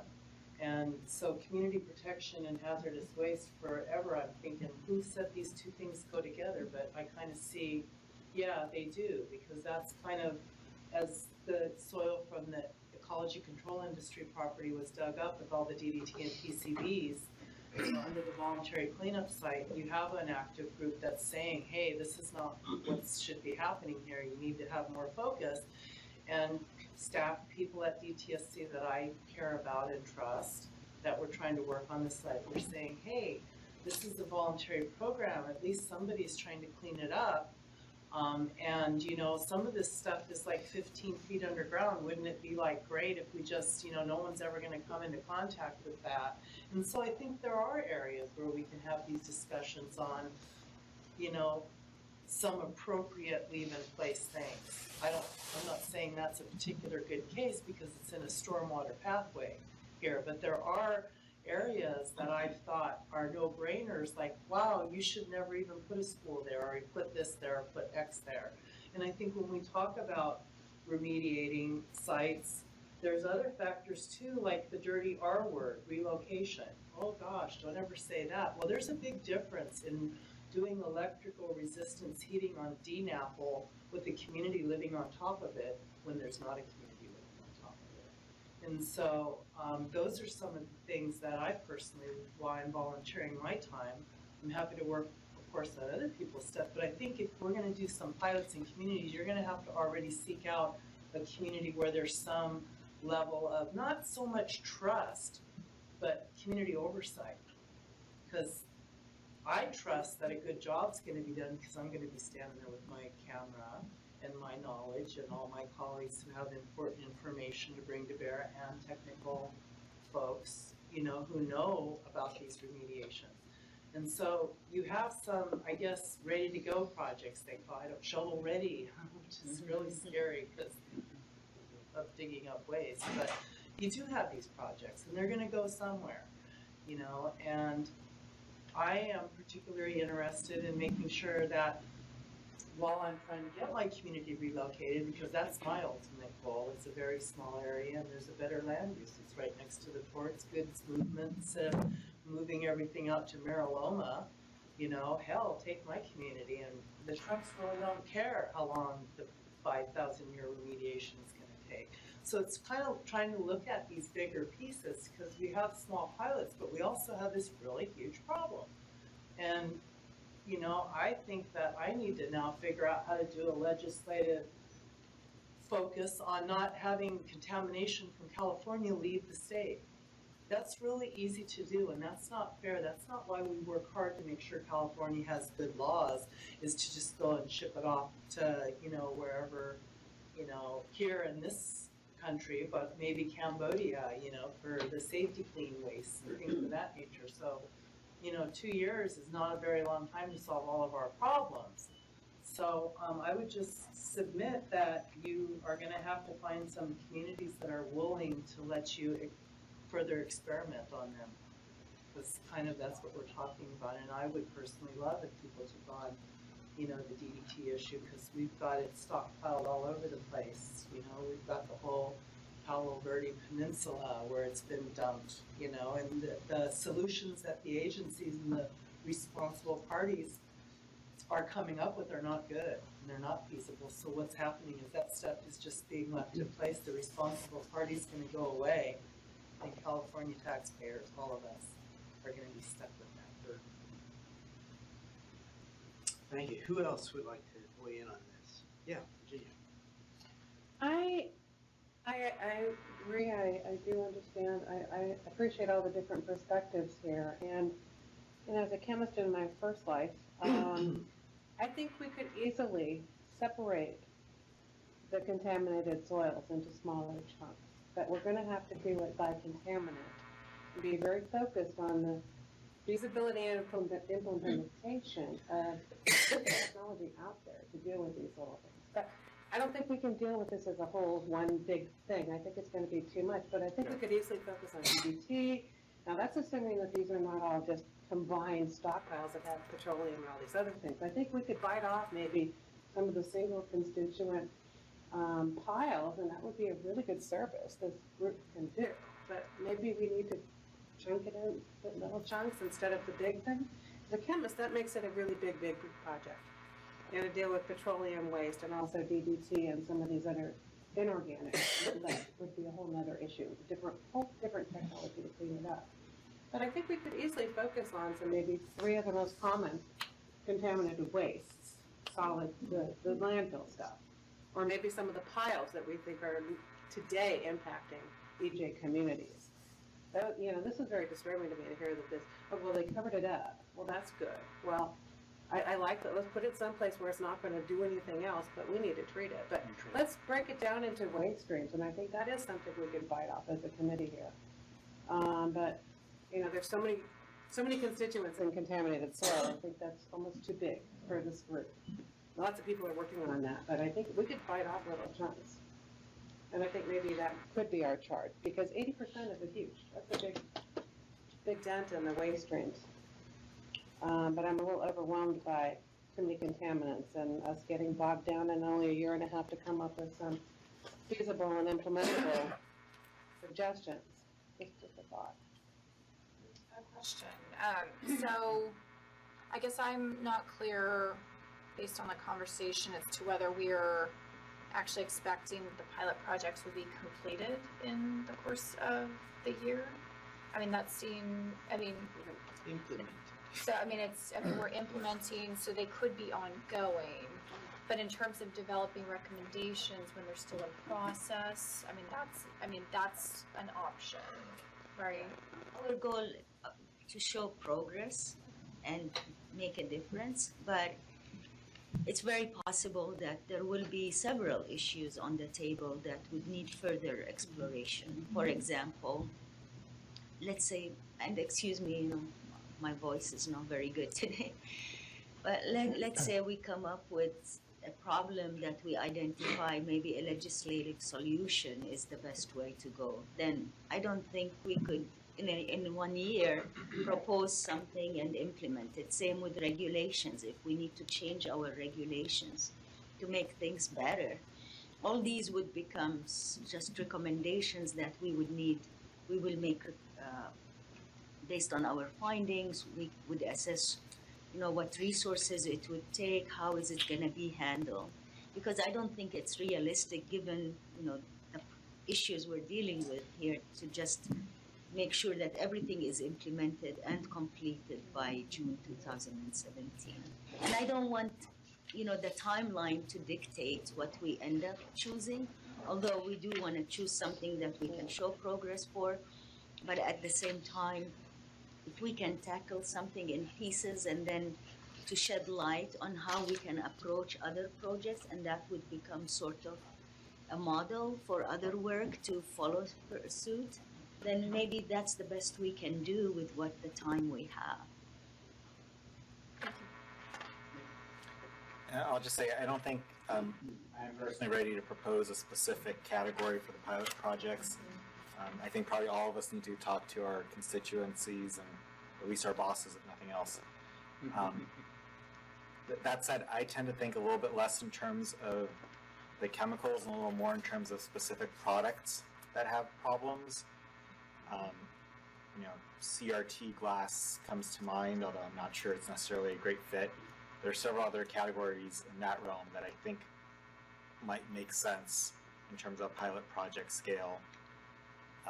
And then on the earlier question about, you know, our potential outcome being recommended legislation, I personally feel like that would not be much of an outcome.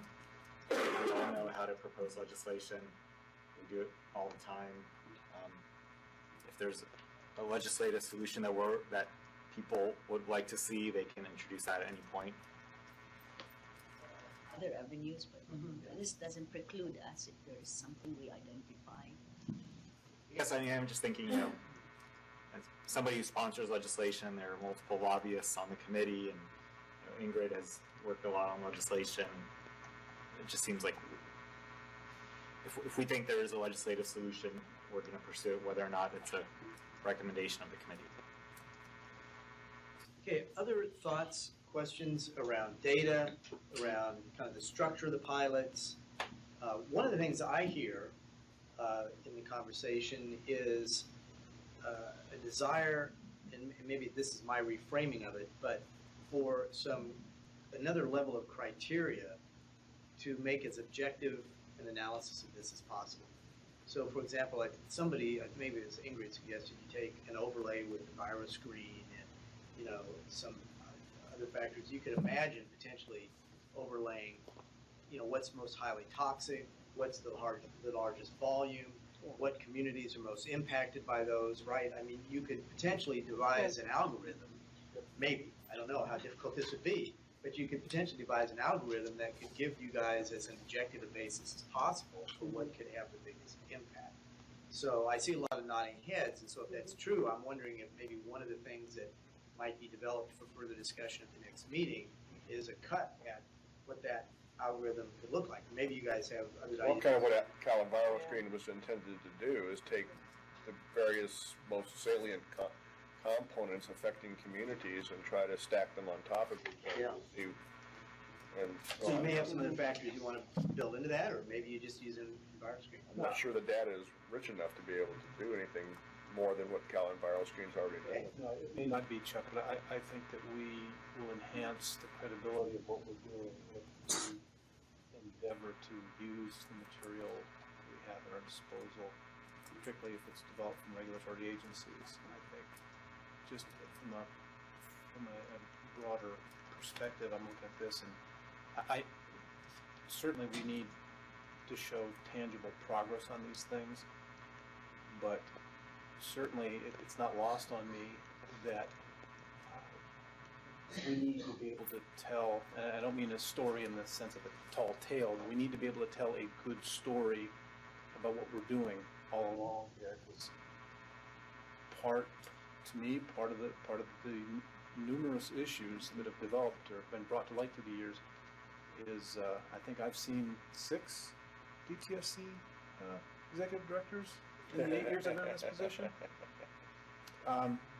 I like the team they have in place now. I'd like to see some consistency. I think consistency is one of the key issues. There's been a lack of it, and so we need to assist our teammates at DTSC by having a good, productive story to tell about this particular initiative.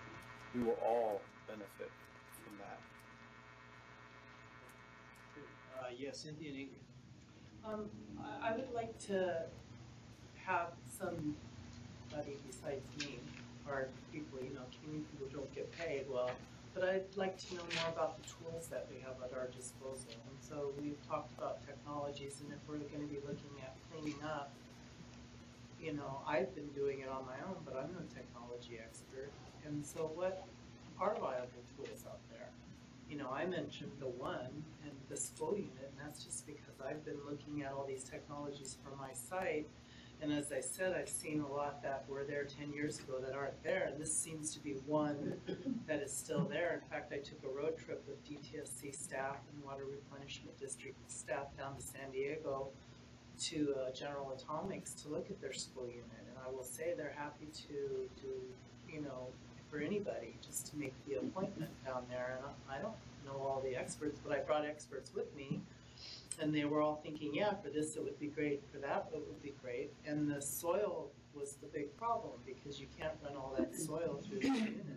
And so that's why I thought about the soil washing, but I don't know all about soil washing. I don't know if it cleans it all. But there's, I think, some of the tools that we need to know that are at our disposal, because as I said earlier, and I've heard other people say, if there was an easy solution, we wouldn't even be sitting here, because everything would be great, we'd be living in a pristine, happy environment.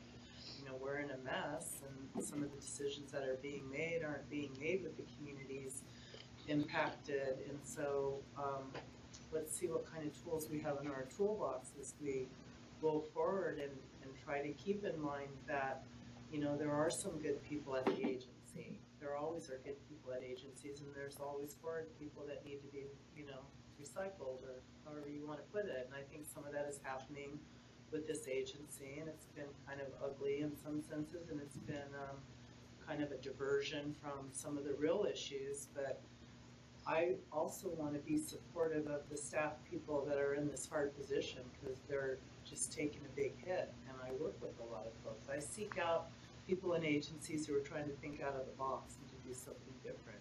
And I want to make sure that those folks are uplifted too, you know, in this process. But, you know, mistrust is a hat that I wear, and for good reason, but that doesn't mean that I don't want to get back to the solution. So I don't know how the agency do they have an Office of Innovation? Do they regularly look at these tools? I don't know. When you say tools, you mean different treatment mechanisms for these, or? For this particular one, yeah. Okay. What kind of, you know, we're talking about cleaning stuff up, and I don't think we're being told we don't have time to reinvent the wheel for these pilots. So what do we have at our disposal now, which I think will lead us into what we need to be looking at and what's missing from that toolbox. But it also sounds like to me that there are tools that may not be currently used in California that might be used here, right, if it could be figured out, right? So I don't know, is that available, or is that something that you would research when a particular pilot project is raised? So I think, you know, I've been listening to kind of the discussion and all of that, and this project is supposed to be positive, and it's supposed to be collaborative, and, you know, I'm hearing a lot of things about mistrust of DTSC and a lot of issues that I think we've discussed in other venues. And really the goal here, and these guys are a really dedicated staff to make this project work, and we really want to work with you to make it happen. And I guess I really want to hear our conversations going in a positive way, and really focusing on what our projects are going to be and what it is you guys need.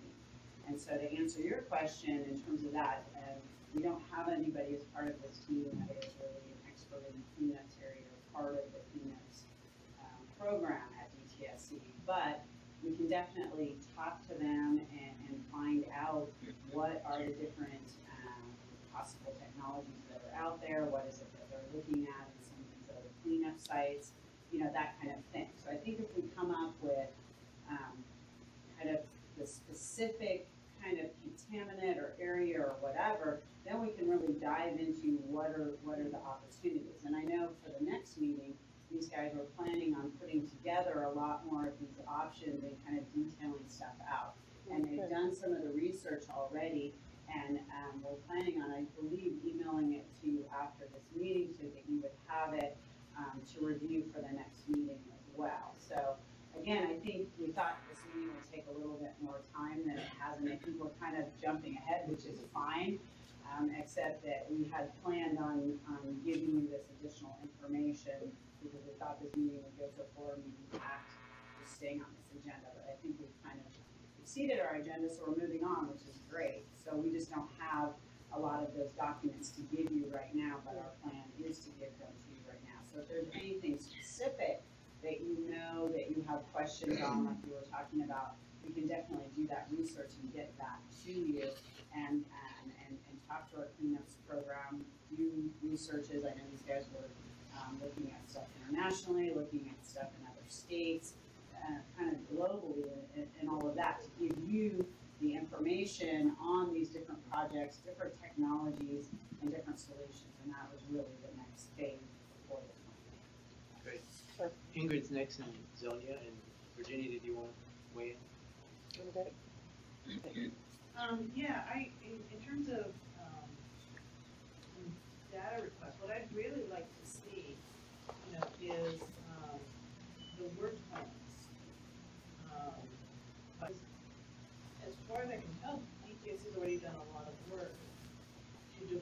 waste reduction plans by category. And so, and I've heard that they were done. So I think, conceivably, there's a lot of information already out there. So one that I'd really like to see is going through the petroleum product. That is the second highest industry generated the most hazardous waste after military. So it's a pretty big bang. And so I'd really like to see what they came up with in terms of their ideas for waste reduction. I'm sorry, are you talking about the assessment reports? Yeah. Or? The work plan required by. That's report. Oh, so the report plan? Oh. I think it is the assessment. We have 8 assessments, and these are for targeted industry specific. For example, we have assessment reports for refineries. Yeah, so no problem. We'll make sure we share that with the group before our next, like right after this meeting. The only thing I would say, and they're good information, the only thing I would say, they're not the most current, as you probably know. Okay. And then the other thing, just to follow up on what Elise said, is, I don't want things construed that we're coming in here saying that we don't trust DTSC and we're sitting back here. I think it would be naive to not understand kind of the broader framework. If we want this to be successful, that is the framework that we're working with. And communities do not trust DTSC, specifically around soil contamination and whether or not there's some ulterior motives here. And so, we're doing our job by bringing that up to say that this is something, if you want it to be successful, you're going to have to overcome, this widespread community distress. And so I didn't want anyone to take it as, prove to us that you need well.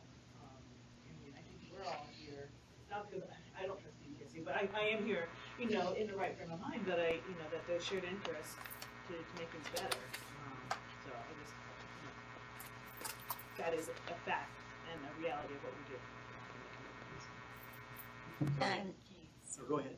and we will also be holding like at least 2 to 4 public meetings, and to the extent we can have everything on the table and discuss it and be prepared, I think that would be good, just to show that, what's our ultimate goal, and we do want to make a difference to these communities and to want to make a difference in the waste generated. Not other motives. I'll just say also we do have reports.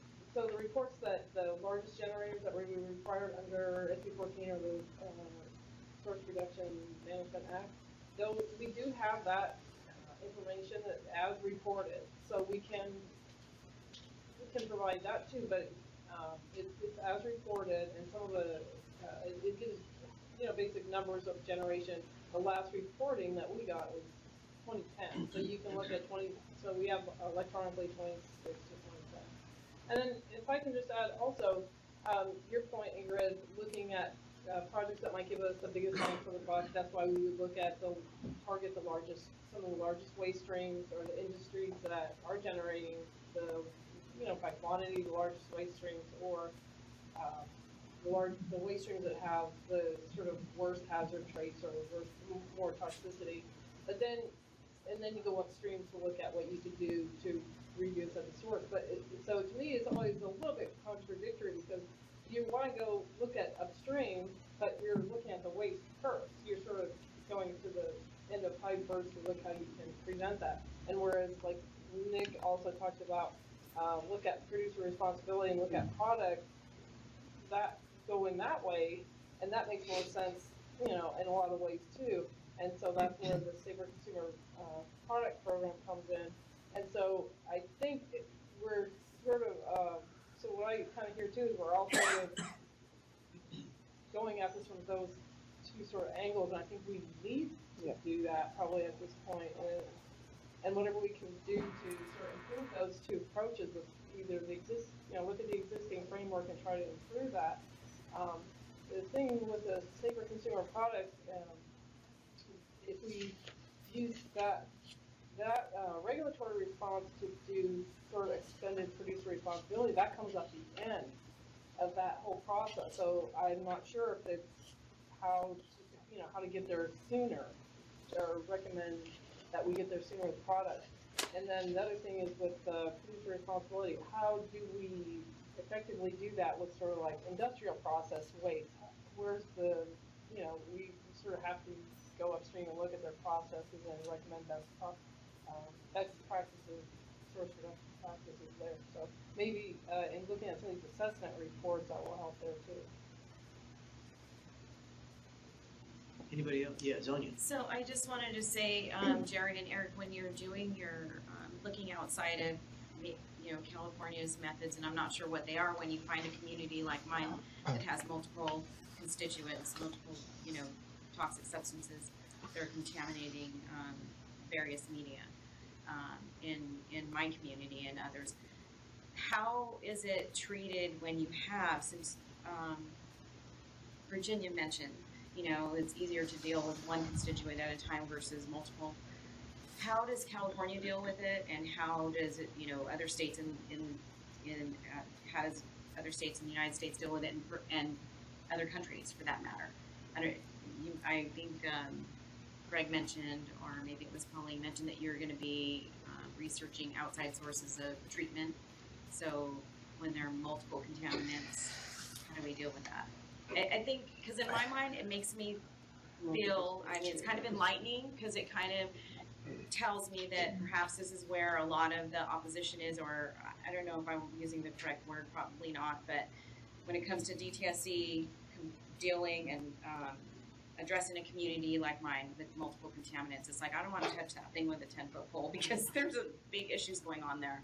And so a lot of us communities are still, we're waiting for a response. And I really kind of I think it would shed some light for us to really understand what it means to have our communities actually cleaned up. Yeah, I can take a stab at this. Yeah, I think this is a really good question, because definitely when you have multiple contaminants, it's extremely difficult to treat. And without looking at the specific contaminants, it's really hard to respond to this question, say, okay, how is it being treated? It's possible sometimes to do the treatment in series, handle, or maybe focus on the one that's mostly toxic and then deal with the other contaminants. And this would be definitely one area where we would need to consult with our special projects. This is the engineering group within our cleanup group. They are working on multiple sites. They are connected with some national work groups like ASWAMO and IRTC and other groups, even beyond nationally, to research these types of things. So that would definitely be something where we would pull other people and we start looking at the specifics, because it's really hard without knowing the specific contaminants and the combination of contaminants to look at technologies, look at what's feasible, what's not feasible. And we would also need to identify the objectives of the treatment. And you brought up like the goal of the treatment, to what extent. So it might become an issue of, we make it less hazardous versus, not hazardous, and then deal with alternative disposal. There are just so many things that need to be considered, but we definitely need to get into the specifics with the pilot projects, if that's one we select. Virginia, did you want to? I just am excited to be able to have that as a tool, that somebody's going to be able to tell us, hey, what's the best way to do it with DPT and this type of soil, and what are the ramifications, the good, the bad, the ugly? Are there any unintended consequences? Learn from what's existing elsewhere in the world. We don't want to ever, but it's good that you have the engineering group that can maybe provide that, if we could specifically focus we're gonna on those help. We're gonna contaminants. Yeah, need no, all the that's good. help. Because I'm, but I'm not an expert in that either, so that's good. we definitely don't want to reinvent the wheel. We want to make sure the first thing we do is research what's out there and use it, and then see what else is needed and what resources it's going to take. Cynthia. I don't usually talk this much. Wait for you to go, oh, sorry. Enough. Let's move on. Enough of you. I do want to say that trust does come up, but I think Ingrid did put it right, and I don't want anybody to feel like we are coming here and being like, okay, we're not gonna get anywhere because we just don't trust. That's not the purpose of us coming to the table, but in the groundwater work that I've been doing in my community, bringing stakeholders to the table, we keep talking about not looking in the rearview mirror, because that's not gonna get us anywhere going back and dwelling on how we got here. But it is important to recognize that there's a problem, and I think that's all that we're trying to do, is recognize that there are some trust issues, and we would be remiss if we didn't bring them up, because when we do go back to our communities, they're gonna be bringing them up to us. And so we are here dedicated to try and help solutions, and I think I'd like to know if you guys have checked with your staff to see the same questions you're asking us. Do they see some patterns where they've gone out to try and do cleanups and this is just one wall that they keep hitting, or if they had this one piece it might make it easier, because they are doing this every day as well. And I think they have some, pretty good insights. I get some from the staff that are working on my projects, and I'm not coming up with the ideas, I'm just putting their ideas forward. So I'd like to know if there's any common ground in that area too.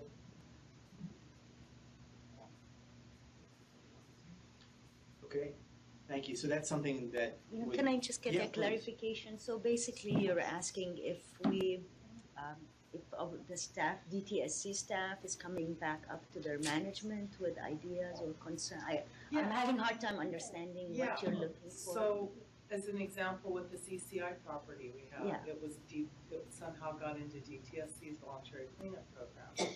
So some of the staff that I work with on other groundwater were coming to me and saying, wow, this is like really scary, or this isn't scary, and we wanted to bring your attention to the fact that this is being left in place here, but not here.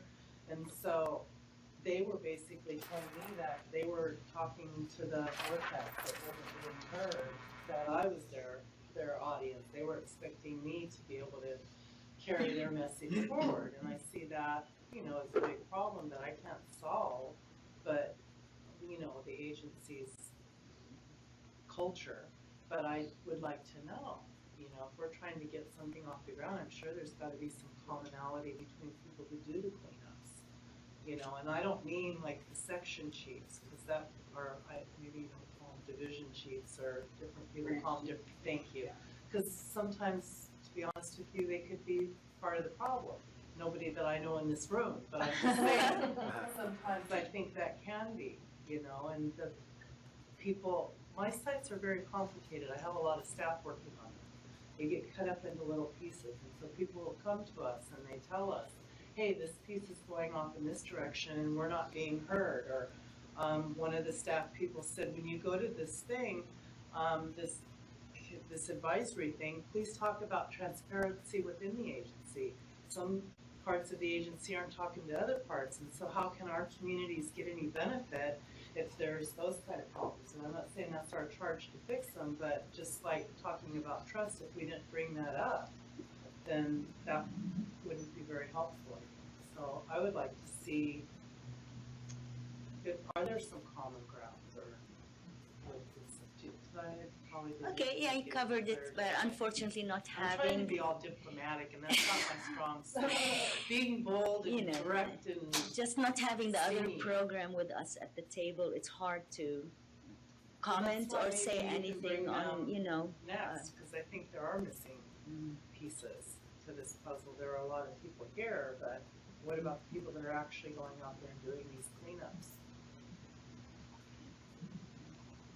Okay, thank you. So as we look at the agenda, I think, as Elise said, we've kind of made most of the major points, gotten through most of the material we want to go through today. I think this conversation is helpful to kind of think about where we're going. This is at a pace where we kind of need to be a little ahead of where we think we are. So let's look a little bit at the 28th meeting. That's a week from Monday, basically, so I think everybody recognizes very little turnaround time between. Clearly, after that, we'll talk about the third meeting date momentarily. There will be a little bigger gap, which is probably necessary. The plan is, after this meeting, to send out a template that the staff is using as they're thinking about some ideas for projects, with the idea being that you can see the template they're using, and as you're thinking about ideas that could be pilot projects, maybe trying to follow that same template with as much information as you can. I mean, it may be that, I haven't seen the template, but maybe you can fill out only half of it at this point, whatever. But, use it to fill out as much as you can at this stage of the process. And the idea being that at the next meeting, the staff will present some ideas they have and how, what a pilot might look like and some of the things they think might make sense tackling. But obviously, that's kind of an example, and it's some of their thinking. They want your thinking as well.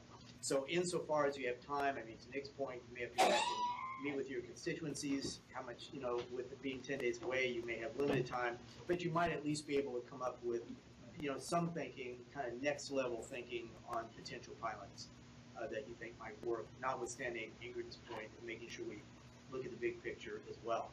So you'll be receiving this template in the mail. I think it's going to be sent out after this meeting. Email. One of the things Elise referred to, I think, that's going to be emailed to everybody. Thank you.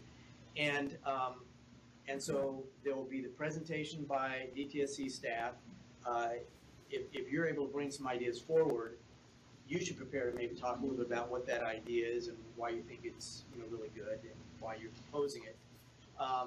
It seems like to me another thing that might be helpful would be to the end of having some objective criteria as much as possible on how to select.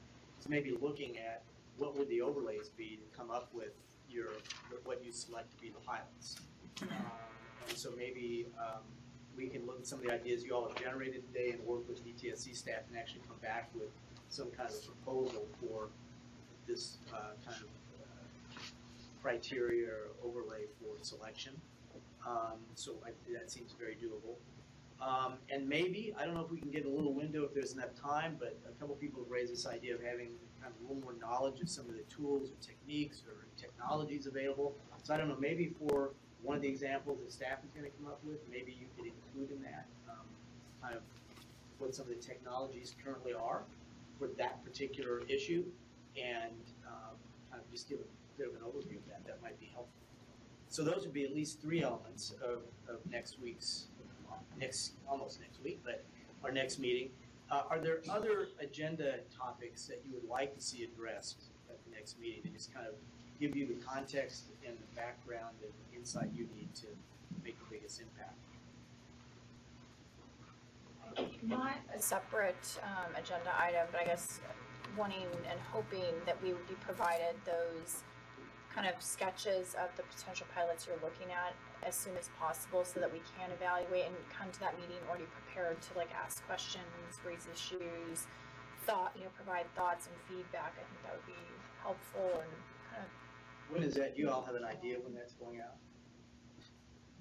Not to put you on the spot or anything. After tomorrow, we might have a better idea. Okay.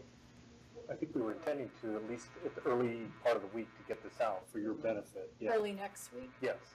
So you have close to a week. Almost a week, okay. Yeah. Good. Okay, good. Any other? Yeah. Well, one area that, this is Chuck, one area that I think would be helpful, I think there's a lot of the concern is over disposal of hazardous waste. And economics typically drive it, for better or worse. And I've always thought it would be nice if DTSC could kind of evaluate kind of the fees and taxes that are imposed on the disposal of hazardous waste, both within California for the different kinds of waste and exported to other states that have facilities that can receive it, and how does that potentially affect where hazardous waste moves for disposal, either to in-state facilities or out-of-state facilities, and coupled with the capacity that's available at the facilities to the extent you have access to that information. Is that something you think you need early, or something that comes down the pike? Or? To the extent we're interested in seeing how hazardous waste is disposed, and to the extent we think, as I do, that economics plays a large part in that, it would be helpful to kind of get a picture of at least how the fees and taxes are imposed. There may be other costs like transportation and this sort of thing, but that would be a starting point anyways. I know when the Kettleman Hills facility was basically inoperative for a number of years, most of the waste started going out of state. I think a lot of it's not coming back in again anytime soon, so I'm just curious about where that is going. And if we could also see a sense of where DTSC thinks the waste is going for disposal. It's complicated depending how finely you slice it and dice it. Asbestos, for example, typically doesn't go to hazardous waste facilities. It goes to solid waste facilities, and there's all kinds of variations. But it'd be good to mine your system, your manifest tracking system, and say, well, here's the kind of waste that are going for disposal in California to the 2 facilities that are remaining, as has been pointed out, as well as to other states and facilities, and why is that happening, and is this something that we care about, or is this a good idea, or is it a bad idea? Should California be taking care of its own at the facilities that are regulated by California, or should they be shipped out to other states, many of which don't even regulate these wastes as hazardous waste, to the extent they're non-RCRA hazardous waste. So, it seems to me that's a worthy item for consideration. I'm not saying it's the overriding one, but it's something I would think that this group would find helpful. Okay. It's definitely another piece of information that we need to look at. I think we would be a little bit limited if the waste is not regulated in other states with the manifesting and the tracking, but we'll look at what we can. It leaves the state. Yeah, we will have the export manifest. We can get that. We know the final TSDF Yeah. from the recording. If it's a TSDF, we'll track that. For that, I think, yeah. Okay, so other agenda or data needs or asks? Well, so, sorry. What we sometimes teach students, and it may be outdated, I don't know, is that Japan somehow has a way to convert hazardous waste to energy. They have top-of-the-line incinerators, and we deal with Kettleman City legacy. So I don't know that we have the environment to implement the state-of-the-art technology in waste, in hazardous waste management that could become a positive thing for energy generation. And I think demonstration projects, wherever they are in the world, would be something that we should know about. If we need to change the regulatory environment to test this newer technologies, this is the place to do it. This is the agency that needs to provide that opportunity, and it's this body that can say, here's where they're doing the best possible thing, and how can we pilot it? Probably that would be done in the context of one of the pilots selected, or the topics related to that. Yeah, for sure. Nick. And that's it. Well, it was a broader question that wasn't really focused on it tonight. Something came to mind. Are we subject to Brown Act? No. No. Cynthia. I think if we're gonna go look at technologies that are being used out of this country, we need to make sure that nothing is brought back to this table that has been disproven. Like a lot of the waste to energy, this is not something new to the Los Angeles area. And we've actually looked at a lot of those technologies, and a lot of them have bankrupted the countries in the areas where they're being used. And so there has been a lot of focus on that. So maybe just like an update on that. But I think that I wouldn't want to spend a lot of time, because I'm already spending it fighting LA's zero waste contraption things they're doing. But it just really comes down to, after you've recycled everything, what's left is things that you probably don't want to be putting into any kind of a burning situation. And so for sure we want to go seek out those things that are been proven, but we don't need to go, we have our own stuff to experiment here in this country rather than taking on other people's experiments. If that kind of Yeah, I certainly suggest we be very careful about incineration or energy technologies, because I frankly, Waste Management looked at putting an incinerator at Kettleman some years ago, and probably the biggest favor that Bradley Angel and Luke Cole ever did was to protest so loudly that never happened, because frankly, the entire market for newly generated organic waste that would be potentially suitable for incineration basically dried up, in large part because the department at that time had a incinerable waste reduction program that was quite effective, and people were able to find out that they were able to adjust the dials in the manufacturing facilities such that the incinerable waste reduction was basically cut by 80% or so in a period of a few years, and there wouldn't have been any waste going to that incinerator anyway. So I just don't see California in virtually any form looking at high temperature conversion technologies. We're starting to get into technologies and stuff. We'll save these conversations for later, but any other agenda or data items before we wrap up? So let's look at dates, if we could. The 28th is set. We want to look for a third date, and apparently there was some check-in with you guys on some possible dates. And it was the 15th of April. That's changed because of some people, including myself, that cannot date.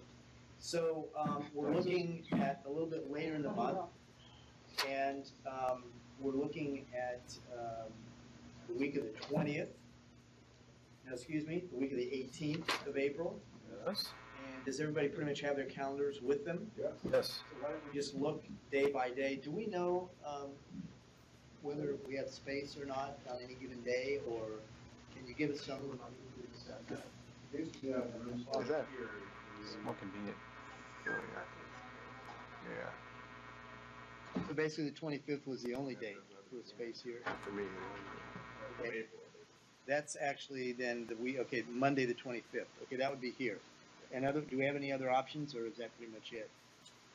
Quarters is typically booked a month in advance. Okay. So, So let's look then at the 25th of April, which is a Monday. How many people cannot do the 25th of April? Cannot. What happened to the 18th of April? I was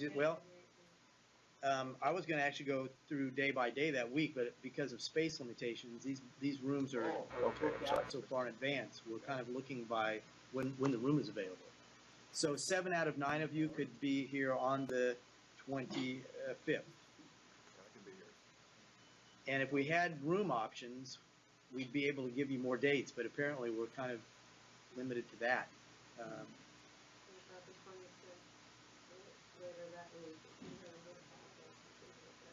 Is that a negative on the doodle poll you guys already did? Is that right? Any other day but the 25th is good. Right. But these are the only dates in April. Okay, so it looks like the 25th is the only date if we have it here, and unless we come up with another venue. is there other options?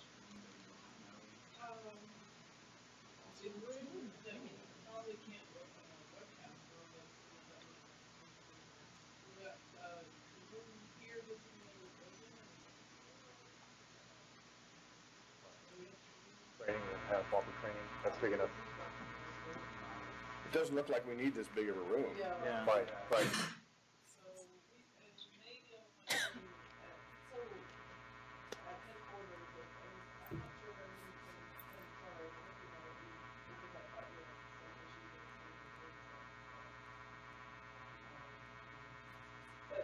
We can either revisit the room configuration since we know that we don't need that huge room, and then, But webcasting. but if we want to webcasting, we don't have to.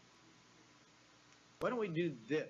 Hold on, I think Jason has something regarding your You can webcast from any room that has video conference capability.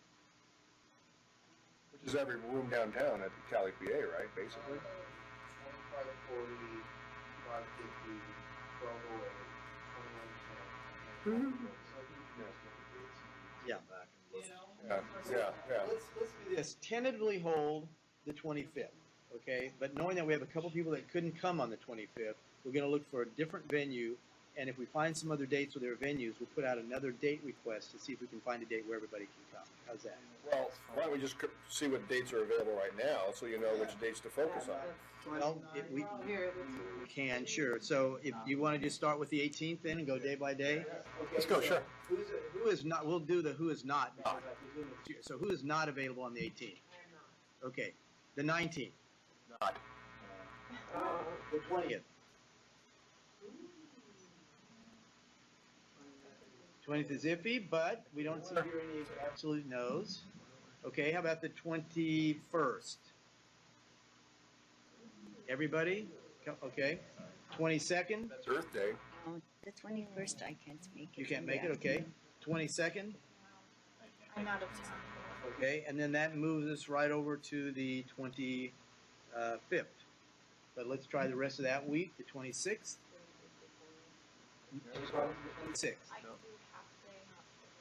Okay, so that's a That Cali PA, that would make it a lot easier. Okay, 27th? No? 28th? 29th? Does April have a leap year? No, okay. Okay, so let's look at we'll be looking at the 20th, 25th, and 26th, okay? We'll pick. People can't, but we know we can get the space, right? That'll be our fallback. We'll shoot for either the 20th or the 26th if we can find a room. I do. If we can't find a room for the 20th or the 26th, we'll come back here for the 25th. How does that sound? Can't do 26. I mean, I'll be in the Okay. So number one choice will be the 20th. And then, and we'll work from there. Thank you all very much. Okay, any other, oh yes, we want to end each meeting with kind of a plus delta. What worked well, if you would change anything. So the agenda, the materials, the way we ran the meeting, anything you particularly like that you want to see continue to happen, anything you'd like to see change in the future. Okay. Just Chuck, one thing I've liked in other Cal EPA meetings is when you want to speak on something, you flip your, do that?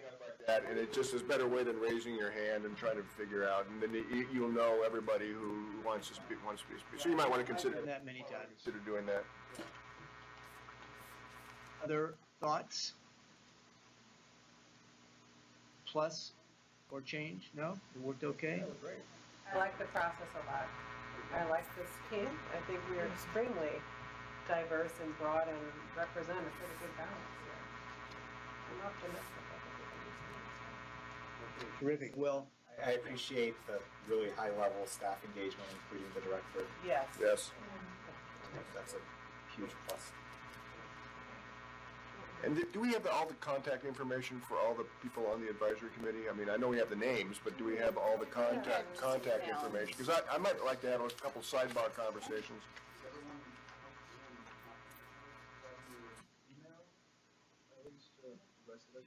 I'd say email and phone number if everybody's comfortable with it. So Lazaro, we just send around to everyone. Good, yeah. Okay. The only thing I continue to feel a little bit confused about the pilot project concept that Nick was talking about. I think I heard a few different things from different people. So I don't know, maybe if there could be, kind of regrouping with DTSC to figure out exactly what that means for them. And I'd like to have that. There will actually be a project proposed which should hopefully make that clear. Okay? Yeah, once we provide you the template, that's the idea, to put things into perspective and bring focus to this discussion. You're going to come to the next meeting with 2 or 3 proposals, right? Well, we're going to get those before the next meeting. We'll have some ideas, right, Terry?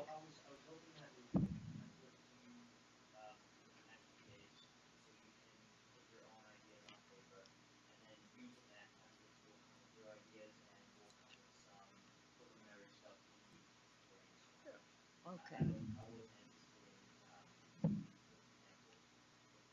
You weren't. Oh, I got a different impression from that. Just the template, not. Yeah, it seemed like what was suggested here is that you would actually be sending it out so people could review it ahead of time, but, That wasn't. that's not your, okay. That's not possible. I'd hate to spend a lot of time working on one of my templates and then find out the ones you selected are just perfect, and I just love them so much. So That's why I was surprised when you said early next week, because I didn't think we would have everything on paper, so. Just for whatever it's worth, it would really be helpful, even if it's just a rough sketch, so that we can come with kind of ideas and thoughts to share. I mean, to make it a more productive conversation, I think from my vantage point, that would be helpful. Yeah. Getting feedback from my members and other folks that I work with in the business community, I think that'd be helpful to see that ahead of time. In my email, Crafty, just ideas, Yeah. I think, we just kind of want to get an idea of what you guys are looking at. Well, they're action people, I think, are really here. sounds good. So we'll get that out with the template, any other data or information. My email can also come to you also if you have either ideas for agendas or whatever, then I can, be discussing that with DTSC, or ideas for making these meetings work better, whatever. Feel free to, call me, email me, whatever. Any other comments So before we how close? about the start time? Is 10 o'clock okay for people? That's good. That makes it easier to catch the flights out of Southern California. Okay. I had an 8 o'clock meeting the other day with Coastal Commission. That wasn't so good. No, that's not so good. So we'll try to do this kind of 10 to 4 window. If we don't need all the way till 4, I mean, we won't. If we can get it done in 10 to 3 or whatever, we'll do that, right? But we'll try to keep it in that window for ease of travel. And the other thing is, after we've just I've only had a couple meetings with DTSC myself so far, but one of the things we discussed, just to throw it out there, is there might be a future meeting, maybe near a site that there might be a pilot, right? In other words, we might do these meetings, on site somewhere along the way. Because that might be a really good way to kind of ground a pilot too, just so everybody kind of sees it and knows what's going on. So that's an option as we go forward. Sorry, one last thing, just thinking in terms of kind of the meeting after next. I have a conflict on at least one of those dates. Okay. But to the extent that we can kind of be thinking ahead, to the extent that the information can be kind of shared in some form or fashion after the end of the next meeting in terms of what the plan is for the following, then I, at least maybe if I couldn't meet one of those days that were set, then I could at least provide feedback via email. Sure. Or something of that nature, just to be proactive. Well, we'll do our best to try to have meetings where everybody can attend, but we obviously understand for any given meeting, 1 or 2 people may not be able to, but we'll do our best to get everybody here if possibly can. But yeah, we'll figure out ways to make sure. Even just like a snapshot of what would be discussed, so I can kind of feed in. Sure. And we will have meeting notes, and that will kind of describe what's going on. So, okay. Well, thank you all very much. Any final words? No, thank you so much, and have a safe trip back, those of you traveling to the Bay Area and everywhere. And I'm really looking forward to working with all of you. I think it's going to be a good initiative, and we're keeping my fingers crossed we'll come up with something really good very soon. Thank you. Take care. Let's recycle these, right?